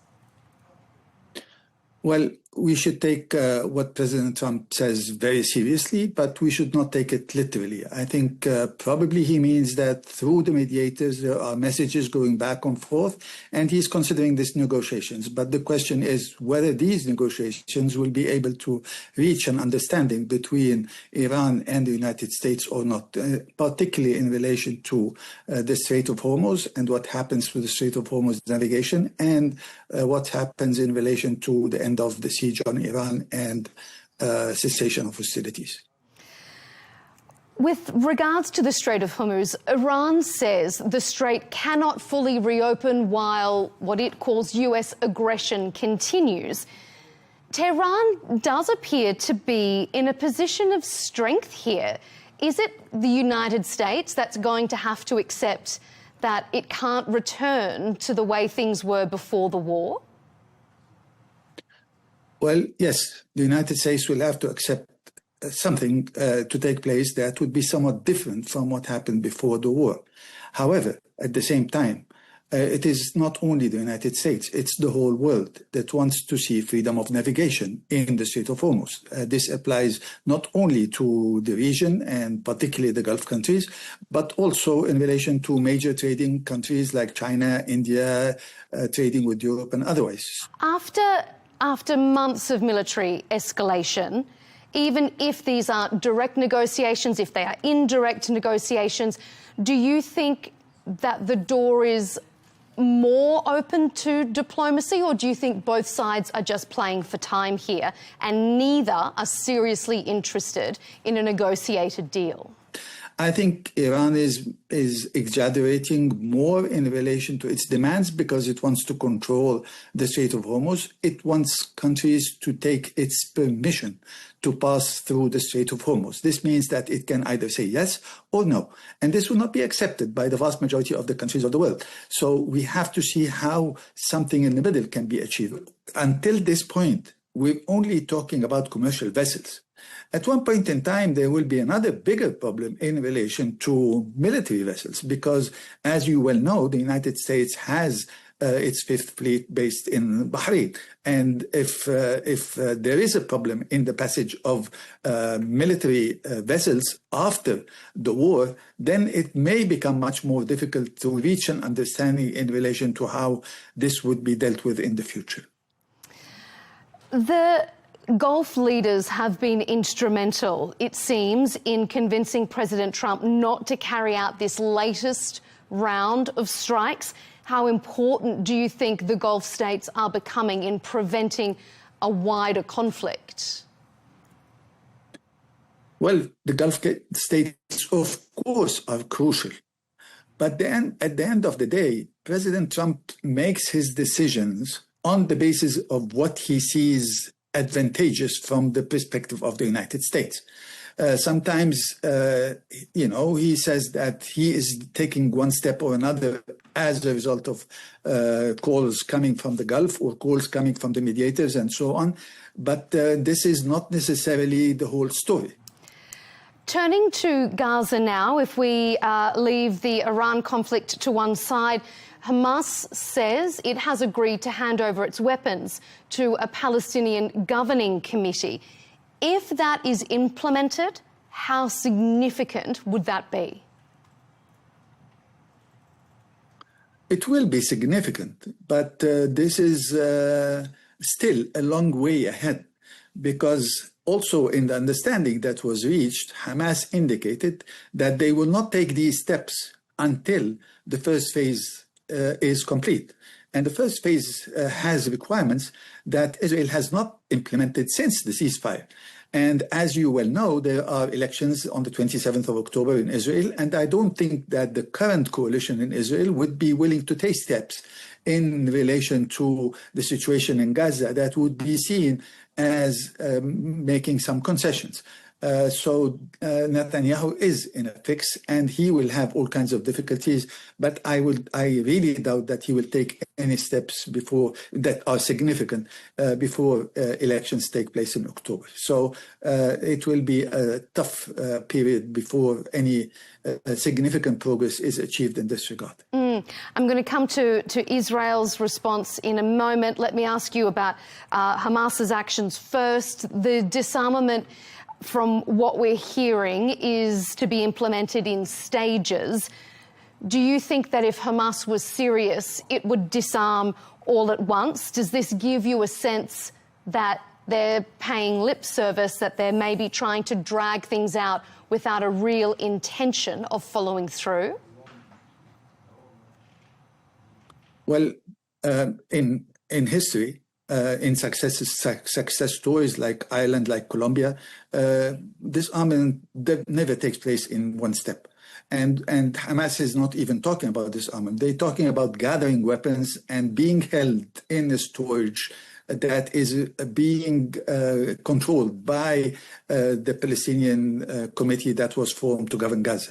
So, yes, there is a long way to go, but this also requires Israel withdrawal. This requires all kinds of steps to be taken by Israel in relation to its commitments within the 20-point plan.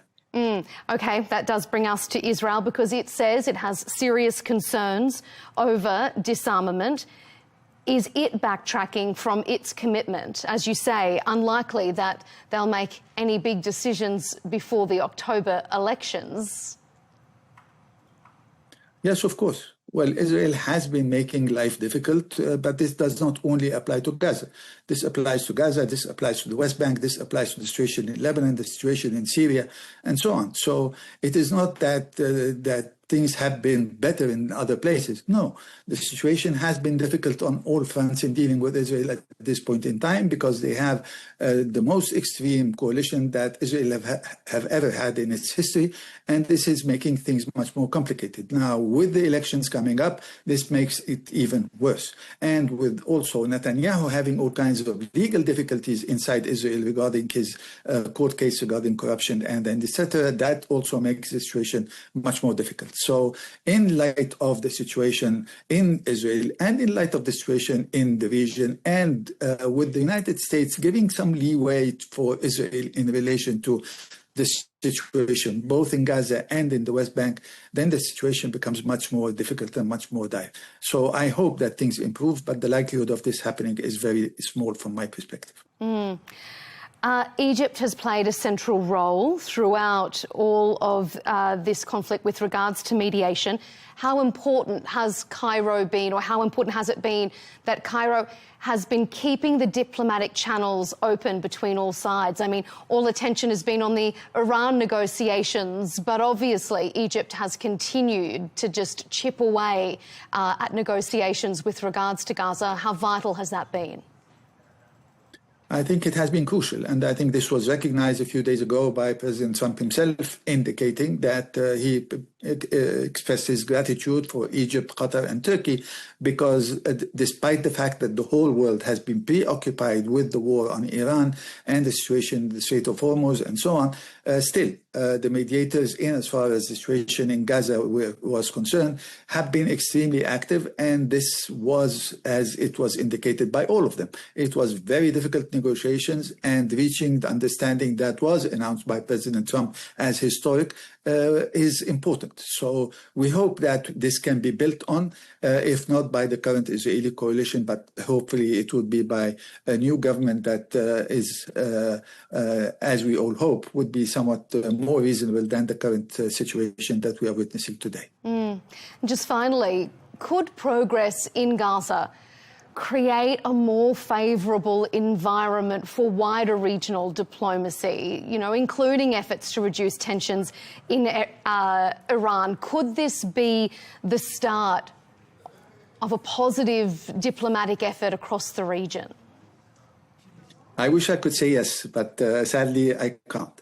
The situation in Iran will not depend on how things are unfolding in Gaza. The situation in Yemen will not depend on Gaza. The situation in Lebanon or in Syria will not depend on how the situation in Gaza, even the West Bank, But I think the whole world will have to be much more serious and exert much more pressure on Israel, because what we're seeing in the West Bank these days is extremely terrifying in relation to the kind of atrocities that are being leveled at Palestinian people in the West Bank. Whether it's area A, B, or C, the situation is extremely dire, and this has to end.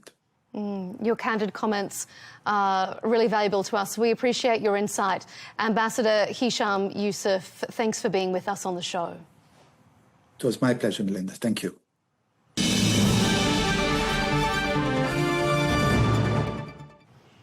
And now to Spain, where Ceuta is at the centre of one of the biggest stories of the weekend. Tens of thousands of migrants attempted to enter the tiny Spanish enclave in North Africa, with many swimming across the border waters. Some were heard shouting, "Spain is open." The events have reignited Europe's debate over migration. Spanish authorities say the situation is now under control, with most having returned to Morocco. But the tragedy continues. Authorities are still searching for bodies. At least 72 people have been confirmed as dead. Well, for more on this, I'm joined by Sir Gerald Howarth, former UK Defence Minister, joining me from Suffolk. Sir Gerald, the scenes in Ceuta shocked Europe. What do these events tell us about the scale of Spain and Europe's migration challenge?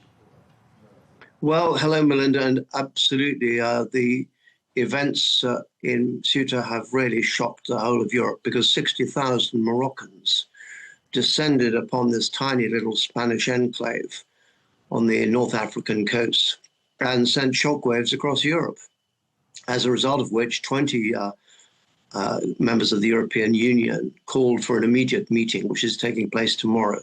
Sadly, Spain, France, and one or two other countries, notably Ireland, have declined to support this call for a meeting. But it demonstrates just how important this issue of migration has become right across Europe. It was originally in Britain where it started, because we have experienced this wide range of illegal migrants crossing the channel, 14,200 so far this year alone, tens of thousands in previous years. And the populations of our country are changing before our very eyes. This is upsetting people all across Europe.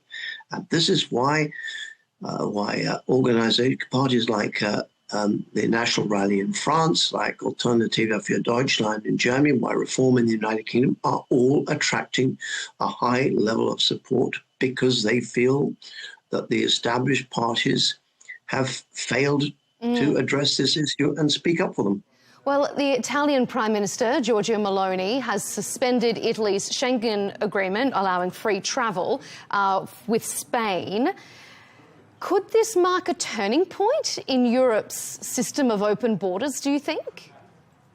I think it could, because the people of Europe are fed up with their politicians for failing to deal with this problem. Anybody who's spoken up about it, as I have done over decades, has been dismissed as a racist. And nobody likes being called a racist, so people have kept quiet. As a result, the people have been betrayed, comprehensively betrayed, as more and more migrants come to our countries and then tell us what to do, unlike previous waves of migration.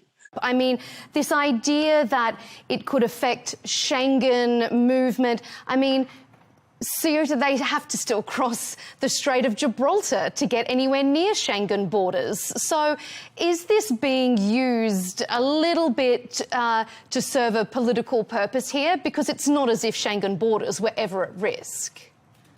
No, I don't think it is being used for a political purpose. I think it demonstrates a very serious and growing fear across the whole of Europe, to which the established leaders are having to respond, because they are threatened by the rise of these new parties. You single out Giorgia Meloni in Italy, of course, she's been in power there for about 4 years and has been outspoken and robust on this. And as you just rightly pointed out, she's saying that they're going to close the border to Spanish visitors. And that is what I'm afraid Europe is going to have to do across the board if we are going to protect our borders. And as our shadow immigration minister, shadow Home Office minister, Nick Timothy put it, save our civilization.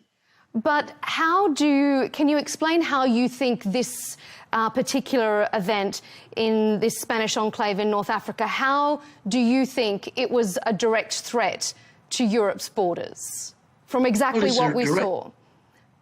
Well, the whole because point nobody about made Schengen, it to Europe.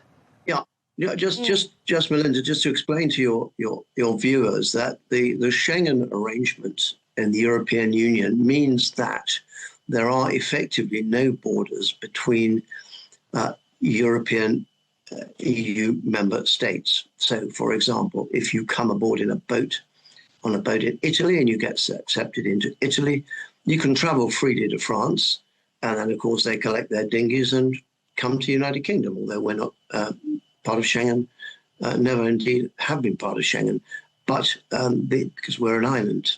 And so the significance of this is that this fundamental part of the European Union, which is free movement of people, exemplified by the lack of borders between the EU member states that Schengen implies, this is now all at risk, if not in tatters.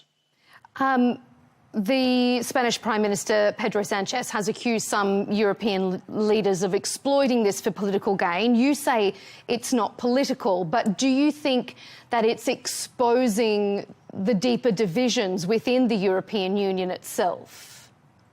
Yes, it is. There are clearly two camps. There are countries like Denmark, possibly the Netherlands and Italy on one side. And then you've got France and Spain, socialist countries, on the other. And this arose because the Socialist Party in Spain decided to give an amnesty to 1 million migrants. Well, of course, those keen to try to take advantage of this raced to Ceuta with the hope of getting across the Straits of Gibraltar into Spain so that they could take advantage of this largesse being operated by the Spanish socialist government. So yes, there are growing tensions within Europe, and these tensions will grow as elections take place in France next year, where it's highly likely that Marine Le Pen of National Rally will win the presidency of France, and that will change things enormously. And there's talk of Alternative für Deutschland, Alternative for Germany, that party potentially gaining power in Germany as well. And it is, I need to emphasize, Melinda, this is off the back of this massive migration invasion that we are experiencing across the European countries. This all started, this situation in Ceuta started after a misleading social media post, and that's what kicked up all this speculation that they may be able to reach Europe, which was never going to be the case. So doesn't it seem then that there are nefarious actors working here to inflame what is already a sensitive situation, that this was never a real threat, but bad actors are trying to almost orchestrate a situation to justify their claims?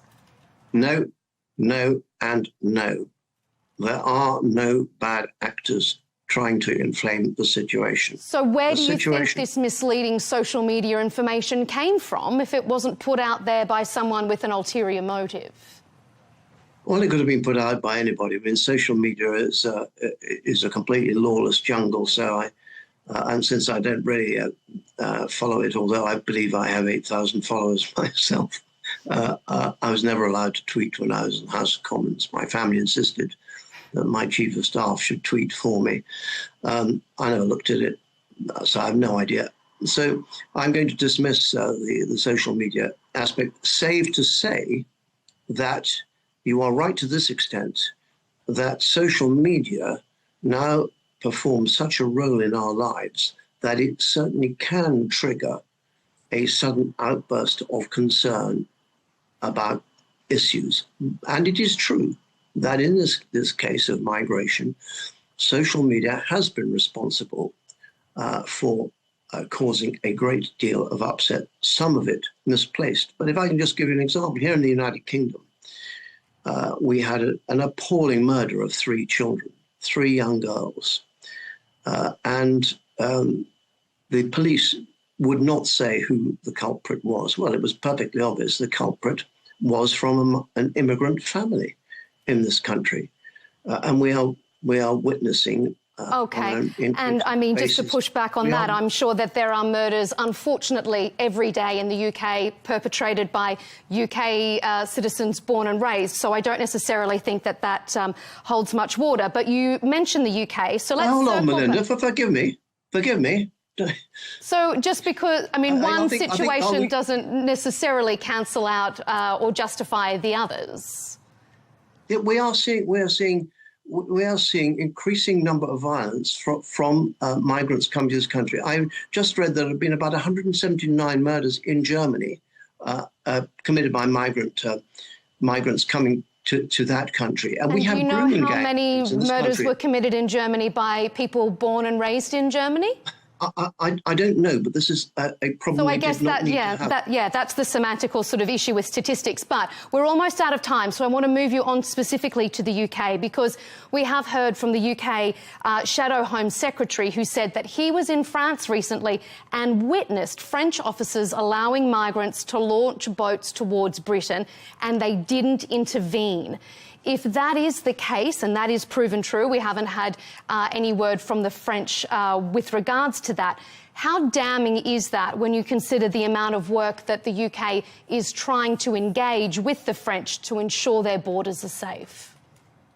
Well, you're absolutely right, Melinda. This is utterly, completely unacceptable. We have given the French £500 million in the last couple of years to strengthen the patrolling of the seafront across the English Channel to try to intercept these boats. And Chris Philp, who, as you rightly say, is our Shadow Home Secretary in the Conservative Party, he went on a boat. Not only did he find that the police officers on the French beaches were doing nothing to stop the boats leaving, but he was actually experienced being shot at by a French naval vessel in the Channel. So it is absolutely disgusting what the French are doing. They are just exporting the problem to the United Kingdom, and we have given them £500 million. And I think that's on top of another £500 million that Priti Patel, when she was Home Secretary, gave the French to beef up their border patrols along the seafront where all these migrant boats are. They should just slash the boats with a knife, stop them going out to sea. And they can do it in shallow waters. But I'm afraid to say this invasion, and this is what Nick Timothy, the Shadow Immigration Minister, has called, indeed my mother called it, an alien invasion in the 1960s. So it's not new. It has got to stop. And we have got to take dramatic action. We cannot have our country invaded by all these people, then come and tell us what to do. The British people are fed up and they want to see action, Melinda. Just finally, do you have any confidence that your new Prime Minister is going to take some more concerted action? None whatever. Although, in fairness to him, he has kept his Home Office Secretary of State for the Home Department. He has kept her in post, and she has been surprisingly robust on this. But we wait to see. We didn't really know what Andy Burnham stood for. We knew what he stood for in Manchester when he was Mayor of Manchester, but we didn't know what he stands for the United Kingdom. He's not been elected by the British people. He's only been elected by the Parliamentary Labour Party. And so we're all in a bit of a wait-and-see situation. Let's see if he has any creative policies to come up with. Thanks for joining us, Sir Gerald Howarth, former UK Defence Minister. Thanks for your time. Thank you, Melinda.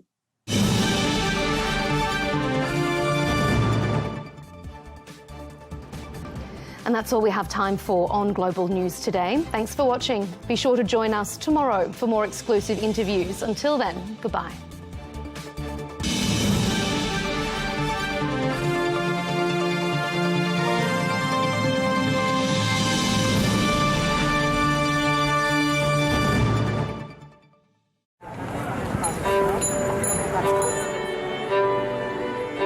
People think that we launder money, but actually we make money black. It's a weird law. They call it gedoogbeleid, like this. That is the law. So they say, okay, bye, but don't let us see you.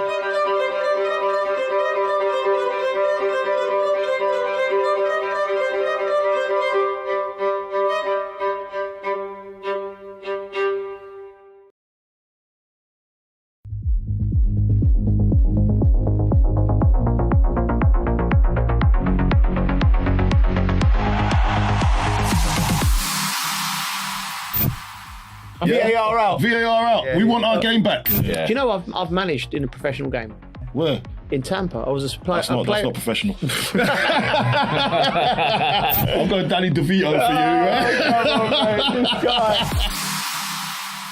Welcome to the Dressing Room Podcast with me, Joe Cole, Wayne Bridge and Carlton Cole. There's only one place to start. It's at West Ham versus Arsenal and the VAR decision, which is probably the biggest call, certainly controversially, that we've seen. Cole, you was at the game. Yeah. Heart was in your mouth. I couldn't believe what I celebrated. Yeah. But the reason I celebrated is because of the whole day. So Right. I didn't plan on going. So I was just going to have a little walk around London with my sons. And got to London Bridge. Yeah. And I see 3 bikes perched. The boys looked at me, I looked at them. He goes, Dad, you want to go to the game, didn't you? Yeah. Because I was trying to take my mind off things, right? He goes, what do you want to do? Ride there from here? Yeah. He goes, might as well. So we rode from London Bridge all the way to the game. Did you? How long did that take you? Half hour, 35. Well, I wasn't really fit. Yeah. But I was we was just going, cruising. But didn't realise how cold it was, so my hands were frozen by the time I got there. Well, I get into the stadium now. Everyone's happy to see me rolling. Yeah. And then... Bet you wish you never went now, don't you? It's just like... But the thing is, game starts, kicks off, we're there, we're rolling, playing really well. It was the first 20 minutes, I'd say Arsenal on top, but we're still in the game. Then we start to get involved, and we get a chance, we start moving up the pitch. I'm thinking, oh, here we are. Declan Rice went to right back, didn't he? Yeah. It was a strange decision. So that was a change in the game, I thought. Yeah, it was. So we started getting involved in the game. I'm thinking, this is it. Yeah. There was a little flying header. I don't know what it was. I couldn't see Castellanos, little flying header. Bang. Wasn't bad. Good save. And then the whole place started to rock, saying, oh, we're in it. So the whole stadium now was starting to believe, like, we could get something here because they're not at it. They're supposed to be like true champions are supposed to be. Do you know what I mean? Because we've been in receiving end of when someone needs to get something over the line. You're never really in the game, especially if we're at the position that we're in. We're fighting for something, but I was expecting us to be run over in this game, but it wasn't that. And we was like, oh, we're giving them a good back and forth. Anyway, they score. I actually went to go and get a stiff drink. Right. Yeah, because I was so nervous because I was walking up and down the boxes. What did you order? A nice smoky whiskey, backed it. Yeah. As I'd done that, I heard the chant. I heard the, like you can hear it in the distance, the cheer. Yeah. And I was thinking, that's them. They've scored. Did you miss the chance before as well? What, for who? West Ham had.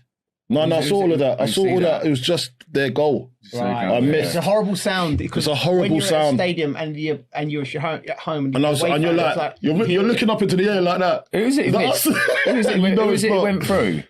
West Ham. Missed that chance just before Arsenal scored. That was Fernandes. Yeah, oh mate, he's got a slotted bottom corner and he's gone near post. Yeah, and then I felt when he missed that, I thought they're going to score now. It's what champions do, isn't it? Yeah, but it happens. Was that what champions do?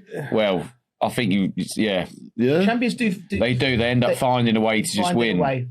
I think it's the world. I think sometimes it's the world willing. The amount of times the great teams, whoever's scored late goals. And they get decisions that go their way. I blame myself though for going to get that stiff drink. Yeah, I do. Because whilst I was out there, everything was it's your fault. Everything was cushy.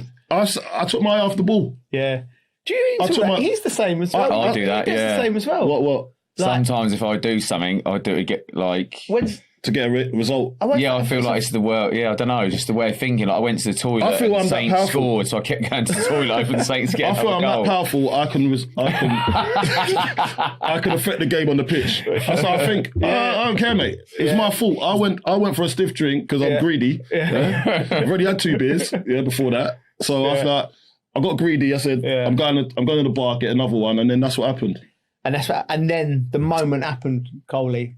Oh yeah, then we'll talk about that moment. I see where it's my wife's birthday, so we was out having dinner. So had my father-in-law had the game on the screen, so I'm watching it on the phone, slippery. What's going on? And me and my son. Oh, that's why you dropped me out then. Mate, listen. Do you know what I mean? I love you, but it's bang out of order, mate. Yeah. Anyway, you said you were coming to the game with me the week before. I know. I forgot it was my wife's birthday. That's why I didn't want to go. Okay. You dropped me out, so I said I'm going to walk this off with my sons in Central London. I've got to live with her, right? I'm not going to say to her, I'm not going to your. She's got to understand party. This is a massive game. Say, listen, mate. Babes, anyway, I'll make it up to you. Can't let Coley down. Yeah, well, listen. Anyway. So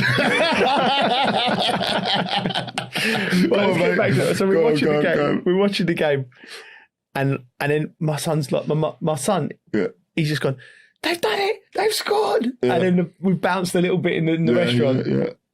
And I'm like, hold on, VAR. And my son had watched it. He's gone, nah, Dad, it's all right. Yeah, but I thought it was all right. Like and then we're engrossed in it. It took them a long time. Yeah. Tell us from how did it feel in the stadium, mate? I tell with you the what, VAR, the emotions. Coley, like I've never been so emotionally invested in something like this before. So.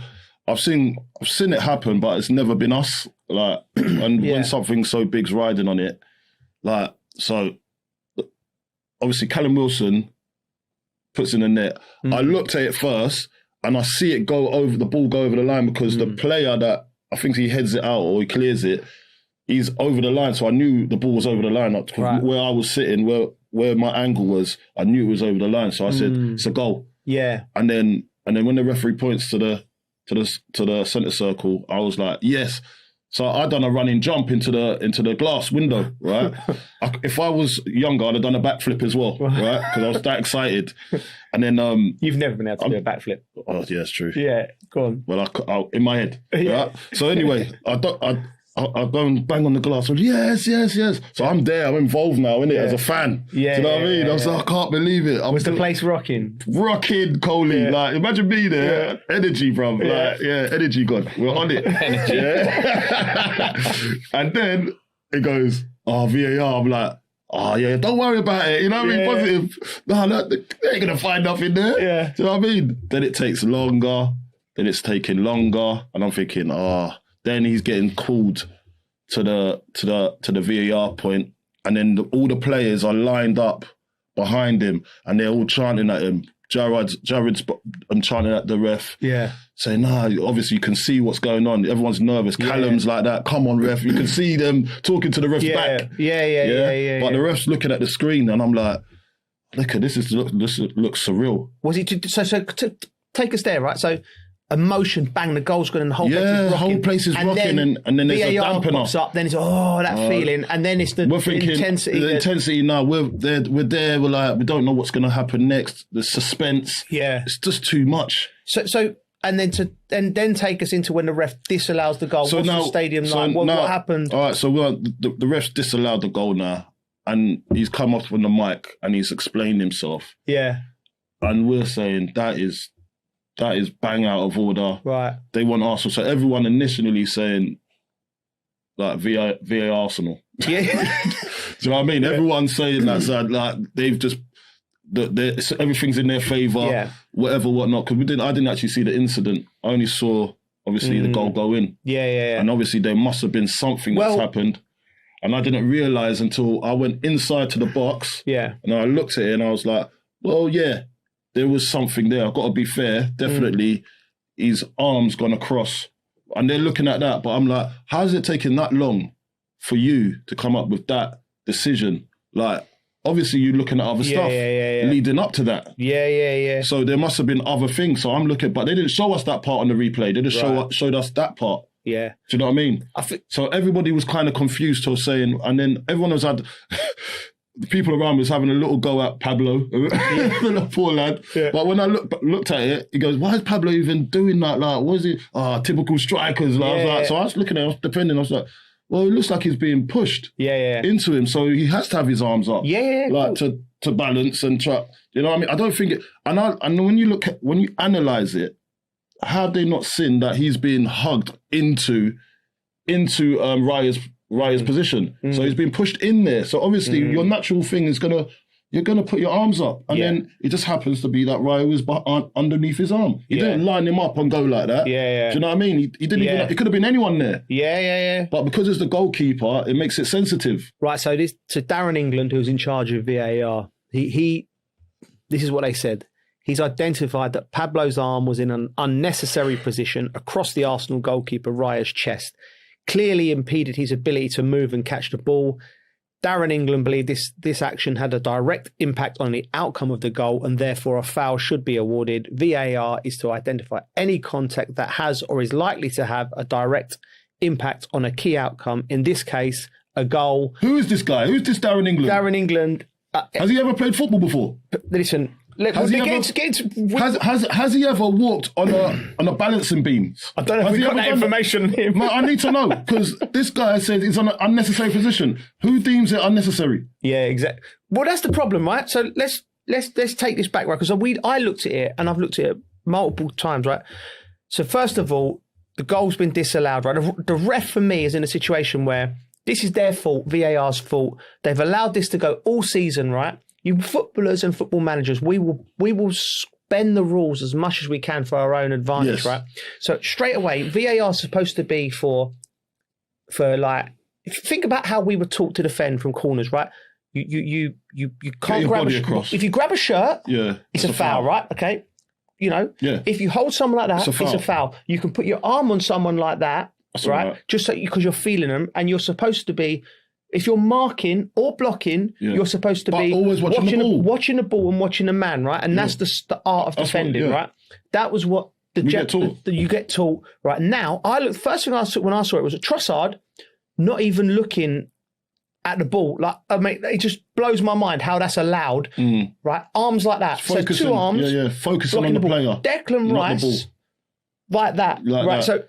So like, I'm like, who's the other geezer? I'm holding Mavropanos' foot. Yeah, there was like it was a tag team. Tag team action. Bushwhackers. Where's the W? I don't know what WWF. It's like I don't know. Do they discuss it? Go, you grab his foot. I don't know what they're doing. Don't worry about these cameras. We're all right. We're all right because we'll get away with it. And this ain't us battering Arsenal, Bridgie, because Arsenal are just the best at pushing it to the limit, right? And I think it's pathetic from the referees and VAR. We'll get into that in a minute, but we'll just look at this incident, right, to say why it's wrong. Yeah, they're saying his arms in his face, right? There's 3 fouls going on before that by your players, right? So basically they've gone. If you would have got the cameras on every one of Arsenal's or any club for that matter of fact, but with Arsenal's case, their corners and gone right. The goal's gone in. Someone's headed the ball in. Right, we need to find a foul. You will find a foul. Definitely. You will find a foul because they're not doing that. And this is annoying me, right? The referee, like, I'd much prefer to lose a game because it hurt, right? I'd much prefer to lose a game, right? And I've lost big games in our career, right? The ghost goal at Liverpool, Lampard's goal with England where it's gone over the line, right? Worse than this, right? But it almost feels worse because you've got these bunch of, these referees and VAR, they're all in it, right? The referee's given it. He knows what, you get a feel for the game. Every corner's gone in, everyone's wrestling, right, we're letting it. But this one that's gone in now, which is massive implications on the title race and relegation, right?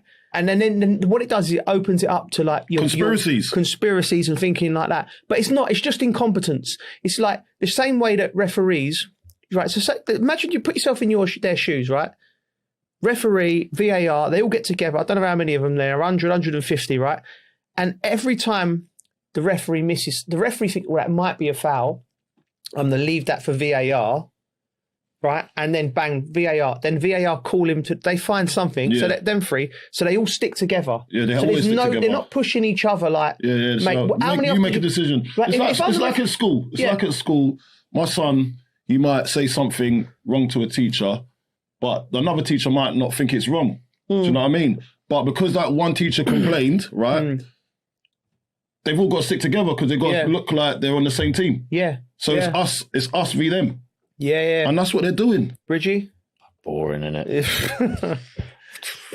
Like, mate, when the corner comes in, right, as soon as the corner comes in, where's the first foul? That's it, isn't it? So it's the first foul. You're not allowed to hug, so they give a penalty or give a free kick the other way, but it doesn't happen, does it? No. So just get rid of it. Yeah. Let a referee just make a decision. He gets it wrong.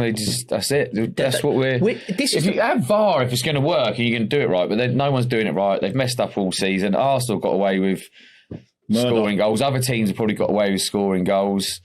So it ain't worked, is it? No. So they should stand up and just go, hasn't worked, sorry, see you later. They're not men enough. They're not man enough to do that. But let's go back. So goal line technology, we all like, yeah? It's there. It's black and white. It's there. It's in and right. Even this semi-automated offside stuff, right? Even that, it's a toenail. But even that, we're not arguing like this. Okay. If the goal's gone in and his foot's offside, we go, right, it's annoying, but it is what it is, right? And we'll swallow it, right? But this nonsense that's going on. This is down to interpretation as well. It's outsourcing the decision making to somewhere else. Do you know when he watches it back, the ref? Does he watch the whole clip? From the start, before the corner's coming in, he's watching everything going on. Yeah, they should do. Yeah. Right, so he should be. So how has he not noticed the shirt pull because or a hug before that? Because they've gone for the part where the easiest part, because the goalkeeper, that's not the rule, though, is it? It affects the game. So because the goalkeeper was impeded, it affects the game. So they've gone for that decision. Where to get to that point when it did affect the game, there were fouls leading up to that point. Do you know what I'm trying to say? The game's so getting affected but I feel it's a cop-out because you need to eradicate the start of that because it's a chain reaction. You foul that person, that fouls them, and then it gets to the goalkeeper when the goalkeeper's being fouled, and then that's the one that they want to blow up. That's where it's wrong because I'm saying, and you're saying, stop it at the source. Stop it at the source. Don't put your hands on him. Don't put your arms around his waist. Pushing him into the goalkeeper. There's too many things going on. And then obviously, as I said, he's got his arms out. Yeah. So what are you supposed to do? Just be like that. What's a natural position? Darren England, right? Who was pushing him? Who was pushing him again? Trossard. Right, Trossard's not a big lad, but he's a professional footballer, right? Yeah. You know, if he comes in and he's nudging you, and you put your arms by your side, you're falling over. Yeah, of course you are. You're going to We're not cones. You've got to put your arms up. We're not mannequins. And you put your arms up in a box. I've got no problem with an arm going there. Yeah. What I've got a problem is that and that. Yeah. Do you know what I mean? Because when you jump like that naturally. Yeah. When you're trying to hold balance, you've got to move your hands. Yeah. Someone's pushing you, and you're trying to go. And trying to head a ball, obviously, he's not looked at him and says, it's the goalkeeper. Yeah. It's too quick, it happens too fast. It's the goalkeeper, I'm going to put my arm around him. It doesn't work like that. So it needs, something natural has to happen here. Can I put another layer on this, what I think's happened? Like, if we're going to be, like... but it's a foul. It's a foul, right? It's a foul. West Ham got stiffed. Arsenal had a right touch. Anyway, but I want to say, the reason I think this won't get changed is because FIFA, UEFA, the FA... Useless. Right? You can say that. Premier League, right? They've all got together and they've gone, we want to put this technology in because they've looked at tennis and gone, right, that works, and Hawkeye and all that, and they've gone, right, we're going to put that in. So there would have been some kind of... Committees, companies, lots of money involved. We're going to change this. We're going to do this. It's going to get football better. And they've all pat themselves on the back. How clever are we? We are the leaders. We're going to make football better, right? It's been there for 5 or 6 years now, right? The fans have spoken, right? If you're in a democracy, no fan and no players and no manager want this, right? But these people were making money out of it and it's put their name to it and their reputation to it. They can't turn around and go, you know what? We tried. It's okay. We tried it. it's taken away from what we love about football. West Ham have got taken away, and fans in that stadium got taken away a beautiful moment where they've fought, they've dug in, and they've got a point and they're in the game. Arsenal would have been a bad moment for them, but it would have been the right. You're losing the moments, basically. You know, sometimes there's no point in celebrating a goal. Well, you do. You see players. Do Arsenal want to win or lose games like that?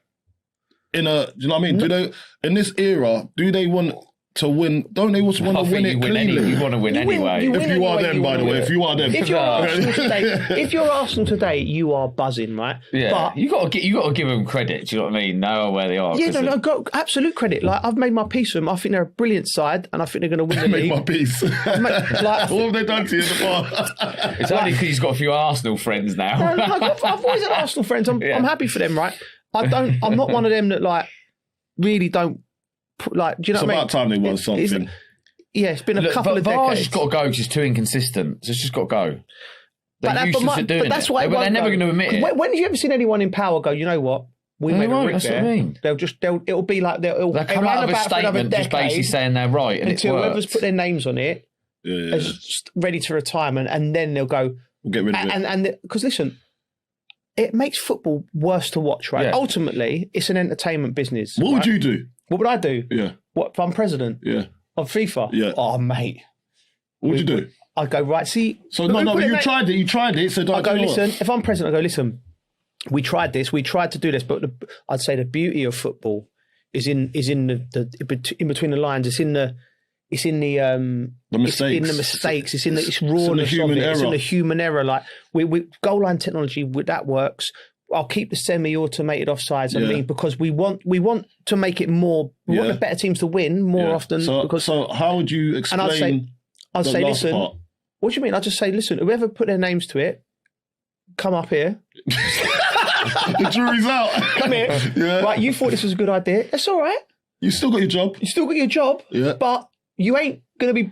You're not making decisions, right? No more ideas. It didn't work. Go and put back in the queue. Put a kettle on or something for the rest of us, right?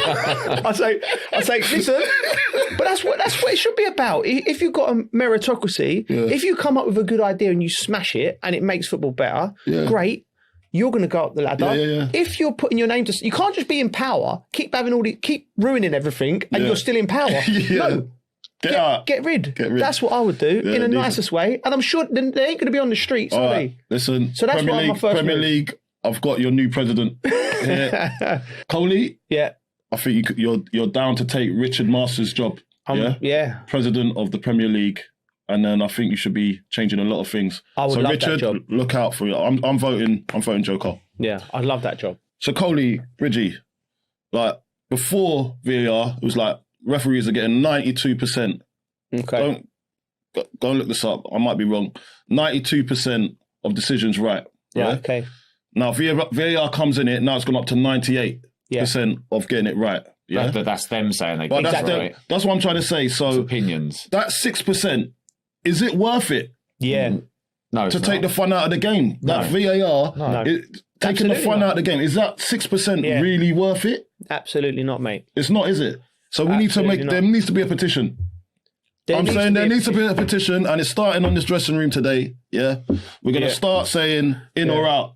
Yeah. VAR in or out. Yeah. I think we should get... I reckon most of you go voting out. We should do a poll. Mate, imagine how weird you've got to be if you've gone... I love VAR. They listen? Mate, no. We'll do a vote for. Mate, do we want it in or out? And if we vote out, will they listen? I'm going on a march. I'm going to go on a march in the summer if you join me. VAR out. VAR out. Yeah. We want our game back. We want our, Yeah? Why not? Would you want to do that? You do that with me. I'll come with you. Would you do that? I don't know. Where are we marching to? We'll go around Hyde Park. Okay. Right, moving on from what was a real sort of emotional incident. We've got to put that to bed now. It's still not done, Coley, right? It's still not done. West Ham would have to win the last two games, that's for sure. And we'll have to hope. But anyway, we're moving on. I wanted to talk about these three clubs, Bournemouth, Brentford and Brighton, because all very similar in the stature. You played for Brighton, Bridgie, and they've been incredibly successful in buying and selling players, the same as Bournemouth. Bournemouth sold their whole back four, more or less, and they're still they could get Champions League position. Brentford lost Thomas Frank, Keith Andrews. You know, they look. You know, we talk about West Ham and Chelsea and how poorly run they are. These three clubs, unbelievably well run, aren't they? There's a continuity in who they put in at the helm. So as a manager, so it's like they've got a system that works. They might tweak it here and there. They might bring, and then they'll bring in because when Ariola come in, we were questioning it. Yeah. Because wish we can give Gary O'Neill the job. Yeah. So why haven't you, but you know what I mean? Yeah. But they obviously know and what they're bringing in and the style of play the players need. So they are looking at the set of players they got. They're thinking, what type of manager is going to work with these players? And it has to be the right motivator as well. So they're producing a lot for the little they have. Yeah. Do you know what I mean? They're maximising their football club. I feel, and the Brighton's been doing that. The Brighton, it's Tony Bloom there, isn't it? Yeah, but Tony since Bloom, when you were there, was it like that too? Yeah, it was like that. It was a growing club, wasn't it? Growing club, but I think he's got his own strategy and how he buys them. Oh yeah, because we know that he does like the money ball kind of thing, innit? Yeah. It's worked for him. You look like they've just crawled up there and they're just doing really well. Like the time I had there, I loved it. Yeah. Is it like, is it a patient club? Do they just put time? The fans are don't great. put Because I was pressure at City at the time, so I was having a terrible time. And then I kind of had enough of football and then went there and I loved it. Is it? Yeah, they were brilliant to me. The fans were great. What was training like? Great little training was good. They got a new training ground and that. I had Gus there. Yeah, I always American forget Express. about Gus when I talk about managers because he was probably one of the best I had as well. Yeah. Because a lot of them players at Brighton he had brought up through the leagues. Yeah. And he had no disrespect to him, but they started lower down the league. You say average players playing really good football. He was so good at getting his point across how he wanted people to play.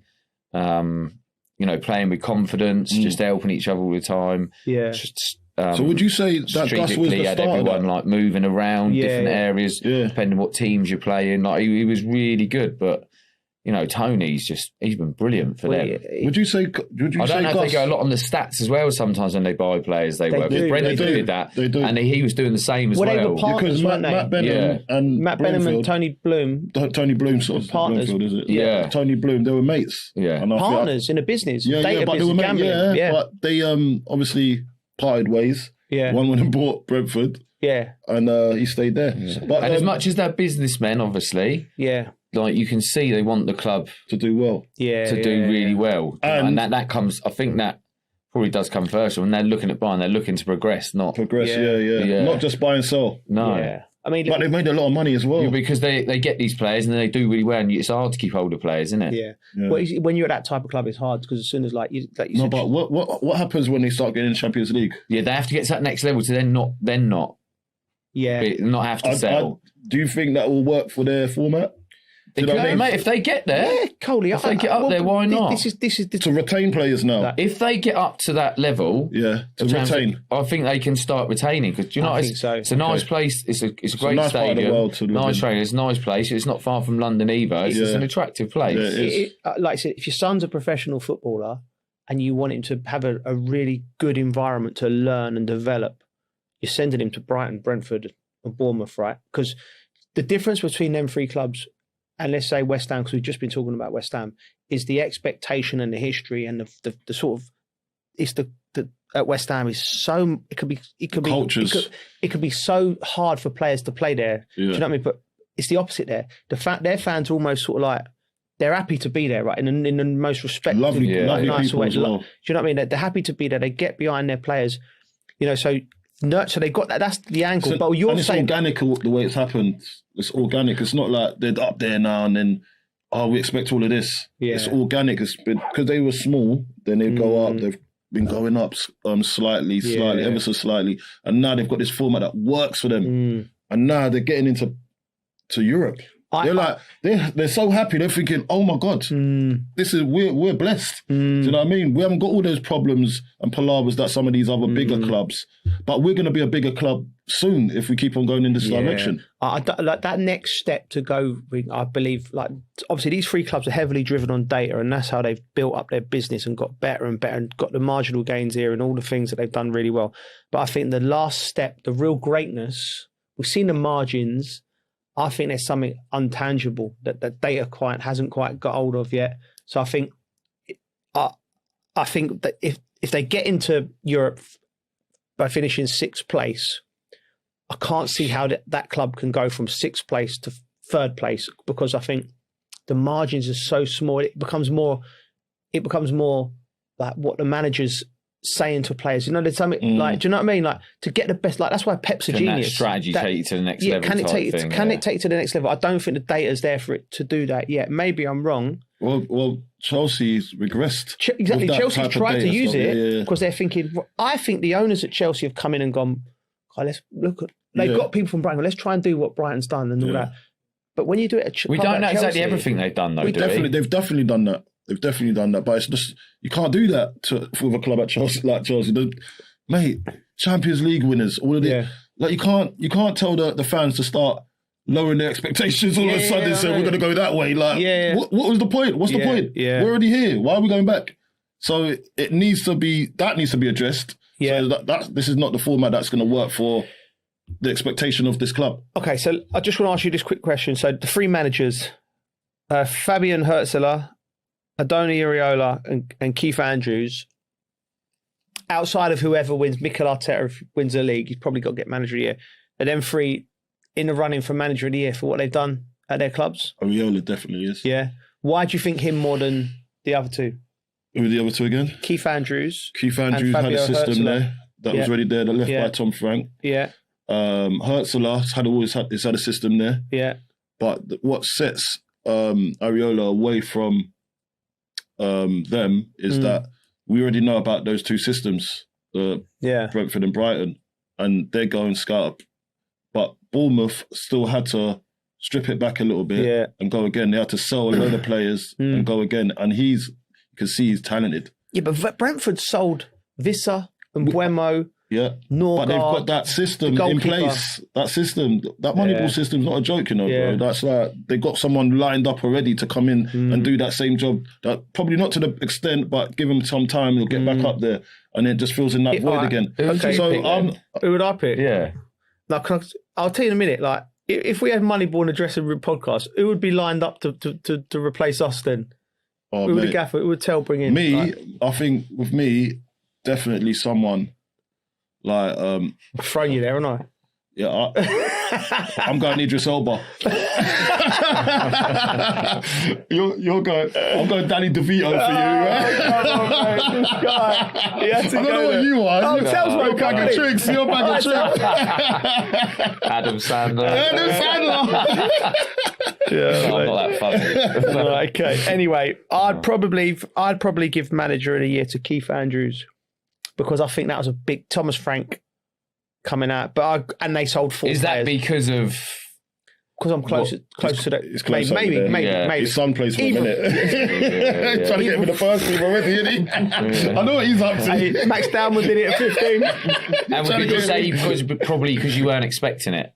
Yes, I didn't see it, and I hold my hands up. Listen, see, we see it coming, me and Carl. Yeah, obviously we see things. Listen, like what I said about with VAR, the people that have made the mistake. I made a mistake on Brentford. I got it completely wrong, and I've held my hands up.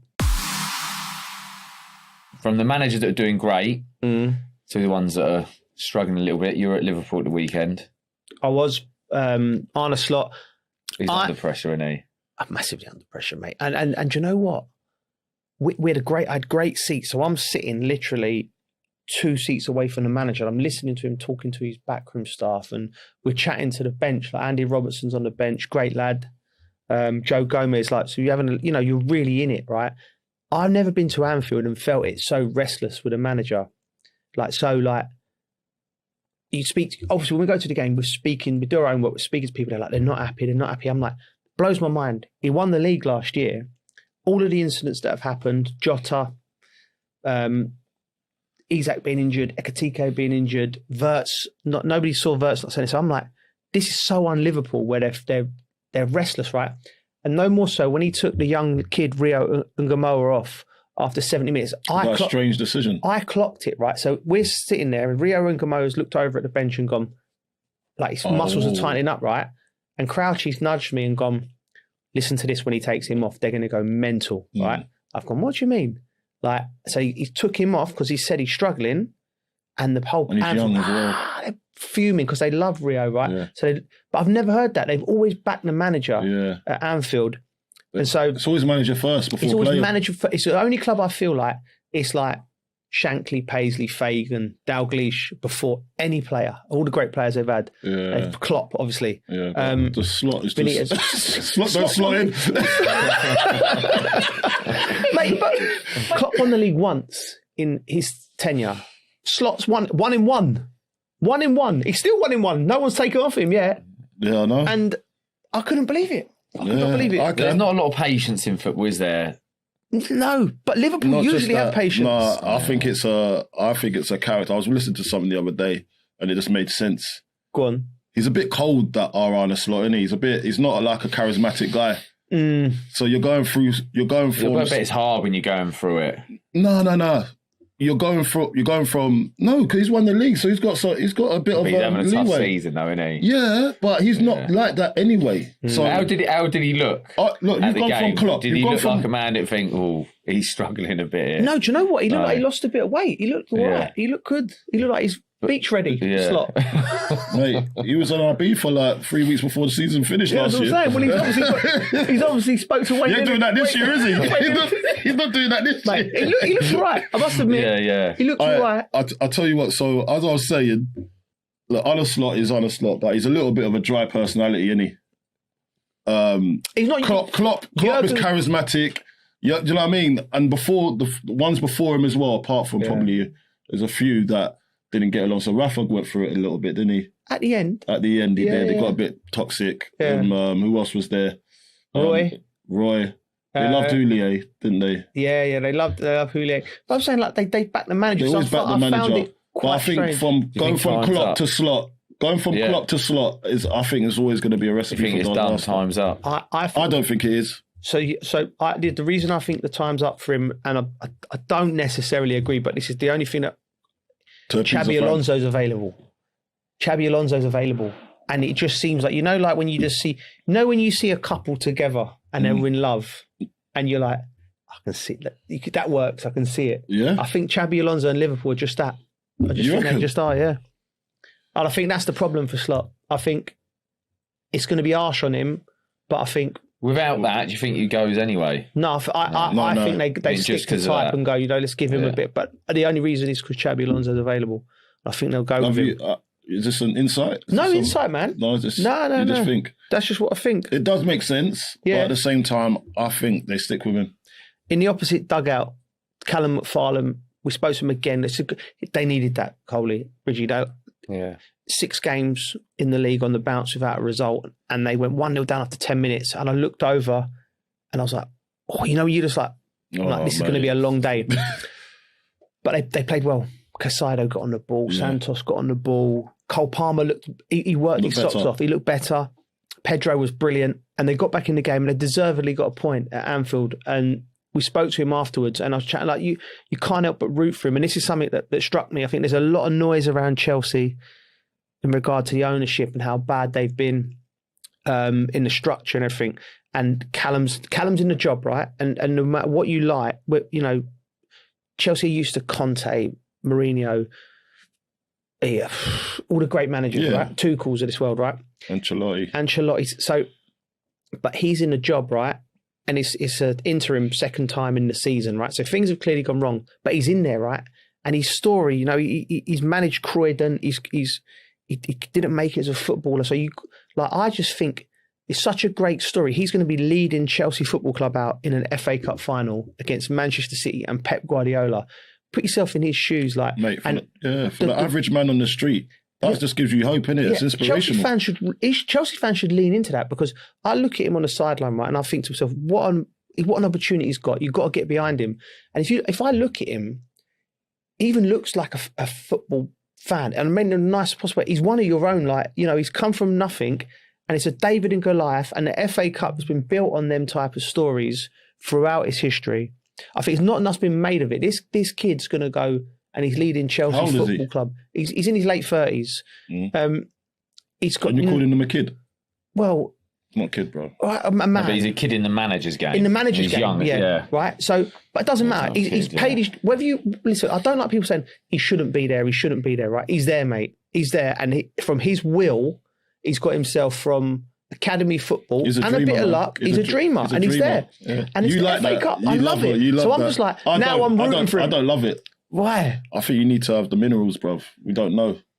You used to sound like me willing for like fairy tales. Yeah, I love a fairy tale. Listen, you're wishing it, but I wish him all the best. I wish him all the best, but it's a very tough ask because of the way they have been playing. It's Chelsea Football Club, bro. Like honestly, like it's different levels. You got to manage that type of team. You've got to have some credit in the bank. Do you know what I mean? You can't come from you can't go from nothing to something like that. You've got to put in the work. Do you know how many people out there put in the work for 10, 15 years and they don't get an opportunity like that?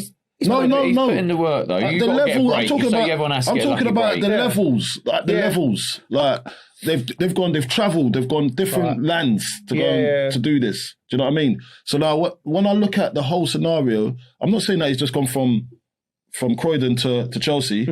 I know he's put in work, don't get me wrong, but that's at youth level and then doing, you know what I mean? But this is a different kettle of fish. This is like Premier League, bro. Do you know what I mean? This is like, some people don't even get opportunities. Yeah. All right, I know exactly what you're saying. Ashley Cole has had to go to Italy, bro. Cesena, that is very true. Do you know what I mean? Like that is very true. Like, I agree with you there. We've got to think about, okay, opportunities, but I'm not giving my mate just an opportunity because I just think, do you know what I mean? Like, he's my mate. Okay. And I've seen his route. And I know him this one, it's fallen into place. I know it's fallen into... get rid of Liam. But what is it? That happens in football. You get a little bit of luck. You get a break. Yeah. Bridgie, what do you think? What is it in the world? Like I said, all of them young coaches out there trying to make it, basically. Ex-players, Ashley trying to make it, right? What is it? What's Callum done? That's made him in them. So what's the universe? The universe has conspired to put him in the dugout for the FA Cup final at Chelsea, and he's going to win. Yeah, but it's right place, right time. That was like me when Saints played City in the semi-finals. 50 years on since they've won it. I live in that fairy tale. Oh, they could get a result here. Do you know what I mean? Yeah.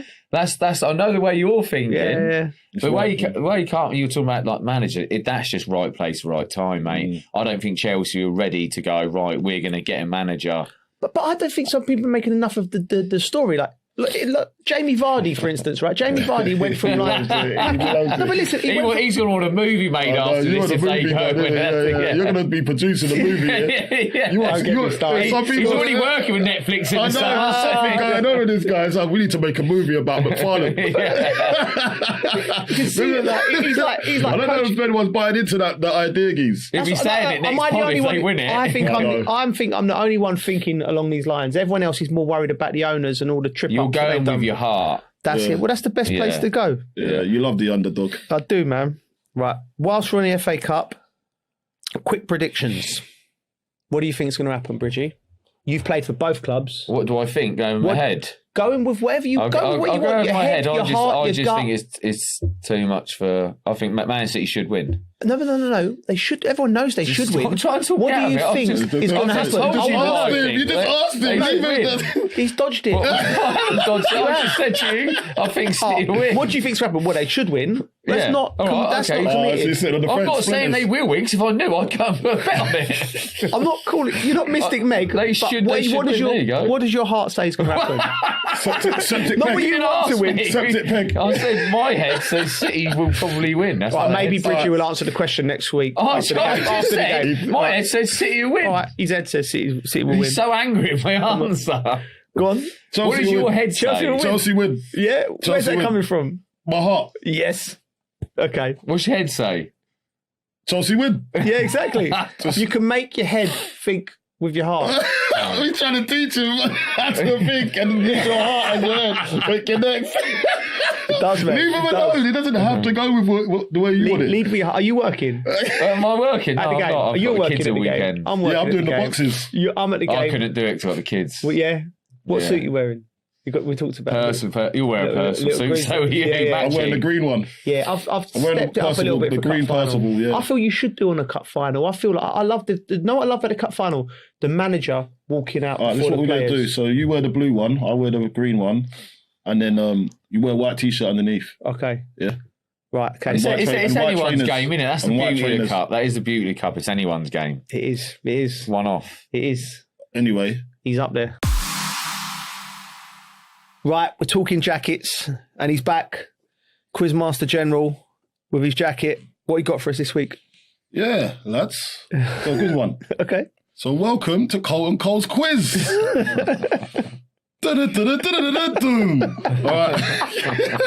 We had that bit, sorry. All right. So rules, very simple. I'm going to read out the name of a football team. Yeah. Right. Is it a real football team or a fake football team? All right. Whoever buzzes first gets to answer. Get it wrong, and the point goes to the other person. Okay. All right. Number one, the strongest. Fake. No, it's a real, and it's a team in Bolivia. The strongest. The strongest. Yeah. What? Just the strongest? That's what they call it, the strongest. The strongest FC. Stupid name. Well, stupid name. That's someone's football club you're talking about. Yeah? Sorry, it's not really. It's strange now. I'm not used to that. It's a team in Bolivia, all right? I'd like to go to Bolivia. I would like to go to Bolivia. Going to be. Well, you're not welcome now. They're all going to be fake, aren't they? Number two, who got that right? Me. You got that right. Well, you didn't. You got it wrong. Mysterious dwarves. That's got to be fake.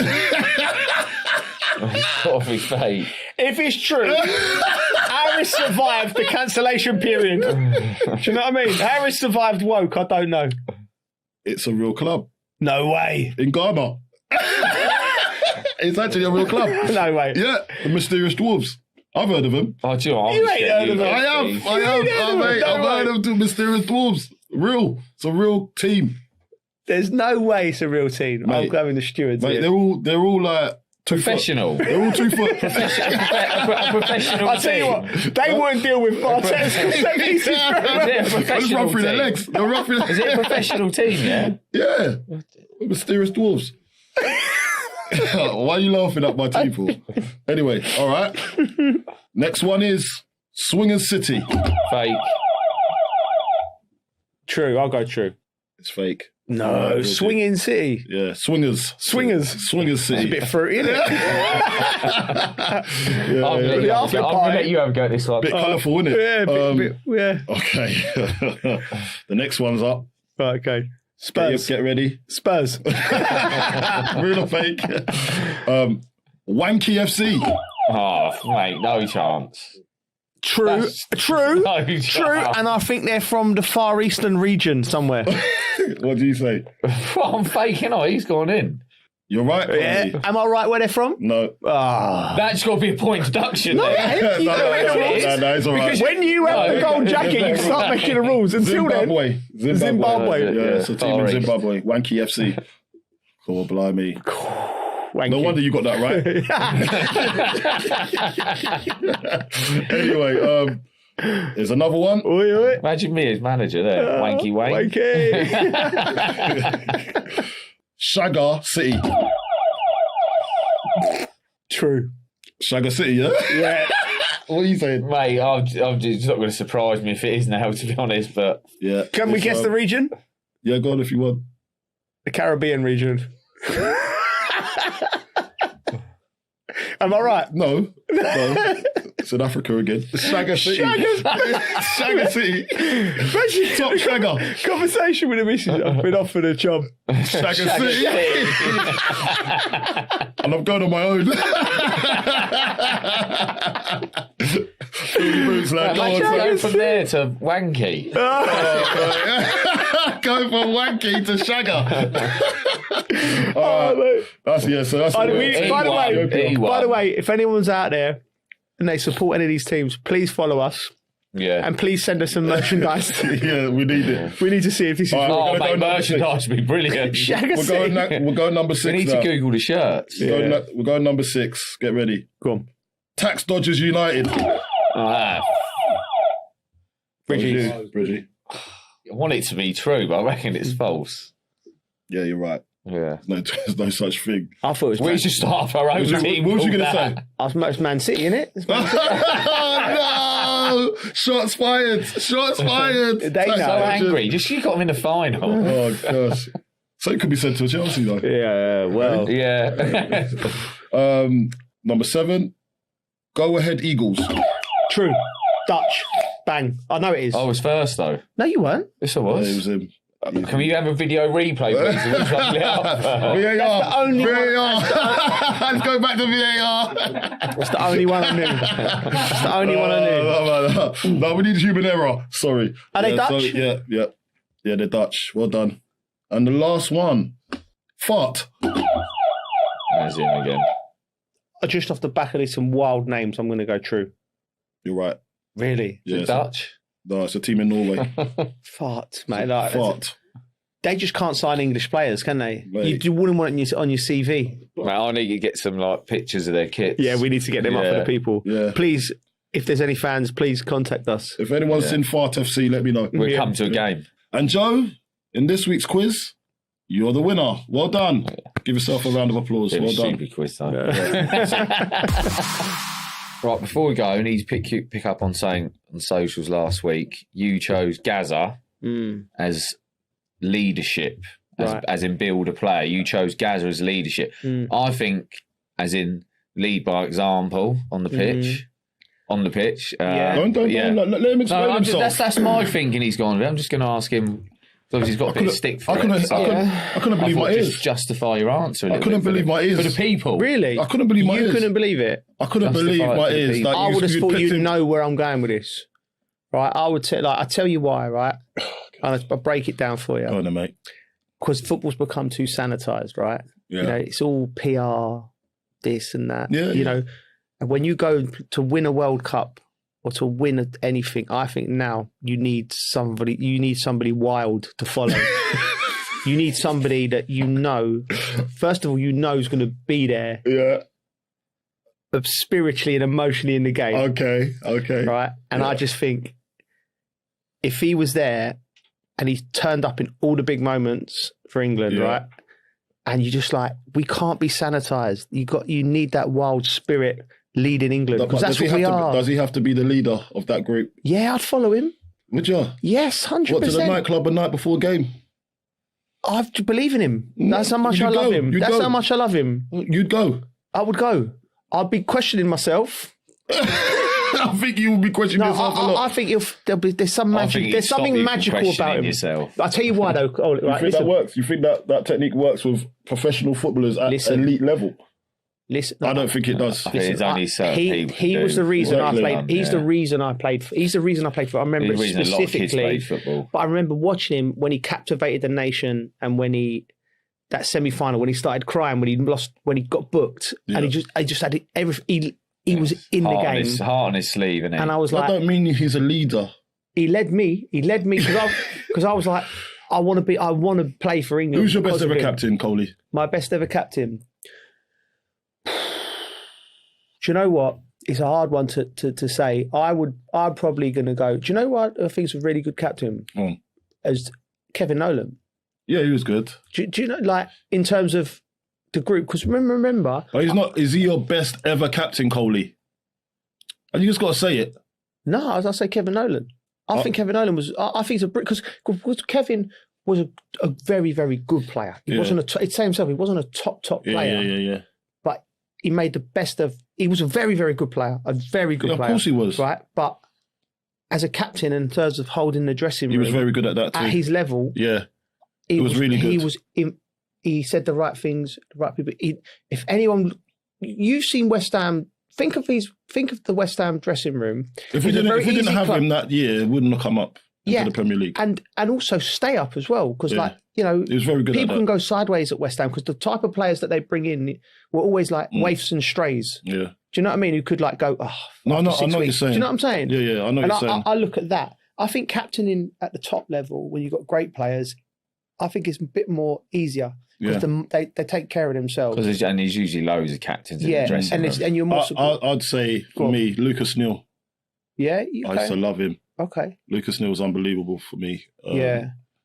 Look, JT was a captain, good captain, very, very good captain. But I'd say Lucas Neal out trumps him because of what he brought. And we had the great escape season that year as well. And so you got... He kind of, obviously the club was in disarray because of the manager changes. Can I change my mind? And then you had to captain someone like Mascherano and Tevez. And then you got, there was a strong dressing room personality-wise. But he kind of steered the ship into our favour at the end. And it was a hard dressing room to control. Yeah. But he's taught me such a good guy, likeable person. Yeah. And that's why I say Lucas Neal's probably one of my best captains. That's good. That's good. Yeah. Change mine. Not change it. Nobby's still up there. But there's a kid called man called Rio Mavuba at Lille when I played with him. Played a few times for France, right? And he was a very, very good player. Wasn't the top, wasn't Makelele, but he played for France, so he's a good player. Yeah. But he had a way about him with people. Yeah. Do you know what I mean? It's bringing. I think it's something different. Yeah. Leadership on the pitch, but also bringing the whole group together. Young players, old players. You've got to be able to talk to everybody. I think you can't be within yourself. Would you be a good captain if you got given the reins? I was too young when I got it at West Ham, but I never really wanted it. I didn't want to be captain. I never really. You was the best player, so they had to make you captain. I think I was probably the only player who was playing close to his potential at the time. Everyone was having a bit. So I think Glenn just went, "It has to be you." Do you know what I mean? Michael Carrick. Michael weren't a captain. Was he? I don't know what he's like as a manager. He's too introverted, Michael. He kept himself to himself. Well, that's quite funny now because he's. But that's why you have backroom staff to help you with your probably deficiencies, and he's probably doesn't say much. What about you? What's your best ever captain, Geese? At Southampton, I like Jason Dodd. Jason Dodd, just because he was good with everyone. That's it. What people don't realise today. Good with everyone. Do you know what I mean? You can have a captain that like you kind of follow. Yeah, who like leads by example and stuff, but he was just good with everyone. And then maybe Vincent Kompany. Yeah, Vince. Yeah, he was young. Do you know what I mean? But he's so mature for his age. Yeah, he was always talking to people. Captain Chelsea. Yeah. You captain Chelsea? Yeah, one of the games. Yeah, did you? I missed the penalty as well. Big dog. Brilliant. Well done, Wayne. I've only been captain once. Jason Dodd, he was just brilliant with everyone. So that relationship with all the players and to be able to go around and talk to everyone. Talk to everyone. Problems come to you when you're captain. I didn't like that. I was captain for about 3 or 4 England games, under 21s. Really? Yeah, mate. Big ups. I can imagine some of your speeches. I know. There was one time, I think it was Peter Reid. Peter Reid. Yeah? Yeah. I think we had a game, I can't remember, it was like somewhere in Ukraine or something like that, or Moldova, I don't know. And I come in, half time, and I just had a go at everyone. Did you? I don't know who upset me, bro. So I'm using the calmness in the group, innit? Yeah. But I was like, you lot, this ain't good enough. I was quite new to the camp, by the way. So I shouldn't even be doing that. And I just come in, I just had a go at everyone, and I lifted out, and then we go out and we win. Yeah. And then was it natural? But you just felt like you needed to. I just felt I needed to do it. Probably worked them. And then I got the captaincy for like 3 or 4 games. Yeah. And then after that, then I progressed on the 20s and 21s. Yeah. So but I weren't captain ever since. Okay. About Scotty Parker. Scotty Parker was never my captain. Oh, was he never? No. He wasn't our captain. Oh, wasn't he? No, it wasn't. Was it captain. Nobes? No, it was Matthew Upson. Oh, was it? Yeah. Scott Parker wasn't. He felt like a captain, though. He felt like a captain, especially with the tough times. Yeah, but he wasn't my actual captain. Yeah. Yeah. Like I said, what I didn't like about being captain was like all of the problems that come to you. I've got enough problems that come to my way through naturally without everyone else's problems. Like, it just didn't sit well with me. I'd love to be a manager because because you can delegate. You can delegate. No, but like, I like. Oh, mate, being a manager's that hard work. I played a charity game at the weekend. Yeah, go on, speak to us. Nah, they're not for me. No, I would quite happily be a coach. Yeah. Yeah, I know it's very different in it, but why? Just like. What is look about at some players, mate, I need to drag you off here. Like, do you know what I mean? Feel bad about I need to get these beat. I felt bad, but it's only a charity game. I don't feel bad. But I was like, it's just the headache of like, we're going to play this way, we're going to do that. I was thinking, I could do without this. No, I'm telling him, mate, you're not doing it. So Jimmy Hasselback was manager of the other team. We played a little bit as well. Yeah. Is it, yeah? It was a charity for getting a AstroTurf 3G pitch built for this school, like autism dyslexic kids. Yeah. But me and Jimmy both played a little bit, mate. Jimmy, he's still so competitive. Is he really? Like, can he run? Yeah. Mate, he can move a little bit. Jimmy's done well. He scored a few. Did he? Of course and he a did. free kick. Yeah, he played He's still well. banging them, like, not the same. He can still move a bit, Jimmy. Not like me, he can move a bit. Because he's got an artificial knee now as well, so I'm looking he was moving well, mate. Yeah. Yeah. Bionic knee. Bionic. You two could get a double up, couldn't you? Yeah, One each. Yeah. Buy one, get I'm one not free. sure I Get can be one bothered free. with the recovery at the moment. I'm Yeah. still recovering from the weekend though. Just Are you hobbling? Yeah, mate. Yeah. Do you know I've managed in a professional game for one game? What? Yeah. Where? In Tampa, I was a player. That's not professional. Sorry,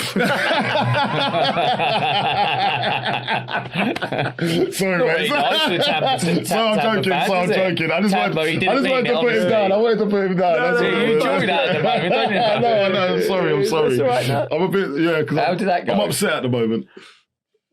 We lost 1-0. We've got there. Let's not go into the Can I make a case of myself? Go on. Right, so I'm player assistant manager. Manager gets red carded, so we're going to Canada.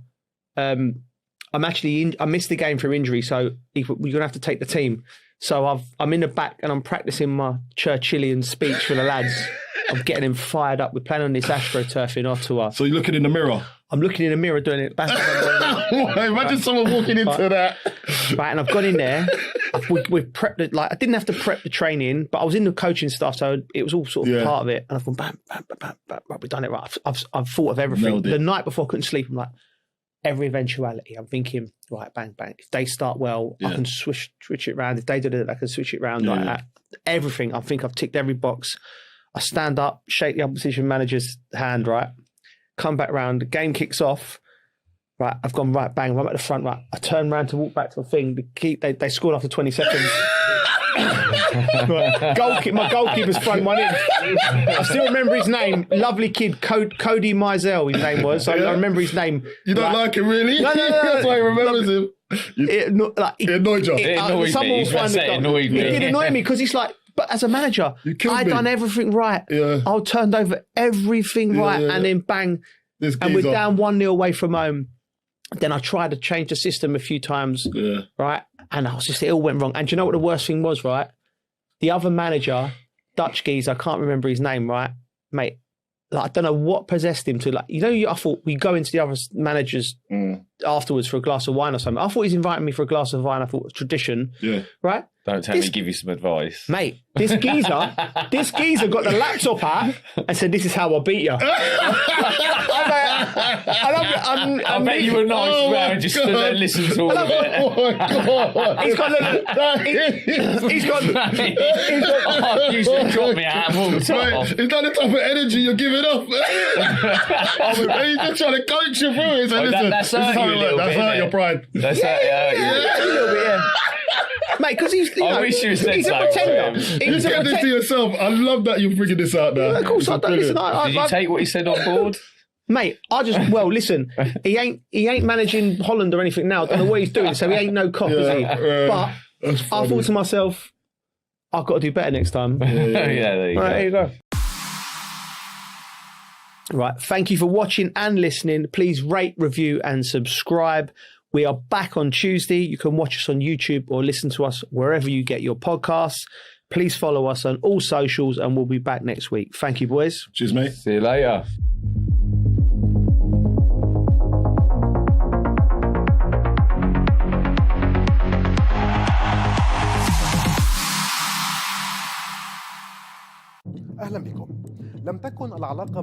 Welcome. The relationship between Moscow and the Arab world has never been a straight line. It has seen decades of rises and falls, from peaks of alliance during the Arab-Israeli wars to a sharp decline after the collapse of the Soviet Union, and then a notable return through the Syrian gateway, followed by Gulf caution amid the war in Ukraine. Today, with the Arab-Russian summit convening in Moscow, a central question is being asked.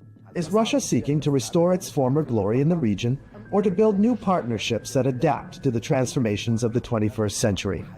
Since the mid-20th century, the Soviet Union emerged in the Middle East as a pivotal player, as its early support for the independence of Egypt, Syria, Algeria, and South Yemen granted it special influence with Arab capitals. That influence soon turned into an active military and political presence, reaching its height during the wars of 1967 and 1973, when Moscow supplied Cairo and Damascus with weapons, experts, and pilots, becoming a principal partner in the Arabs' battles with Israel. In that period, the depth of the alliance with Cairo was embodied in a historic visit by Soviet leader Nikita Khrushchev to Egypt in 1964, where he joined President Gamal Abdel Nasser to celebrate the diversion of the Nile as part of the Aswan High Dam project. Those were highly symbolic moments that cemented Egypt as Moscow's closest Arab ally, and showed how development and weaponry, together with political positioning, became interlocking tools of the Soviet project in the region. At that time, Khrushchev delivered his famous line, "The High Dam is not just an engineering project. It is a symbol of friendship between the Egyptian and Soviet people." From there, a new phase began in which the Soviet Union became the primary patron of Arab nationalist and socialist regimes. But that alliance gradually began to crack through the 1970s, when President Anwar Sadat rose to power following the death of Nasser. Sadat sought to free his political and military decision-making from Soviet dominance and to pave the way for a rapprochement with the West. In 1972, he took a stunning step by ordering the expulsion of around 20,000 Soviet military experts and advisors from Egypt, a moment that marked the great rupture between Cairo and Moscow.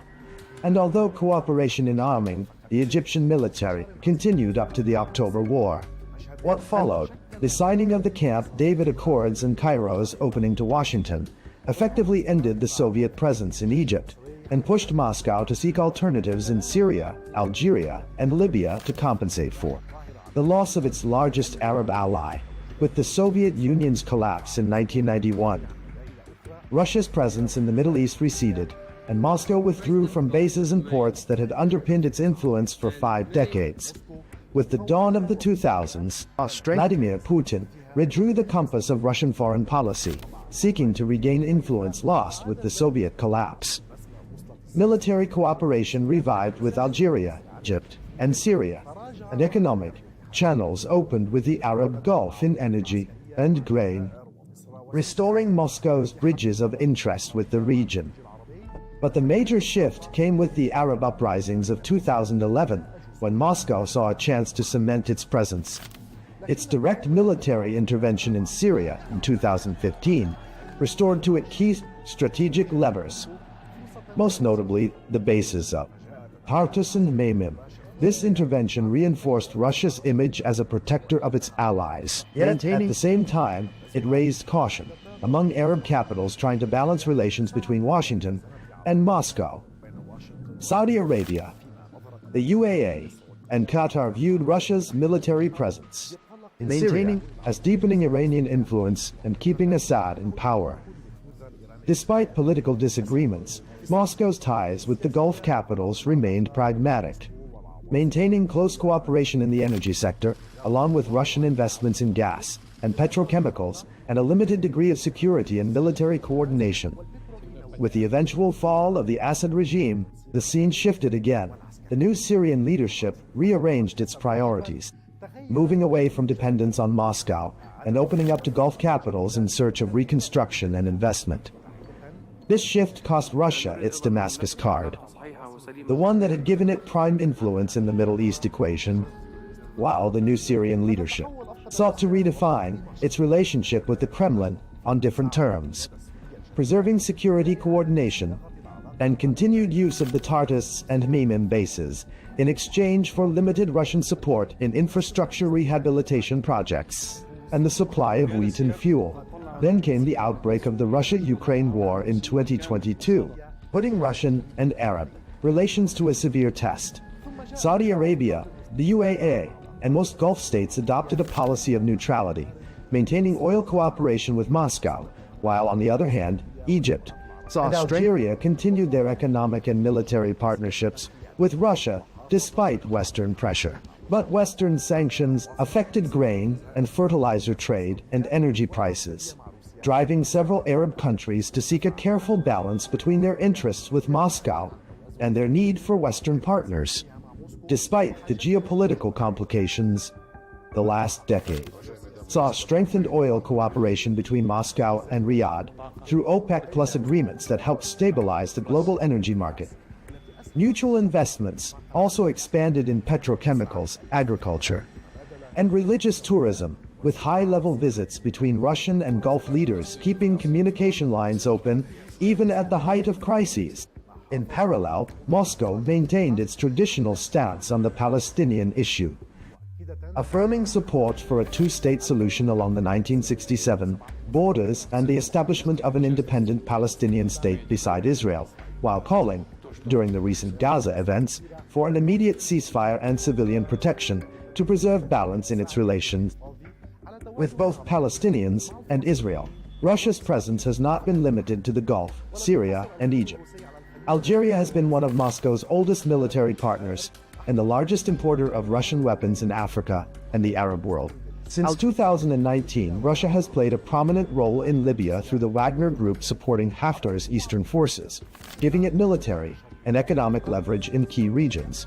In Sudan, there was the 2020 signing of a preliminary agreement to establish a naval logistics base at Port Sudan, not yet implemented because of political circumstances. Meanwhile, Russia has remained a major arms supplier to Sudan. In Tunisia and Morocco, cooperation centers on agriculture, trade, and tourism, while in Lebanon, Moscow's influence is confined to the energy and offshore gas sectors.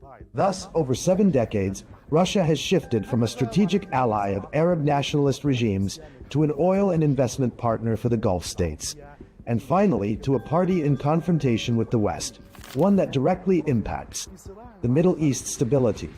Today, with the Ukraine war still raging, Arab capitals face the challenge of mediating between East and West, while Moscow strives to entrench its footing in the region despite global isolation, and to deepen cooperation with Arab countries in economics and energy. In this context, attention turns to the Arab-Russian summit, on which Moscow hopes to represent itself as a principal actor in the Middle East, and to broaden its political and economic partnerships with the Arab world amid a phase of profound regional and global transformation.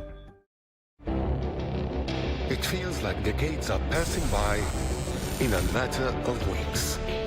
Seismic shifts in the world order. Never, ever will be part of America. With so much happening and so much noise. Whether it's political upheaval, Canada has been ripping us off for years, economic shifts or social movements. And no one wins from tariffs. I think America can be more friendly to the rest of the world. For in-depth analysis and all the latest developments across the globe. To have an inclusive policy together. The meetings with Hamas gave me some hope. We're in another nuclear arms race. The most important development straight to your screen. Welcome to the dressing room. I'm on my own. I need backup.